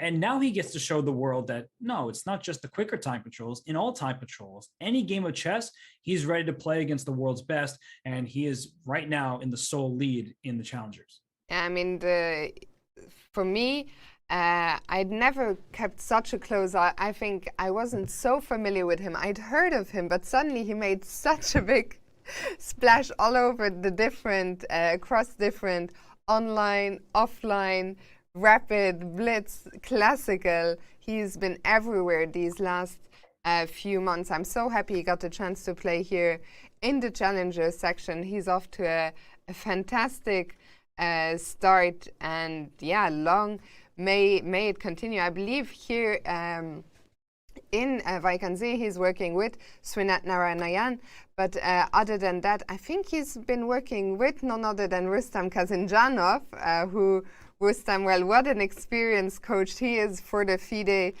former FIDE world champion himself. He's worked with Vichy, he's worked with Fabiano, he's worked with the best of the best. And isn't Rustam also working with Abdusattorov, who recently won the World Rapid Championship? So not bad in terms of coaching duty. But you know, Arjun is one of the many young talents from India, and of course we have Vishy Anand to thank for much of the success of the current generation. He's an inspiration. He's a national hero. He's beloved in India, and I think Arjun, you know, nowadays maybe not so much overlooked because of his success, particularly in rapid and blitz, but we know Nihal Sarin, that's the name that everyone talks about. And then we forget there's Gukesh, there's Raunak Sadhwani, there's Arjun, there's Pragnananda. I'm definitely missing like 4 more names, but India is really thriving. It's blossoming as a chess country. And we have to give a shout out to the former world chess champion, our friend Vishy Anand, but also just all the coaches there. You mentioned Grandmaster Narayanan and so many people who are supporting Indian chess, Grandmaster Ramesh, fantastic coach, well known as the leader of the national team for a long time. So it's really awesome to see that. And for Niels, he's probably thinking, hey, someone root for the Swedes. Why not us? But it's not his event. It's not his game. And unfortunately, Sweden is not as stocked with, you know, future potential champions. On the bright side, this is a long event, and even after today's game, there will still be 9 rounds to go. Very often, most events are only 9 rounds long, so hopefully he can clear his head tomorrow on the rest day and then come back in a fighting mood, and I'm sure he will after the rest day. But yeah, Robert, you talked about all these Indian players. I mean, this summer, the Olympiad is hopefully going to be back after 4 years. And I don't envy the task of whoever is going to be in charge of picking the Indian team. Right, because there's some people that are obvious. If Vishy decides to play, of course, he'll be on the team. Vidit, who is doing so well here in the Masters tournament, 3 out of 4, heading into the rest day. You have Patala Hari Krishna, and then you're like, well, who's next? We've got Adiban, we've got Nihal Sarin, and then we just listed all these other players, in addition to the slightly older generation than all the teenagers. But you're spoiled for choice at this point, being a fan of India, and it's really awesome to see. So many of these players, they take part in just pretty much every event they possibly can. So it's awesome. It really is. And Pragnananda, he's making his mark on this field in the early going. Absolutely. What they need to do, Robert, maybe is organize the Olympiad themselves. That way they can field 2 or 3 teams. And I believe they could literally have at least 2 teams in the top 10. That's how strong and how many up-and-coming players there are. Meanwhile, yeah, we are looking at Niels. Niels hasn't moved yet. I see a lot of people. It is sad looking at him, but for Prague, it will be a huge moment. And Niels, he will be back for sure. Yes, he can defeat anybody in this field. Last year, he started off with a bang. This year, it's going the complete opposite direction, but it's still a long tournament. His next opponent, I'm not sure who it is, but they better be on the lookout, because Niels Grandelius, he can compete with all the best players. But, you know, we see him here. You have to feel for him. I've been the last game playing in a round on numerous occasions where I'm trying my best, just trying to come up with a way to survive. Some hope here, a little bit of chances there, but realistically, he knows that this position is gone. He has no way in. The king is coming to e2, the rook on b7, followed up by the rook eventually coming back to a7, or queen entering on the a file. e5, b6, all weaknesses. The king on g8, not happy either. If the rook leaves the h file ever, there's knight h6 check. So just so many issues to deal with, and white has way too much firepower. Robert, I didn't want to interrupt you there. You were in such a flow. We had pulled up already the pairings.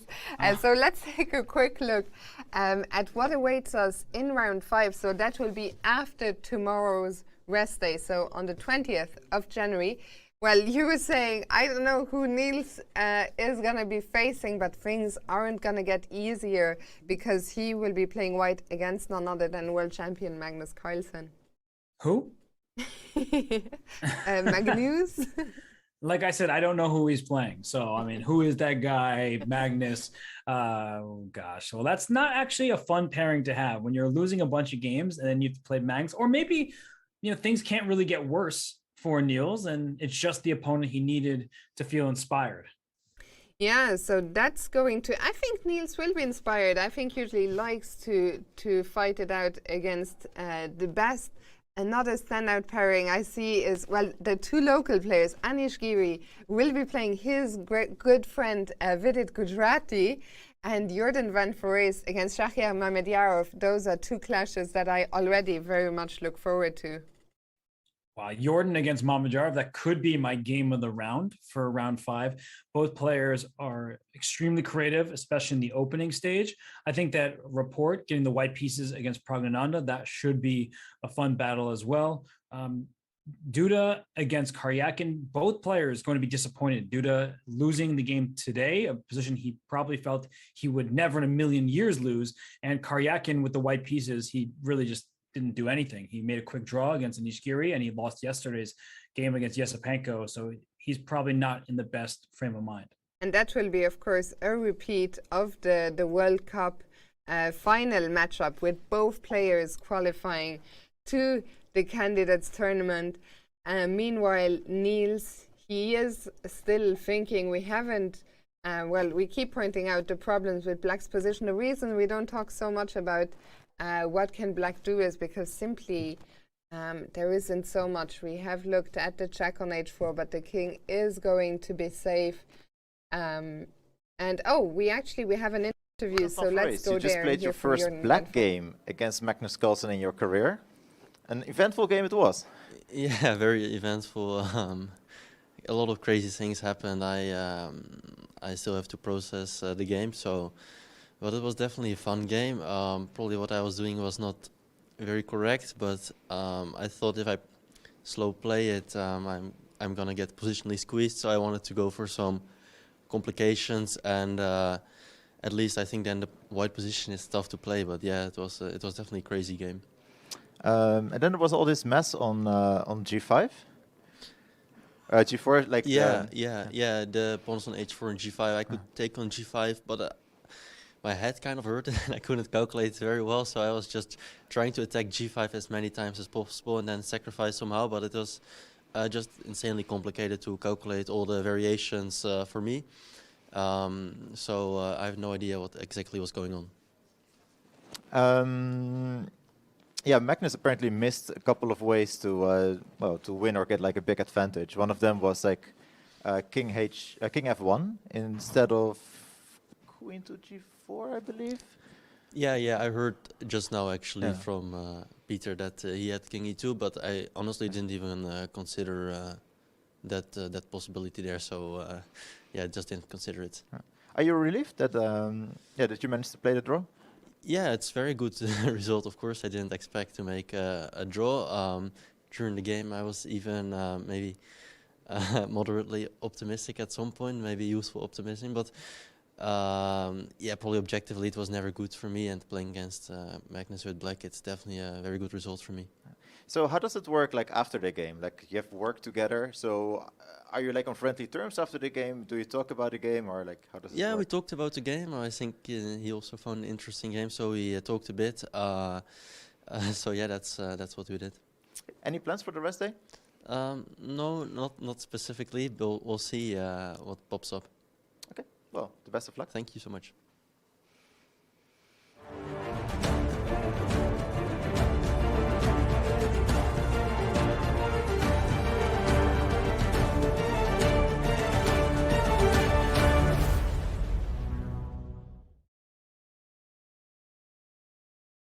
Jorden van Foreest. He is clearly satisfied with what he called a crazy game, and it certainly was. We might have another quick look at that later on. But here we see once again, well, the pairings. I think what we meant to show you, I will bring up in a moment the results from today for those of you who might just be tuning in. We only had one decisive result with Mamedyarov beating Jan-Krzysztof Duda, but Robert, as so often, that doesn't tell the whole story. No, it certainly does not. I mean, the game between Carlsen and Van Foreest could have gone either way. We are going to get our second decisive result in this game unless something very strange happens, but it's looking particularly bad for Niels Grandelius. And some of the other draws were also full of life. Some were not. Some were quite quick, but Vidit Gujrati against Andrei Yasipenko, that was a fight that just so happened to end in an even position. And Fiona, I was thinking about, how to explain why this position is as winning as the engine pointed out to be. And so I just wanted to make a move, I don't know, rook back, because if you trade your only active piece, you're going to get squeezed. So I thought I could make the move rook to h7.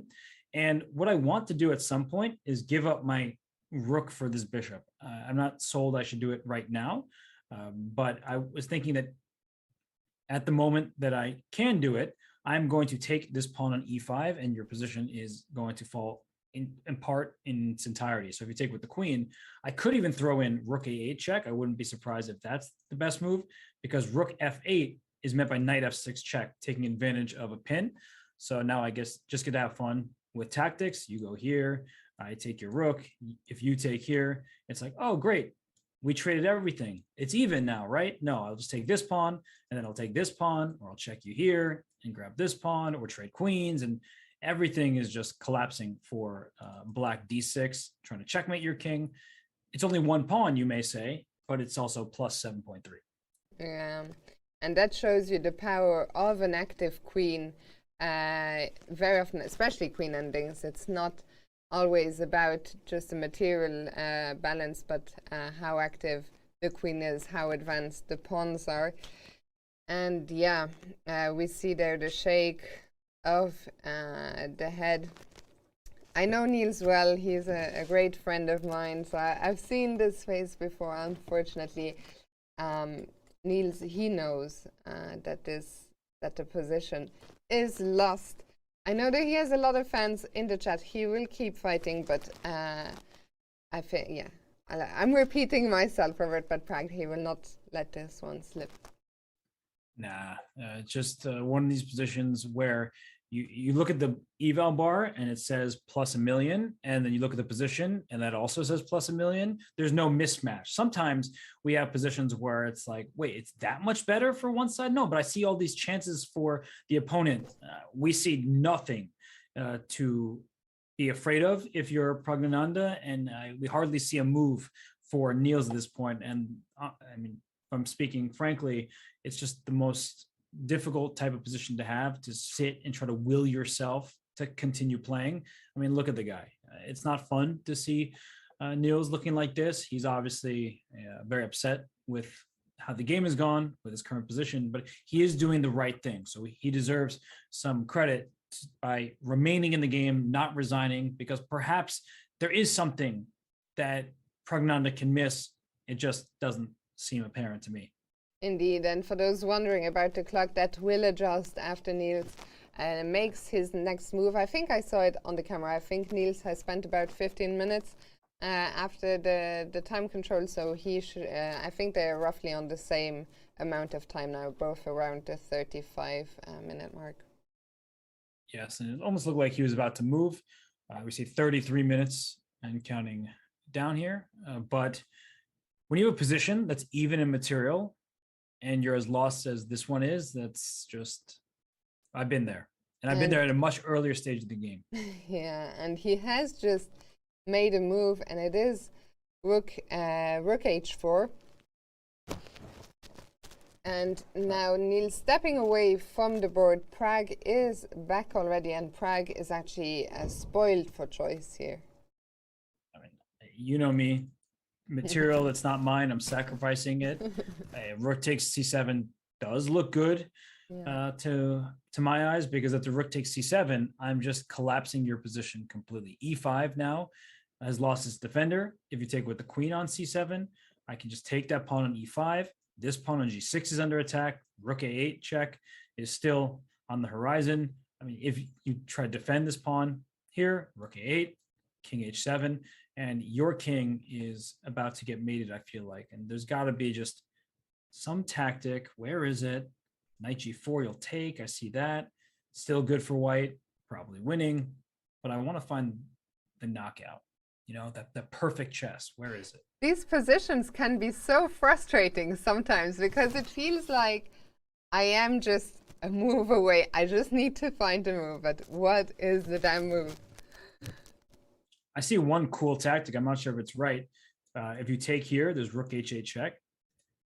And after king takes h8, there's knight f7 check. Oh my goodness. Rook is pinned, and then that's a fork. That's a lovely tactic, actually.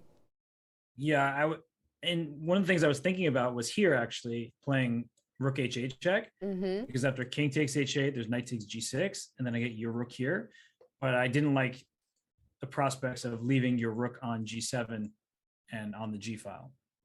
This looks good enough, but the other looks even stronger. Yeah, just having fun at this point, right? Yeah, so did you mean to take us from the start? Oh, no. I was trying to refresh the page and then I clicked the wrong thing. And I was trying to, then go send a message at the same time. So when you're multitasking, you just go wrong. Well, I think anyway, very soon it is time for us to take another short break. We will let Pragnananda think things through, and we'll be back with this final remaining game from round 4. So don't go anywhere. We'll be right back.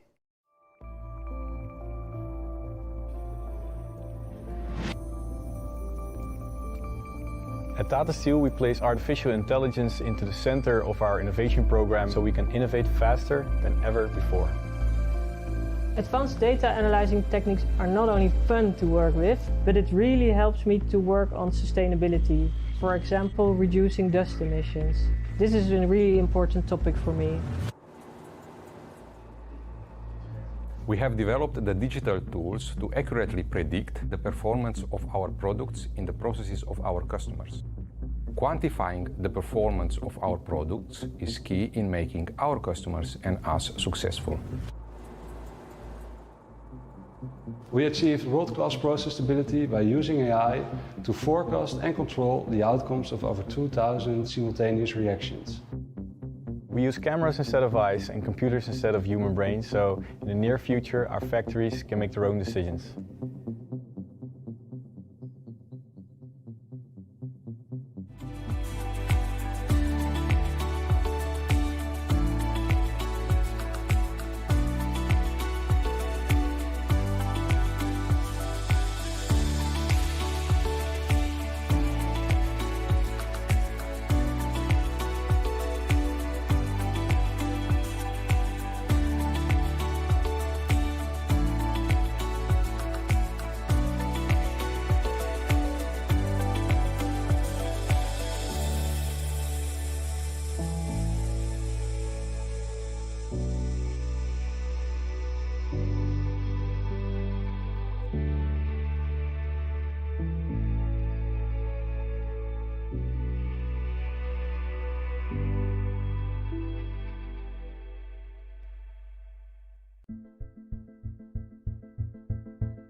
Hikaru Nakamura is playing for the win, even though his opponent has a pawn one step away from becoming a new queen. It's sensational the amount of risks Hikaru is taking here. It seems like Black is making some progress, finally, and... Well, he just made the decision to trade off everything. He did get a draw, but that could very easily have been a win. It looks like it should be winning for Bibisara. I mean, Black only has that one queen in the attack, and White has an extra piece and lots of pawns. I think we're going to see a little bit of an upset in this game. And Muzichuk ends up losing on time, and Asobayeva confirms her excellent form by winning that matchup. This is incredible. Bartosz Soczko is up a piece against Magnus Carlsen. Soczko, playing in his native Poland, has a winning position, and Magnus resigns. Soczko is on a perfect score, having defeated the reigning world champion. The lead just keeps changing. Asobayeva has already been in the lead, and now she's going to get it back. I mean, because this game is about to be over. And Shuvalova has to resign. In the end, she was 5 pawns down. There's no hope saving that. We got Sindarov and Fedoseev is actually the battle of the leaders on 7 points out of 8. There's a pawn endgame now, only pawns remaining, and Sindarov is going for the win! Sindarov is going for the win! Fedoseev rushes his king back into defense, and the guys agree to a draw. Oh my gosh, and both of these players remain in the lead. Aronian with an extra pawn in the rook endgame, and Fedoseev, he's unable to do anything about the white pawns in conjunction with the white king just making their way up the board. It's over! Levon Aronian taking the lead in the tournament. Aronian rushing his king over to the left-hand side, trying to get rid of Black's rook. The king is now coming to the aid of the pawn that's only 2 squares away from becoming a new queen. And Aronian is making very good progress here. And Anish Giri resigns the game. Levon Aronian, 13 points. Fantastic result. He's playing so confidently. Hikaru Nakamura is not on the list. He tested positive for COVID and had to withdraw from the tournament.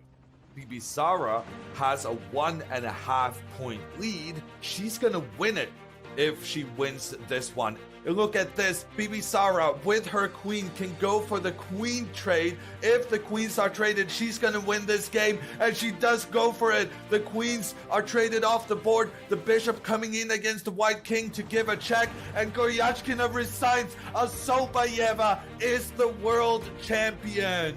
A lot of credit to our women's world blitz champion, the young player from Kazakhstan, making her name known to the whole world. Maxim making his calculations. Can he stop that black pawn in time? And he thinks he can do that after lots of captures. It's Aronian who's down by a pawn, but Aronian's king is unable to assist against the white king making its way forward, and Aronian now will resign the game. And what a stunning turnaround there. He made a couple of mistakes, and the Frenchman capitalizes on that.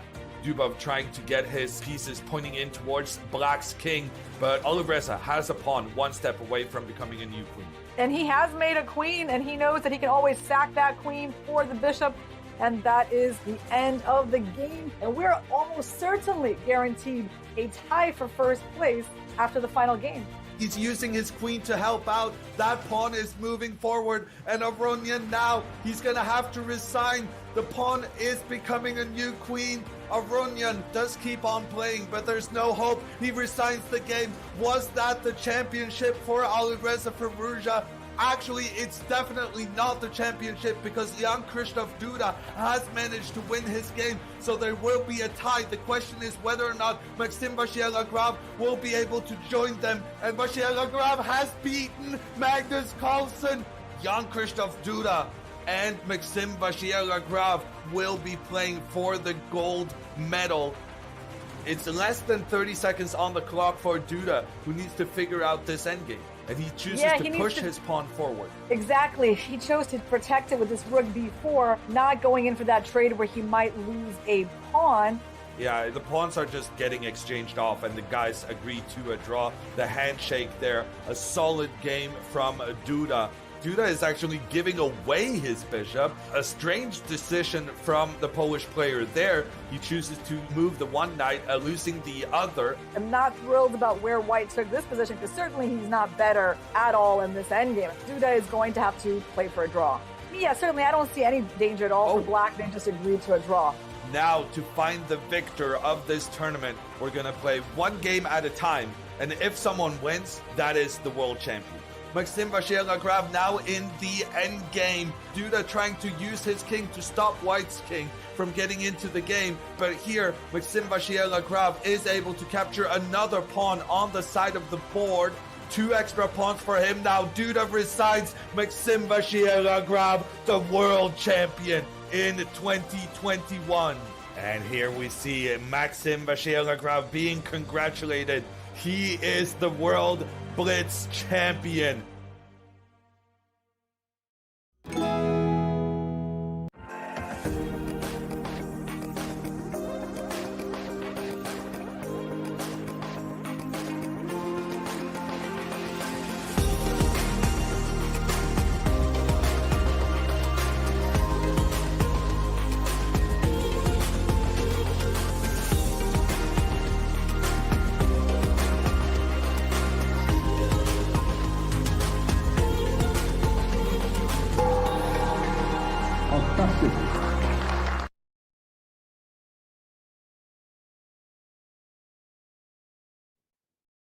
Welcome back to the final moments of this 4th round here at the Tata Steel Chess Tournament, as Pragnananda is just putting the finishing touches on his game against Niels Grandelius. And Robert, it looks like he heard you, because he did indeed take that bishop on c7. He did, and after rook takes e7, he grabbed the pawn e5 with his queen, and as we get to the live position with queen e6, devastation all around. g6 is hanging. The f7 rook is pinned. The knight is about to join the party on e5. And Black is not going to be able to deal with all of these threats. And we saw Pragnananda kind of look at Niels. He was like, I got this one. This one is mine. You can resign at any time and it won't be too early. And the reason is king g7 protects both the g6 pawn and gets out of the pin. But knight e5, rook f6, in comes that rook to a7 with check. The king has to run somewhere. If it goes to h8, you have a fork on f7, and you get to win the rook for the knight, and then go checkmate the king. If the king goes up to h6, the knight can come to g4 with check, forking the rook and the king. And in a position like this, the queen comes back and is going to deliver a checkmating attack right here. Yeah, and I really think these are the final moments. Pragnananda has played this all very confidently, and the position, as you say, is just collapsing, and there is no holding it together. Sometimes there are some positions in which you can give back some material and try and hold a worse end game, but here that's just not happening. Maybe we can look at, you just highlighted it there, what happens if Niels tries to do just that. Well, he can survive maybe a couple more moves. Let's say you bring your queen out to f6, which protects the pawn. You just play e5. And even if king g7, you play e5. If you don't take the pawn, and they're connected passed pawns walking up the board, if you do take, after queen takes g6 check, if you block on g7 here with your queen, I bring my rook in with check. You bring your rook here. I take. You take, and this is kind of funny. You may want to take a free pawn. It's better to just transition into a winning king and pawn endgame, because you're up a pawn, it's a pass pawn, you free up a second one, and then the game is very clearly over. And just as we say that, well, Niels has just captured on g4, so we might see something like this unfold over the board. Yeah, queen takes back for sure is what Prague will play, because if you take with the pawn, you allow queen h4 check, which very likely is still great for white, but why allow that check? Just take with the queen. You have everything in your position covered. But I also like that he's thinking. He's not rushing. He has plenty of time left. And with accuracy, he knows he's going to take home this victory. Yes, indeed. He is not rushing, but he is reaching out. And I think It will indeed be queen takes, not allowing any counterplay, not ruining the pawn structure. The queen from g4 will still be attacking the pawn on g6, but plenty of time still on the clock for Pragnananda, and there he goes. Queen takes g4 is on the board. And this game has been a different type of impressive compared to, say, Vidit's defensive prowess shown against Dubov from yesterday.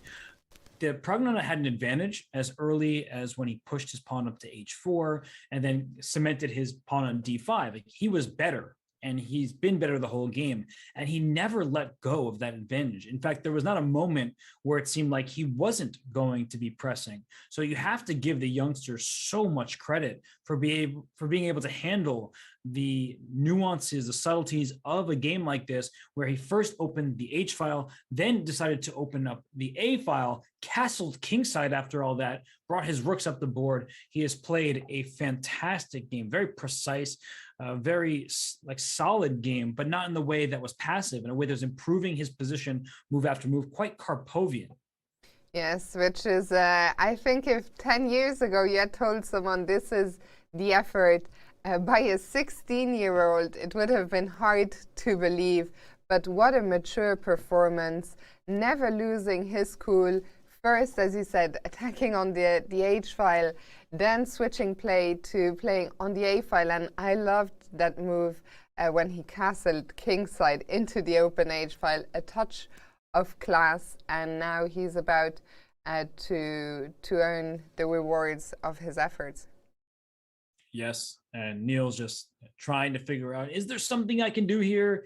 Maybe I can play on for a little bit, but you can almost pre-move e5 for white. And as we mentioned, after queen f6, e5 is a good deflection. And if king g7, you're not stopping me from playing e5, and I'm just going to walk my pawns up the board. I will join my passed d pawn with a passed e pawn, and it's just going from bad to worse for Niels. And we saw Niels there shake his head one more time. These pawns, they are unstoppable. Just look at them. They are going to advance. Not just are they going to advance, your king is also not safe. He has just made a move. It is king g7. And well, Robert, I guess we still want to just push the pawns. But look at his face, right? You know, he's knows he's lost. He's playing on, but he's kind of resigned to the fact that it's going to be a defeat. And even if this were a blitz or bullet game, I don't think that you can really go wrong for white. It's hard to imagine any way to make a mistake. And well, speaking of blitz, Title Tuesday is about to begin in 5 minutes. I can't play. I did play last week, but I'll be busy here commentating with you. But Title Tuesday is about to begin, and I believe it is on the Chesscom Live channel, so twitch.tv/chesscom live. You will not want to miss that action, but maybe you can wait until after this round ends. Indeed, and if you are watching us and you are a title player, of course, go and take part. For now, we see once again the results today. We had only one decisive result so far, Mamedyarov beating Duda, but Pragnananda is about to make that too. And I think we're once again spoiled for action here. A few quiet games, which I think is often the case before the rest day. So here's your, I don't know how many reminder, but tomorrow is a rest day, so no need to show up at 2 p.m. The action will resume 2 days from now on January the 20th. As always, same time. Every round will be at 2 p.m. Central European time, except for the last one, which will start 2 hours early at noon Central European time. Robert, what are you planning to do with your rest day? There's no rest for me. I'm pretty sure I'm going to be commentating something tomorrow. If it's not chess, it will just be my thoughts. But no, on chess.com, there is Winner Stays, and I think, be joined by Danya Naroditsky. The two of us will cover that event. So I will continue speaking about chess. That's how my day off will be spent. Well, maybe then I can spend my day, listen to you commentating on chess. We will see. We will see about that, but both of us will be back here 2 days from now. I think for the players also a much needed rest day after the first 4 rounds. Wijk aan Zee is a very long tournament, a tough tournament, and the players will be back with renewed energy 2 days from now. And I see we have a graphic ready of the participants in tomorrow's winter stays. It's in the master section, we have Dina Belankaya taking on Anamaya Kazarian, so that will be a great matchup. We have the CEO of chess.com, Eric, taking on Samai. Samai, of course, extremely popular as both a comedian and as a chess content creator. He's commentated events. He's played a ton of the who's who of chess, so he'll be at it against Eric. And then we have LSV taking on Crybaby Carly in the Pogger section. So it's going to be a fun day. That's tomorrow during the rest day from Wijk aan Zee. Plenty of action to look forward to. Anamaya Kazarian, of course, another local hero. We have 2 here in the tournament, Anish Giri and Jorden van Foreest. And Anamaya will try and fly the Dutch flag in winner stays on. So plenty to look forward to even on the rest day. Pragnananda, meanwhile, he is still thinking.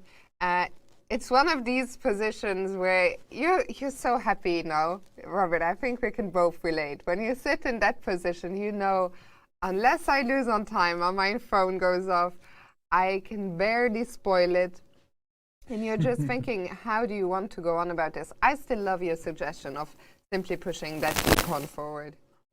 Yeah, E5 just looks really strong. There's no drawback that I can see.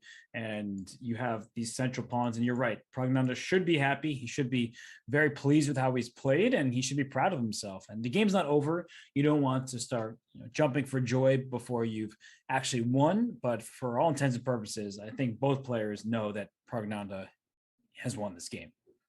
Yes, and well, this game isn't going to go on for too much longer, but don't go anywhere. We don't want to lose you to Title Tuesday just yet, because we will not be done, Robert. After this game, there will be a rapid recap, and we still haven't completely made up your mind. I'm curious, in the chat, let us know, what do you think was the most exciting game of the day? Which was the one that had you on the edge of your seats? I don't want the chat to say their piece, because I'm not going to listen to them. I'm not looking at what they're going to say. And ultimately, we're going to choose what game we want to talk about. Surely someone in the chat at least is going to be picking the game that you will be picking. So we can at least see what they have to say. I think there are 2 candidates, and I think that's the 2 that the chat is currently torn between. The Magnus game against Jordan, or Mamedyarov against Duda. Well, the only torn thing I want to hear from the chat is if they're playing the song Torn by Natalie Imbruglia, because otherwise, like I said, I'm just not going to listen. So if that song is playing, please, by all means, I will be glad to join in and listen. Otherwise, yeah, I mean, they can say what they want. Fiona and Robert playing good cop, bad cop is so entertaining.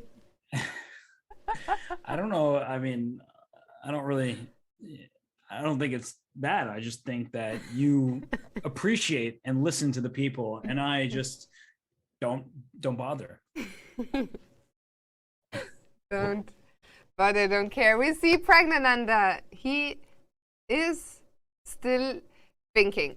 You don't want to lose your focus too soon. I was just saying, you are enjoying sitting in this position, but you don't want to enjoy it too much. You want to make sure you don't allow any chances at all.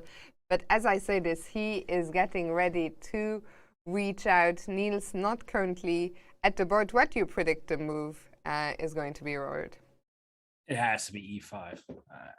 I'm trying to think of another move that makes more sense, and I can't. Your rook is well positioned on the open file. At some point, you may want to swing to the H file. I mean, we already saw the rook on H1 go to the A file. Now the rook on the A file might go to the H file, but no, I think E5 just makes so much sense. And what did he do? Queen E6. Okay, that's fine as well. You can go Queen E5 check at some point. You're going after the king. I can't blame him. That looks like a very good move. So, well, while we let Niels ponder his response, here is your reminder that despite the fact that the Tata Steel Chess Festival this year, the Tata Steel Chess Tournament is going ahead without amateur groups and without spectators, there will still be a Tata Steel Chess Festival, which you can all take part in. All the activities will be taking place online over 2 days, so that's January 22nd and 23rd.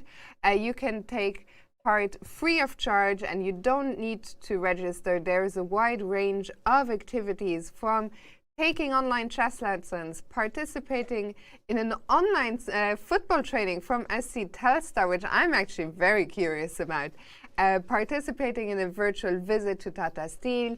You can get creative with the craft videos, or you can take a digital walk through Wijk aan Zee, see what it would feel like to be here.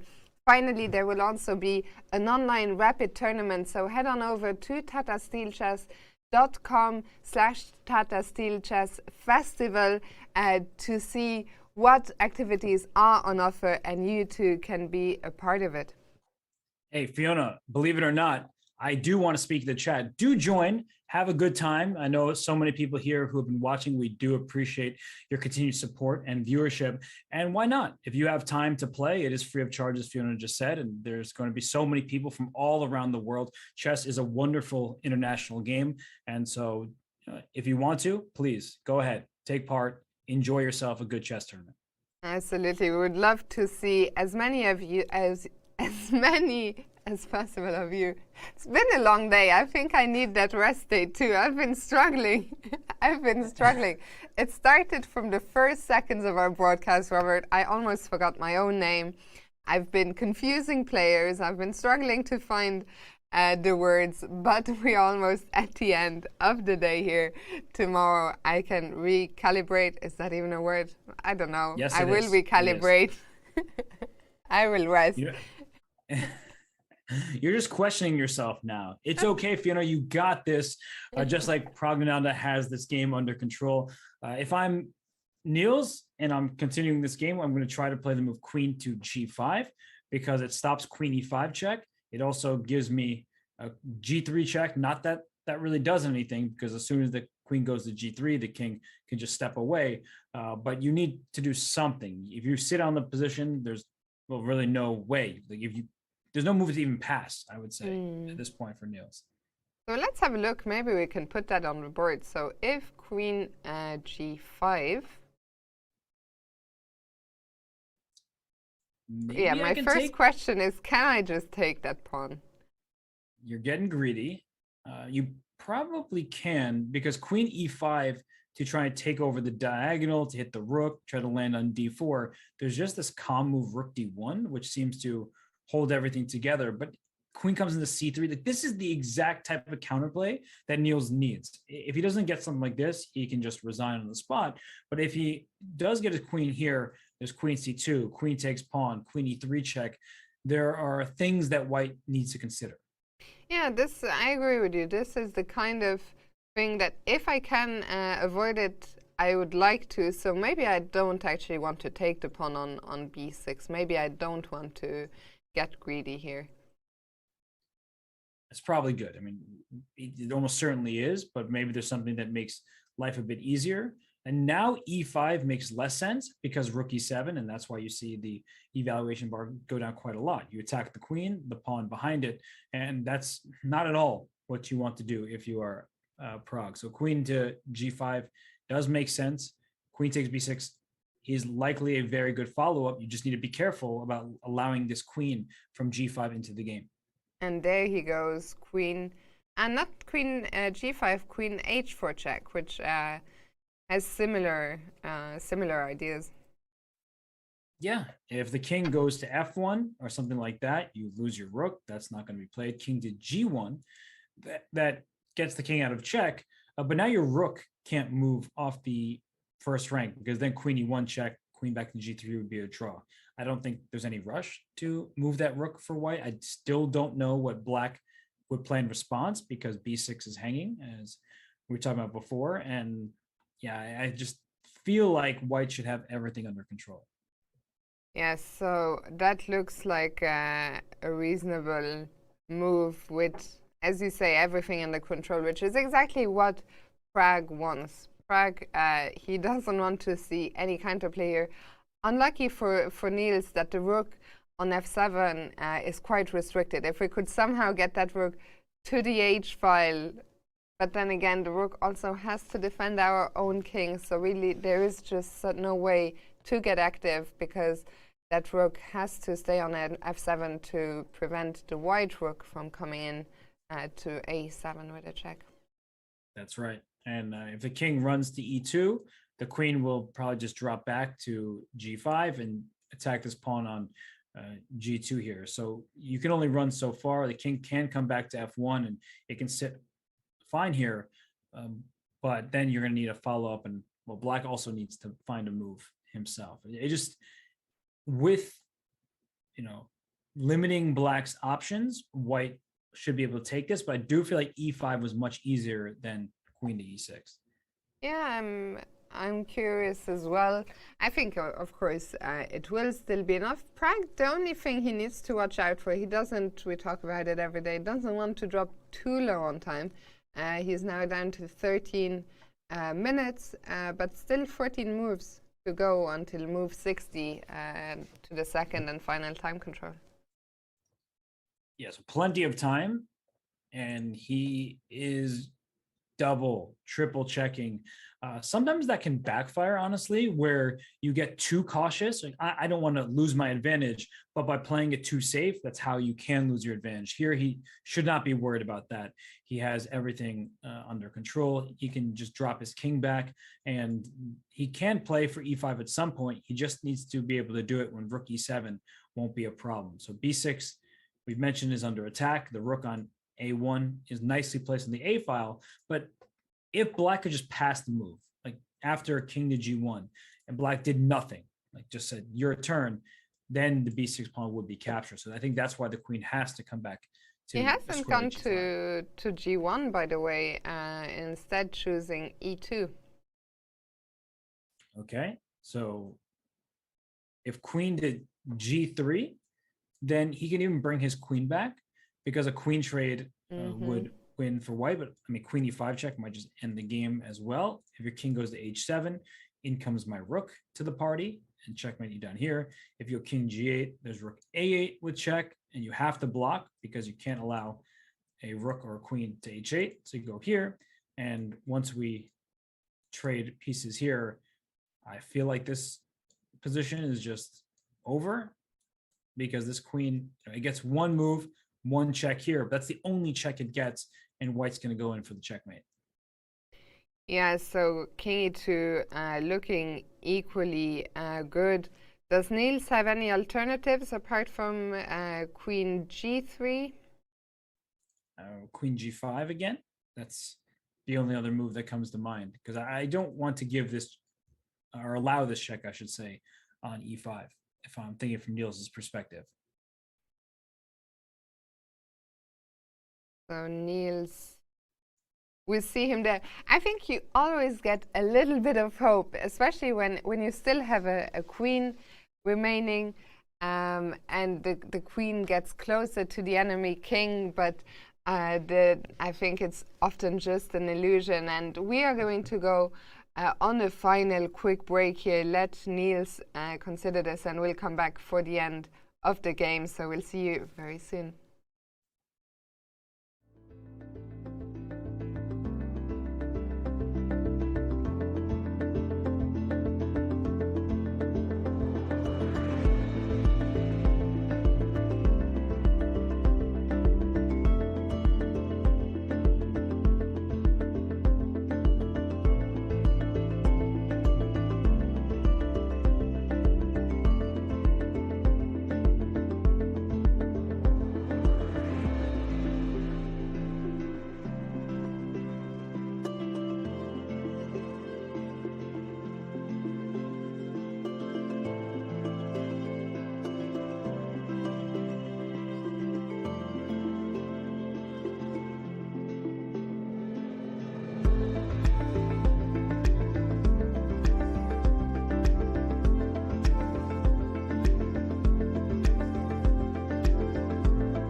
Welcome back for this final part of the game between Pragnananda and Niels Grandelius.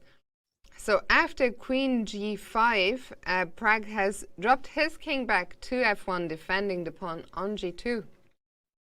Yes, he needed to make sure he did not lose that pawn because that would be a really bad turn of events. So he brings his king back to F1, and now he's passed the turn to black. So we're asking the question is, what would white do in this position? And now Pragnananda says, no, Niels, what are you about to do? If you move your queen to H4, we're talking about positions with the queen on E5 check. This is going to be winning for white as the rook will enter the party. If the king comes to H7, you have to watch out because you don't even have to watch out. The rook's protected. So if you don't need to worry about that, you can even make the move D6. I was thinking the king could potentially jump up the board to E2, but let's push our pawn. It's a passer. We can bring our rook to the center of the board soon, and we're going to use that pawn to our advantage. What is interesting is Niels seems to have gained some kind of hope compared to when we saw this position a while back. Of course, objectively, it is still lost, but maybe Prag had clearer ways of putting it away, although, Robert, it shouldn't really matter, right? But this is one of the things as a coach. So he's working with Ramesh, right? Not that you should be too critical of his technique, but you'd like your student, or as a player, you'd like yourself to be able to convert without giving your opponent any chances or making your life difficult. Because while he may still win this game and probably will, in another, he may not be able to if the position is a bit more complex. So as we go back in time just a little bit here, where was it? Right here, E5. I mean, I just don't see how black gets any activity. The queen is well positioned to deal with any possible threats. The rook takes care of the open file. This pawn is coming up to E6. It just seemed like there's nothing that black can do at all. Whereas here in the game, there's a big difference. Queen H1 check has to be considered. What to do with this king on F1. So I just feel like he gave Niels more opportunities, more tricks, more chances to survive than he deserved.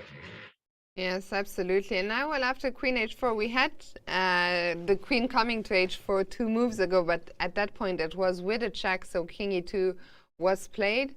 Queen H1 is a threat, but you don't really want to go King E2 because then Niels goes King G5 and we're back in the same situation. So you have to at some point play something different. And do you want to do it here? Is Queen E5 check anything, defending the rook? And then can we just start pushing, as you said? Yeah, the king has to go to H7, no other choice. And maybe you push, but then it looks like your pawn, it's no longer protected. So you could worry, Fiona, that you're going to lose it if you're not careful, even though it is perfectly fine there for the time being. I also see a suggestion in the chat about King G1. That probably is another option. Yeah, the king coming to G1 can be played, but then your rook can never leave the first rank, so that's the downside. But it does make sense to me. Why not? You don't need your rook to leave. You want to push your pawn. B6 is still hanging in all these positions. And if you can take B6 without allowing the queen to E5, that's exactly what you want. Yes, so Prag here. Prag's time is starting soon. He will be under 10 minutes. That is still plenty of time, but we're only on move 48, so 12 moves to go. I'm curious, what is his move going to be? I think he will give a check. He's really spending so much time and energy here. It's good that there's a rest day tomorrow, because without the rest day, you would have a round tomorrow, and you want to conserve this energy. You don't want to be all concerned about your game here and then waste energy that could have been better saved for the next game. But he's working. He's really trying his best. It's not like he's wants Niels to be back in the game, but Niels is, to his credit, is fighting till the last move, until he eventually feels like he must resign. And as he should. Prague could become nervous if suddenly it's only a minute on the clock, let's say, and he still has a few moves to go. I think he needs to decide now with a direction, because somehow the last few moves, the position is so good that you can't really spoil it. But the last moves have felt like they lacked a clear direction, a clear plan. That's right. And that's why he's still on the clock. He still hasn't figured out a plan. That's the key word you used there, Fiona. He's made moves that were sensible, but now he needs to figure out a way to end this game and stop giving Niels any hope whatsoever. And if you're Niels, in a way, sometimes you almost feel like you wish your opponent played more accurately, because it is, of course, extending the torture. You think, okay, he's giving me some tiny chances, but not quite enough yet for me to actually fight back. How do you feel in these spots, Robert? You kind of hate it because you want the game to be over with, but then you get this hope and you're like, I can do this. And they're like, no, I can't. Oh, but yes, I can. And then you're having an argument with yourself internally. So it looks like Prague did just pick the move King to G1. He is hiding his king. And I think for Niels, Queen G5 makes sense, because we've been talking about this. Queen takes B6 now is the threat. There's no queen getting to E5 unless you go Queen G5. And I'm guessing that you can just take this pawn, Queen E5, and here, well, what can you do? Because this queen check is annoying, but the king can run here. So maybe just rook A6 and give one check, and that's it. Yeah, this looks fairly convincing, I have to say. It's still taking so much effort. It is convincing in the end, but it has taken quite a lot. It has taken a hell of a lot, but Pragnananda, at the end of the day, he won't matter. It won't matter. He won't mind, because he will be getting his first win here. He could have maybe gotten there a little bit sooner, but who are we to judge? In some games, it will make a difference. Here, I think at the end of the day, it will lead to the same result. He will be getting the full point here. As you said, Queen G5 is the move, and Niels has just played it. Or has he played Queen F6? Oh, he's played Queen F6 instead. Wow. I think he wants to bring his king up here and then to D4 and try to get this pawn. So queen takes, king takes. This would look completely winning, and the evaluation bar is sky high, and we have seen that trade. If rook A6, for example, Black will play rook to B7, and this is the idea. It's a very straightforward idea from Niels, claiming that your pawns can't really push too easily. You're protected, they're passed. With the king coming to E5, that means that White has something to deal with himself. Yeah, and I'm curious, if we just go back to the live position after the queen swap, the rook A6 is the move we made. I wonder, do we want to start by bringing our own king, or maybe do we want to go even further with the rook and not attack the pawn, but sort of try and get behind with rook A8? I like rook A8. That move is, because the thing is, we know what Black is going to do by bringing the king here, and the king wants to get to D4 and take the pawn. But if the king does take this pawn, perhaps it has wandered too far. For example, king here, we give a check. If you take on C4, I go D6, you have to block my pawn, and then I go E5, and I have my second pawn joining the party. Yeah, that is true. So very often, Black will not even be able, even if he gets to D5 here, to D4, he will not be able to take the pawn on C4. And do you think Pragnananda is relieved that the queen's off the board? Yes, but also there were moments where it seemed like with the queens on the board, he could have just had a million threats. So he is probably relieved. There's nothing that puts him in danger, but he still needs to prove the victory. Yes, and I'm curious to see what's the next move going to be. King F2, so he decides to start by bringing the king. I think it is the same story. If Black goes King E5, followed by King D4, then what next anyway? Prague will always be able to meet that with rook d1 check. That's right, and that's really essential here, that the white pawns are too fast, because otherwise black would have some serious chances to hold. If the c4 pawn fell, then the b pawn or the c pawn would start running. You just don't have those opportunities. Yes, and we see from a distance here, as we look into the almost empty playing hall, that Prague has made another move. King e2 is now on the board, and he is saying to Niels, okay, if you go further, king d4, I will give you that pawn. I will just give you a check from d1, and you cannot take it, as then my pawns will just run. So what can Niels do instead? Can he try and activate the rook somehow? Rook h7? He's going to have to try, but after rook h7, I like king d3, because now your king takes care of the d4 square. And if you play rook h2, I think that white can play rook b1, you take g2, and I take b6, and guess what? That's Okay, black checkmate. king's in a mating net. Very nice. Yeah, very little can go wrong for white. I mean, if you can't play king d4, then I play king d3. If you do play king d4, I play rook d1 check. That should be that. Yeah, and although it has taken a while, it feels now. I always feel, Robert, that at the end of the day, I always say, oh, we're getting there, and then at some point I'm like, okay, we're really getting there now. Yeah, it's cool to see the players take their time, because while they know it's winning, you don't want to make a mistake. You don't want to be careless and give your opponent like a real chance, not just a chance to maybe kind of almost survive, but a chance to actually be like, wait, oh no, my advantage is slipping and I don't know what to do. Yes, indeed. And well, here the advantage won't be slipping with Niels literally, I think, out of defensive options. Either the white king will activate, there's still too many weak pawns in the black camp. b6 is still weak, g6 is weak. The white rook is on a nice and open file. And yeah, we see it once again on the camera with Niels going through the motions here.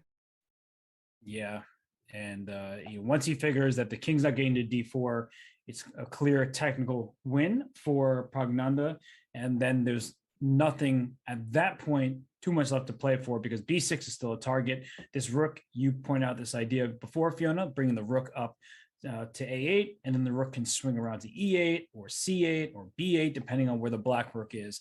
And there's just too many weaknesses, too many threats for white to use and exploit those weaknesses. And Niels is switching out. He has gone king d4, so I'm curious what his response will be. After rook d1 check, will he go back? There we see Pragnananda immediately giving the check, and Niels stepping back to e5. And now what? So king... Okay, so if you play d6, you're trying to go d7, and that looks pretty good, because if the rook goes back, the rook checks on d5, the king goes to e6, and then you play e5. So maybe that's all it takes. Interestingly enough, Prague very quickly decided. I'm so confused. Like, of course, Prague won't repeat 3 times, but I'm still a little confused as to what he's doing. Some coaches teach this, that always repeat at least once. You gain time on the clock. You also get closer to move 60. So he has plenty of time left, but still you don't want to have 7 moves left. You'd rather have 5 when you have a winning position.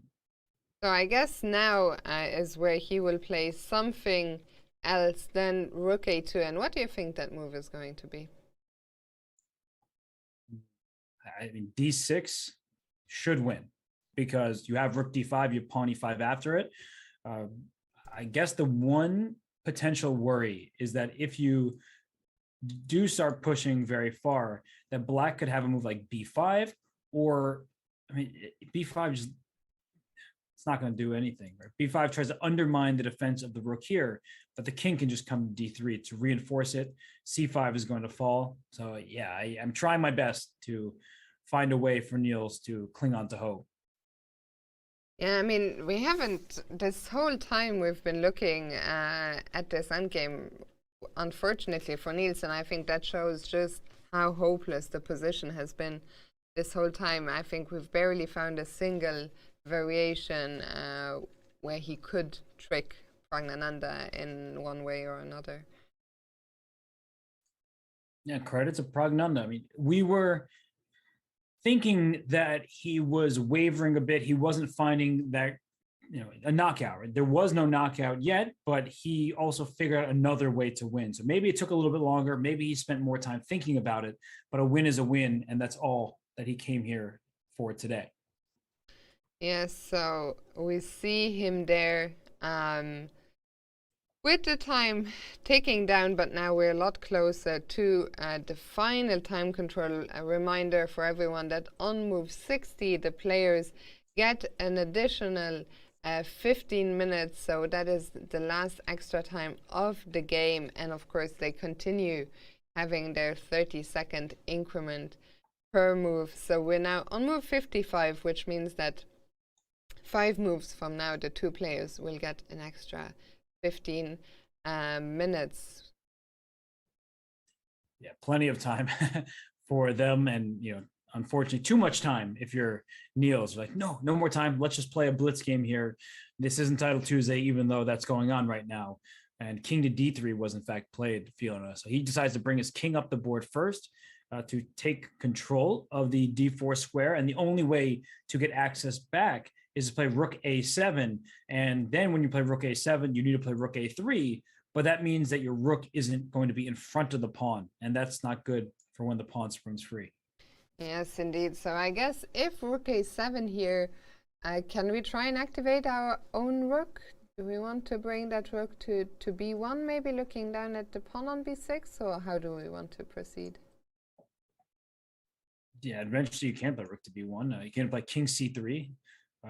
Black needs to do something at some point, and in fact, let's say black does nothing and you play king c3 and rook d7, and then you play king b3, and then you just continue sort of shuffling, then white can play king a4, king to b5. And if you take away the a4 square, white can play d6, because this type of position, we still have rook d5 check and pawn to e5, and we protect everything and win the game. So it seems like no matter what, we're coming to the same conclusion, and rook a7, king c3 was played. If you check, the king steps back, and then you have to deal with the d pawn. Yeah, so although the black rook has finally managed to get to an open file, it can simply not activate itself, as it has to help in the defense of those pass pawns moving forward. And yeah, Pragnananda here, move by move, getting closer to that first win in this Tata Steel Chess Masters 2022. And that was the 57th move by Pragnananda, king to c3. So he just needs to reach move 60 before gaining more time on the clock. And even without that, there's the increment, 30 seconds added to the clock per move. So Pragnananda could win this position without the extra time, but he will get it for good measure. And Niels, he's known for a very long time that he was going to lose this game. So this isn't a surprise, isn't a shock, but it is a disappointment, because he didn't want to start his tournament half out of 4. And for Pragnananda, on the other hand, 2 out of 4 against this field, you have to be feeling good about that start in the master section. For sure. What a debut for him. Yeah, for Niels, I mean, one thing, of course, is his start into the tournament. Another is just, chess can be so tough. I mean, he's never really had a position where you want to resign, because you still have a queen, you still have some hopes, but it's been lost for so long. And as you say, he knows it, and those games are just not much fun. Like, Prag has been in the driver's seat for so long, first with a small edge, then a winning edge, And we see here the results from today. We also see that those two players are the last two remaining in the playing hall. And one decisive game here today, Shahriar Mamedov beating Duda, which means that Vidit Gujarati remains in the lead. Yeah, for sure. He was able to stabilize against Yasipenko. Yasipenko would have loved to somehow win that game and overtake Vidit, but Vidit, 3 out of 4, very impressive start for him, beating Dubov, beating Shanklin, and drawing against Caruana and Yasipenko. Yes, and well, Niels still is thinking. I mean, it's just we're getting to that point where I just find it so hard to make a move. You can't really go forward with your rook, so you have to again play a passive defensive move again. So what do you do? Let's think. What could he be thinking of? Maybe king back to d6, but the problem is king to d6 doesn't solve many of the other issues. King to b3 happens, and now there's no access along the a file for the black rook. And if you stay on the a file, this white rook can go to h1. Right? Both files are open, and it would allow the rook to get in the game here. If the rook ever leaves the a file, white's king goes up to b5. You can't cover everything. There's just no way possible for Niels to do that. Yeah, and we see Niels there. He is going into the tank, while I want to give a big shout out to our photographer, Leonard Oates, who's here in the room with us. He's done such fantastic work these days. You can find, too bad. Leonard is here saying hello. You can find all of his photographs. He's been taking so many great pictures from the tournament. He's going to take a picture of you right now, Robert, it looks like. You can find his pictures on our official website, tatasteelchess.com, as well as on the social media, I think on our Facebook page. You can find some of them on Twitter. Go and follow him at Leonard Oates. Yeah, Leonard Oates. You know what, Robert? I have known Leonard for so many years, and every time I don't remember how to pronounce literally every time I mispronounce his name, and every time I'm like, yeah, I think I'm doing it right now, and every time I'm not. He will forgive you if he hasn't already. I can't speak for him, but knowing Leonard, he's forgiven you. And there he is. We're having way too much fun here in the what are we in? It's almost 8 o'clock again. Wow. Yeah, it's been a long round. Pragnananda, he didn't want us to get an early day here. He said that no, Fiona, Robert, you're staying put because I'm going to win, and I'm going to win it on my own time. Yeah, he certainly did. Well, with Niels also putting up the maximum fight here. But it is just, as you demonstrated, what to do now. There simply doesn't seem anything, and Niels deciding to push the g-pawn, but shaking his head at the same time. He knows, of course, that this one is gone. d6 would be my move pretty immediately, because I'm threatening d7. I will force either the king to come back to e6 or the rook to d7. I don't know if it makes too much of a difference, because after king e6, now the king and pawn endgame might just be winning. And this actually is important. So I'm glad we got to this moment, but we need to calculate. I'm not just going to play d7 and hope that it's winning. I see the evaluation bar says winning. We don't have the move. The bar could be winning because rook d5 followed by e5. That looks great, but let's do a little bit of calculation. d7, we will trade the rooks on the square, so we know that the king will end up on d7 without the pawn on d6. Now, from my experience, I can tell you for a fact that white is winning, because white will march the king up to a4, and we have this nice protected passed pawn, whereas your extra pawn for black is not passed, and my one pawn here is taking care of your two. So to put that all on display for you, the eval bar has not changed because king b3, king a4 is coming. You can't play b5. I simply take your pawn. If you play king c6, I play king to a4. I'm going to push your king back, and then once we get here, I'm going to use my pawn as a decoy. You will win this pawn. Good for you.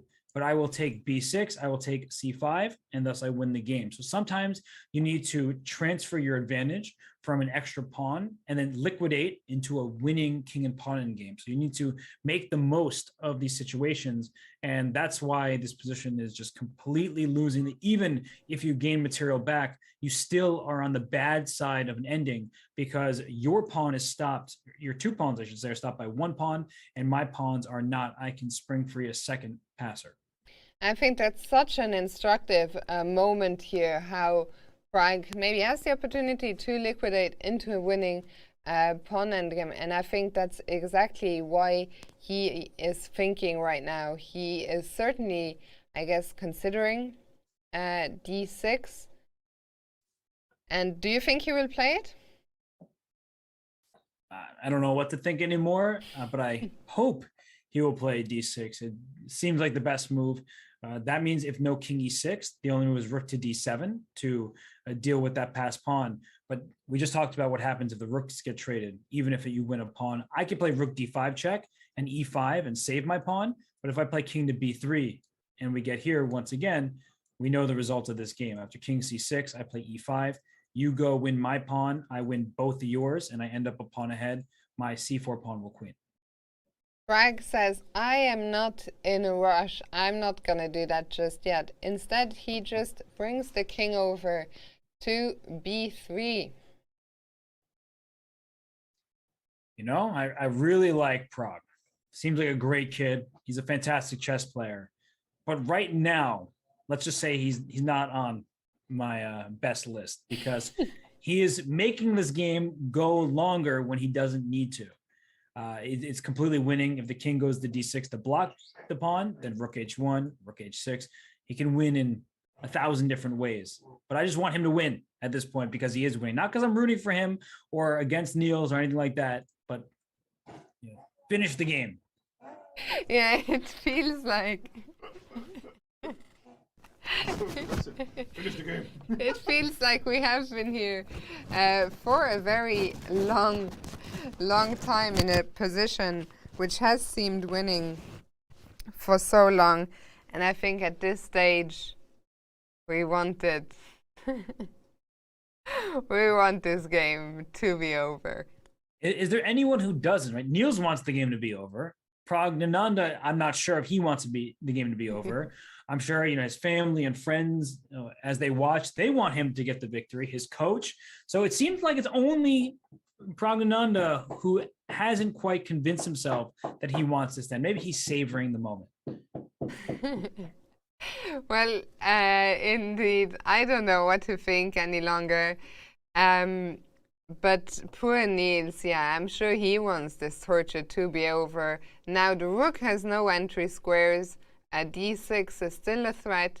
So what's he gonna do? Maybe king d6? Try and get in front of the pawn? Only thing I see, and then rook h1, and the rook joins the party anyway. So yeah, you can stop the pawn for a turn or two, but the rook will enter, and that, yeah, what's he doing? So Niels G4 goes... maybe? Sorry? Did he go g4? He did, yes. Got it. So he's trying for something, but even d6 again. Even your neighbors, Robert, clearly want the torture to be over. They're like knocking on the walls, like, make it stop. We don't want to hear Robert talking about chess any longer. Those aren't neighbors. That's a drilling. And yeah, like I've been trying to mute myself. So I'm glad you brought attention to it because I purposely will stop talking and then mute my microphone. But now everybody knows what's happening here.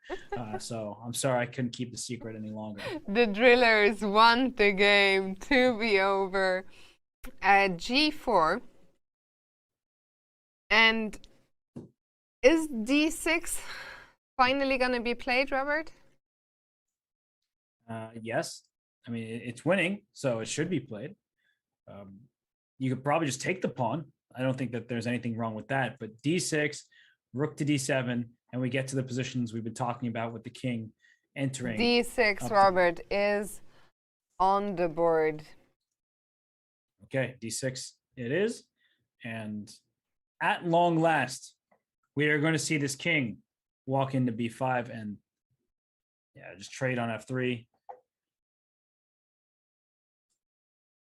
So Prag recaptures, and maybe we'll see a resignation here.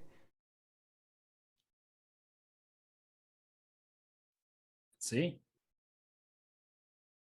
Oh, so okay, king back to e6. So then if he plays d7, then will Niels resign because he knows the king and pawn game is losing. That's what Pragnananda is calculating right now. And that's what they're drilling into our heads behind me. We have also just made move 60. So Prag, he now has around 20 minutes on the clock to figure out. I think not to figure out, just to make, to double check, because he knows, I think, that this is winning. But when you've been fighting for so long for the win, you just want to make extra double sure he's done everything right enough. Like maybe there were ways he could have played righter, if that makes sense. But he's never lost control of the position. And now this is the final step. And there we go, d7 is on the board. And Robert, I agree with you. I think we might see resignation here. Well, there's only one choice, and rook takes d7 is the only move because white's about to queen. So you better take it. And once you do take it, you know the white king will enter via b5. He has captured.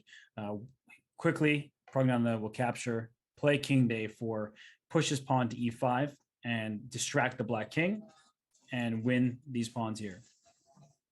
Yeah, so we are waiting for the king, and there he goes. King a4 is on the board. King c6 played, and now sorry, the camera is ready for the final moves here in e5. Sorry.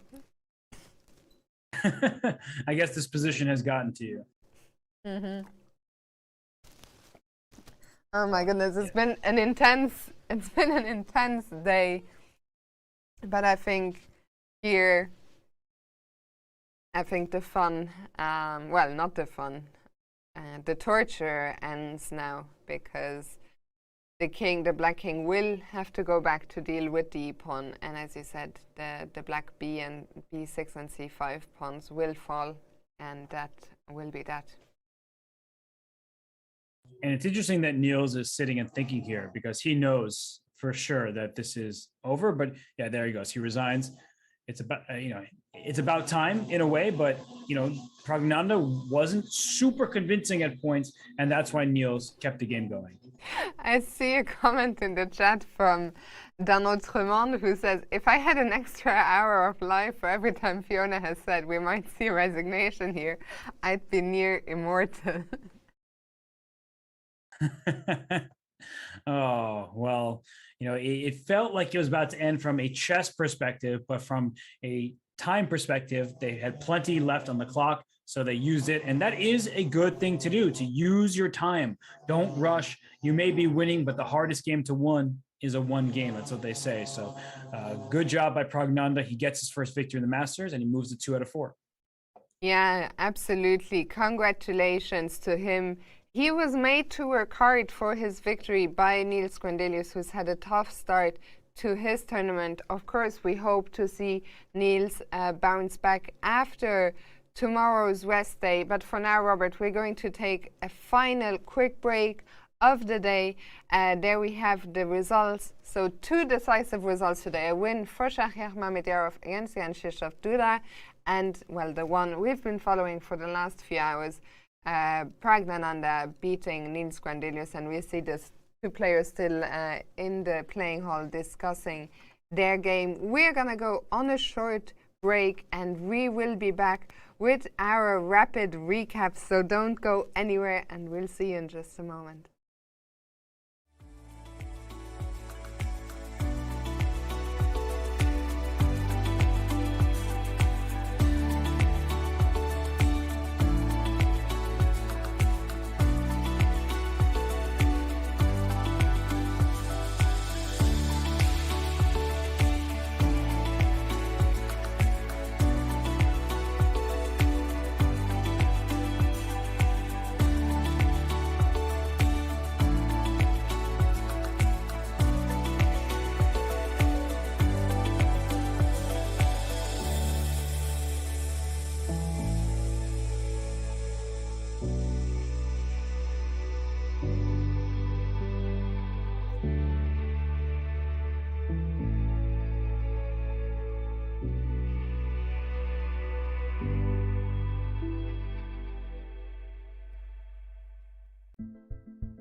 There should be one, but I don't remember which one.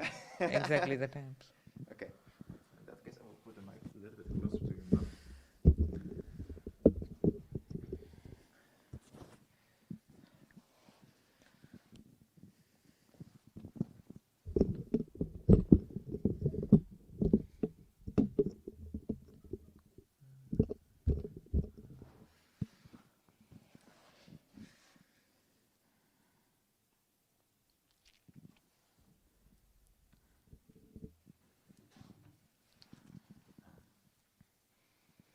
Welcome back here.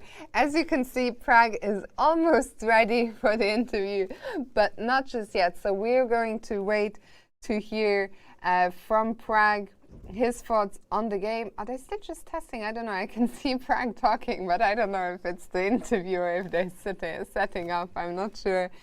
Robert, I know you're still muted because I think I'm not muted. And you're not I'm muted. Here. No, I'm here. Don't worry. Huh? It looks like an interview. Okay, let's go there. Quite convincing. It's your first win in the Tata Steel Masters. How important is it for you to finally get this thing started? Yeah, it's a very important win for me. It gives huge confidence, of course, and yeah, I really wanted to win today with the white pieces. Yeah. I guess this is like the strongest tournament you ever played? Yeah, definitely classical. Yeah. So how did you prepare for the tournament? Like to play the likes of Magnus Carlsen, Anish Giri? Yeah, I was just preparing normally. Like I was also preparing mentally, trying to be ready because things could go very wrong easily. So I was also preparing mentally. How do you prepare mentally? Like I was just trying to say to me, like, just be calm and so on. Like if something goes wrong, in case. One thing that went wrong, and that was shared on Twitter by your trainer Ramesh, is that he tested positive on COVID. Yeah. How is he? He's fine. He's isolated now in a different room. But yeah, I'm staying alone now. It's a difficult thing for me because it's like the first tournament I'm staying alone in a room, and yeah, it's a important event as well. So. But you can still like prepare together. No, online we can do. Yeah. But yeah, it's definitely a good thing that we can do online, at least. So you're now still at 50%. Yeah. Right. So things are going well in the tournament. Like, what is your prospect for the next few rounds? Like haven't thought about it. Like, yeah, just to play good chess and see what comes. And then the rest day is coming up, and like you said, like the first time that you're like really like alone in the tournament. Like, do you have any friends in the tournament where you can spend the rest day with? I'm not so sure. Like, I can go and meet other people because I was in contact with a positive person. So I'm not sure. Probably I'll just stay in the room and see. Maybe go for a walk alone. Do you enjoy the beach here in Wijk? Yeah, I haven't gone there, so maybe I'll go tomorrow. Okay, all the best. Thank you. Yeah, thanks. Yeah.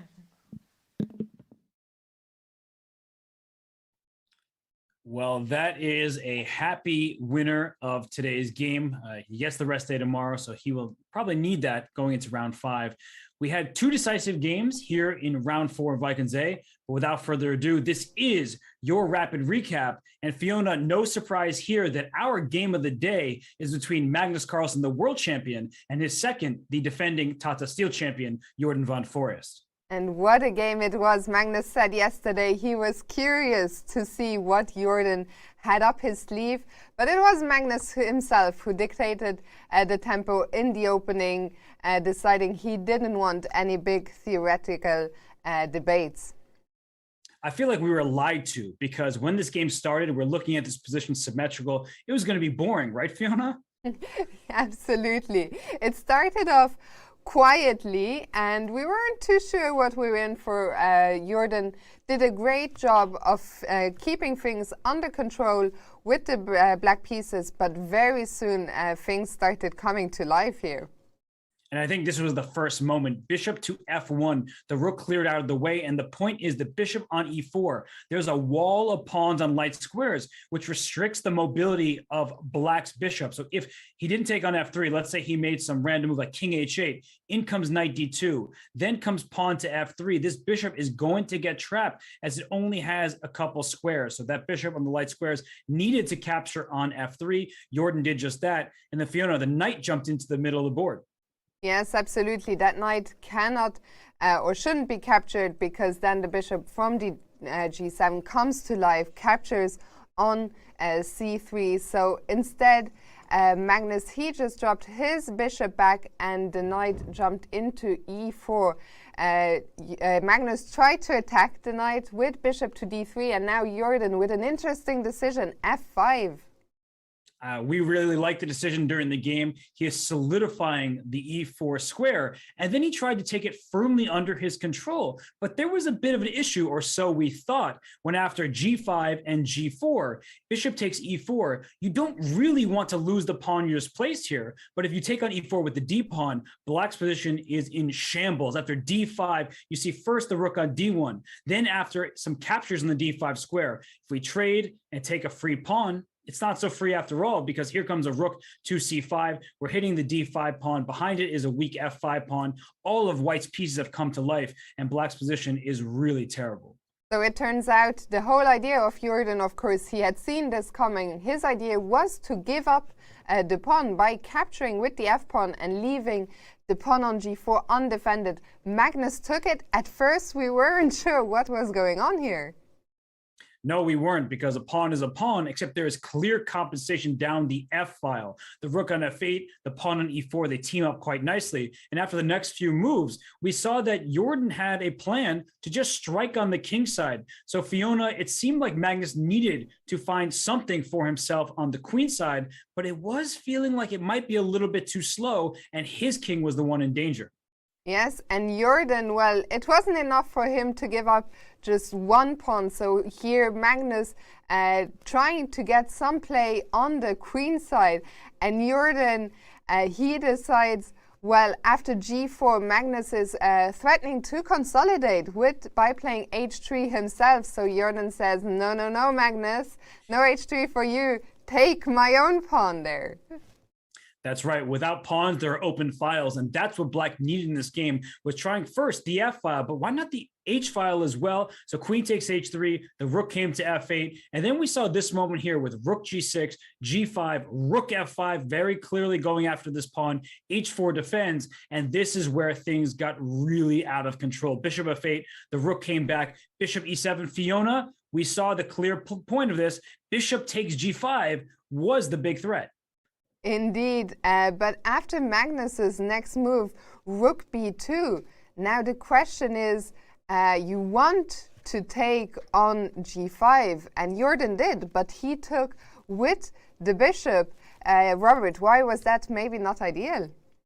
You tend to want to take with the less valuable piece. So bishop takes g5 makes sense from that principle. But unfortunately, after bishop takes g5, your bishop is pinned. And king f1 was a great move by Magnus. But before we look at the game continuation, what should have been played was rook takes g5, pawn takes on g5. And after this rook takes g5, we see that it's going to be a queen for black, two rooks for white. It's kind of reminiscent of Jan de Pomnici, Magnus Carlsen game 6. But in fact, here the position, according to the eval bar, is zeros. It's because the white king will be exposed. So while the rooks will try to attack, unfortunately, the king is too exposed.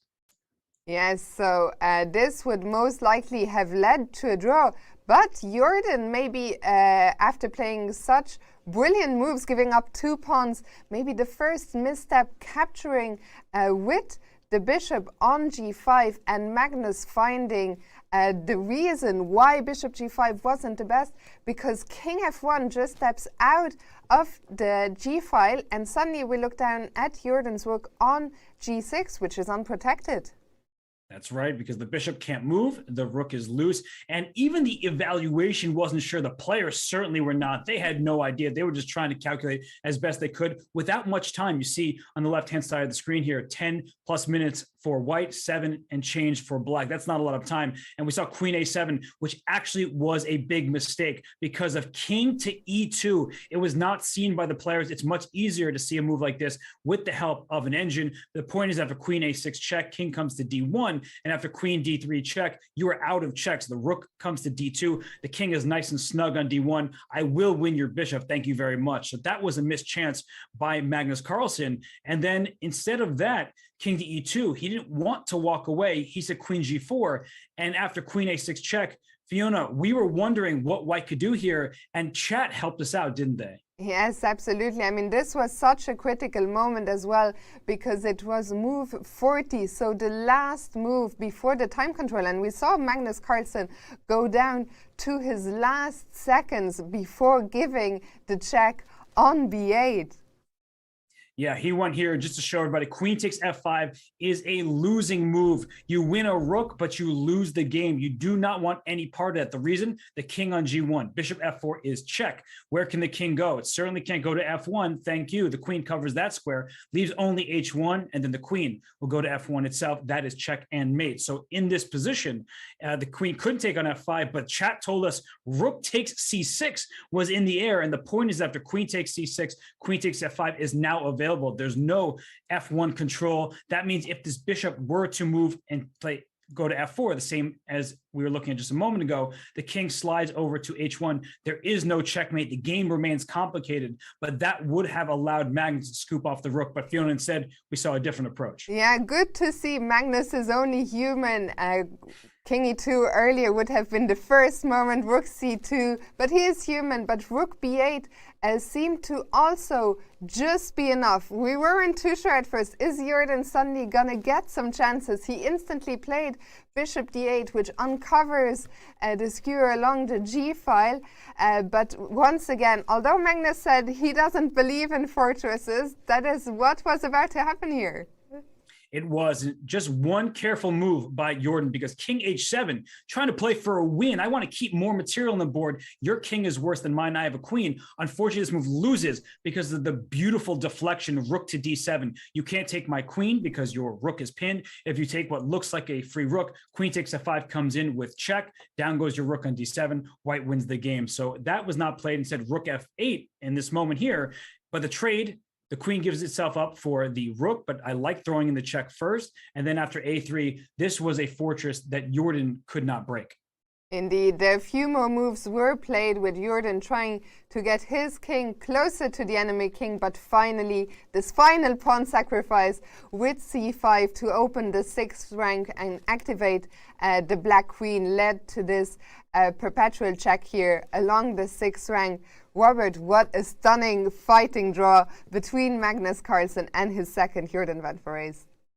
Yeah, they're friends. Today they were foes, but they still had a friendly split of the point, even if the game was extremely combative, both players having chances. But alas, the game was a draw, and this was your round 4 rapid recap. Whew, Fiona, what a day it was here in Wijk aan Zee. 4 rounds are in the books, and we have the results on screen. 2 decisive games. We just showed you a game that was not decisive, but that was such a barn burner. Absolutely. And the other game of the day, I think it was a close toss-up between the two. If you haven't seen Shahriar Mamediarov's win over Jan Krzysztof Duda, that was a very exciting one as well. And quite a turnaround in that game. And well, Prague playing the longest game of the day to beat Niels Grandelius. And let's look at the standings, Robert, after 4 rounds. We have Vidit Gujarati. His many fans will celebrate his lead, but we shouldn't be celebrating early no matter who you're a fan of. It's only 4 rounds done. There are 13 total rounds, 9 to go. And so Vidit Gujarati, he is in the lead. Magnus Carlsen, Shahriar Mamediarov. I have to say, Mamediarov has made some draws by agreement, some offers that I have been very vocal about. I love the way he plays the game. That's why I want to see more moves from him. And today, his draw offer declined by Jan Krzysztof Duda, and he goes on to win the game. He's joined by Rapport and Yesepenko and Van Foreest at the top. Indeed, he is always a force to be reckoned with. And I'm very curious to see how the players deal with their rest day. I think we're going to look at the pairings for the day after tomorrow, tomorrow is a rest day, we'll have Niels Grandelius, who's been struggling. It will be interesting to see what he can do with the white pieces against Magnus Carlsen. Another very interesting game, our leader Vidit Gujrati, he will be playing black against his good friend Anish Giri. What are your expectations for that game? Anish is going to come prepared. We know he had an early day today. He drew with the black piece against Surya Karyakin without much effort. It was just a standard opening draw, and he gets white. So he's going to want to take down Vidit. It's his friend, but when you play competitions, nobody is really your friend anymore. After the game is done, you can have a bite to eat, enjoy each other's company. But I think Anish is really going to go for it. And I said this earlier, Fiona, and you can disagree with me, but my game of the round, at least in advance, is Jorden van Foreest with the white pieces against Shakir and Mamedyarov, two of the most creative players in the game. Yes, I'm very much looking forward to that. Also, another game between you, Phoenix Vera, and Yesipenko against Caruana. Plenty to look forward to. But first, we will have a rest day tomorrow. And then, Robert, you and I will be back 2 days from now on January the 20th at 2 p.m. Central European time. That's 5 a.m. Pacific. We look forward to having you back, Robert. It's been quite the day.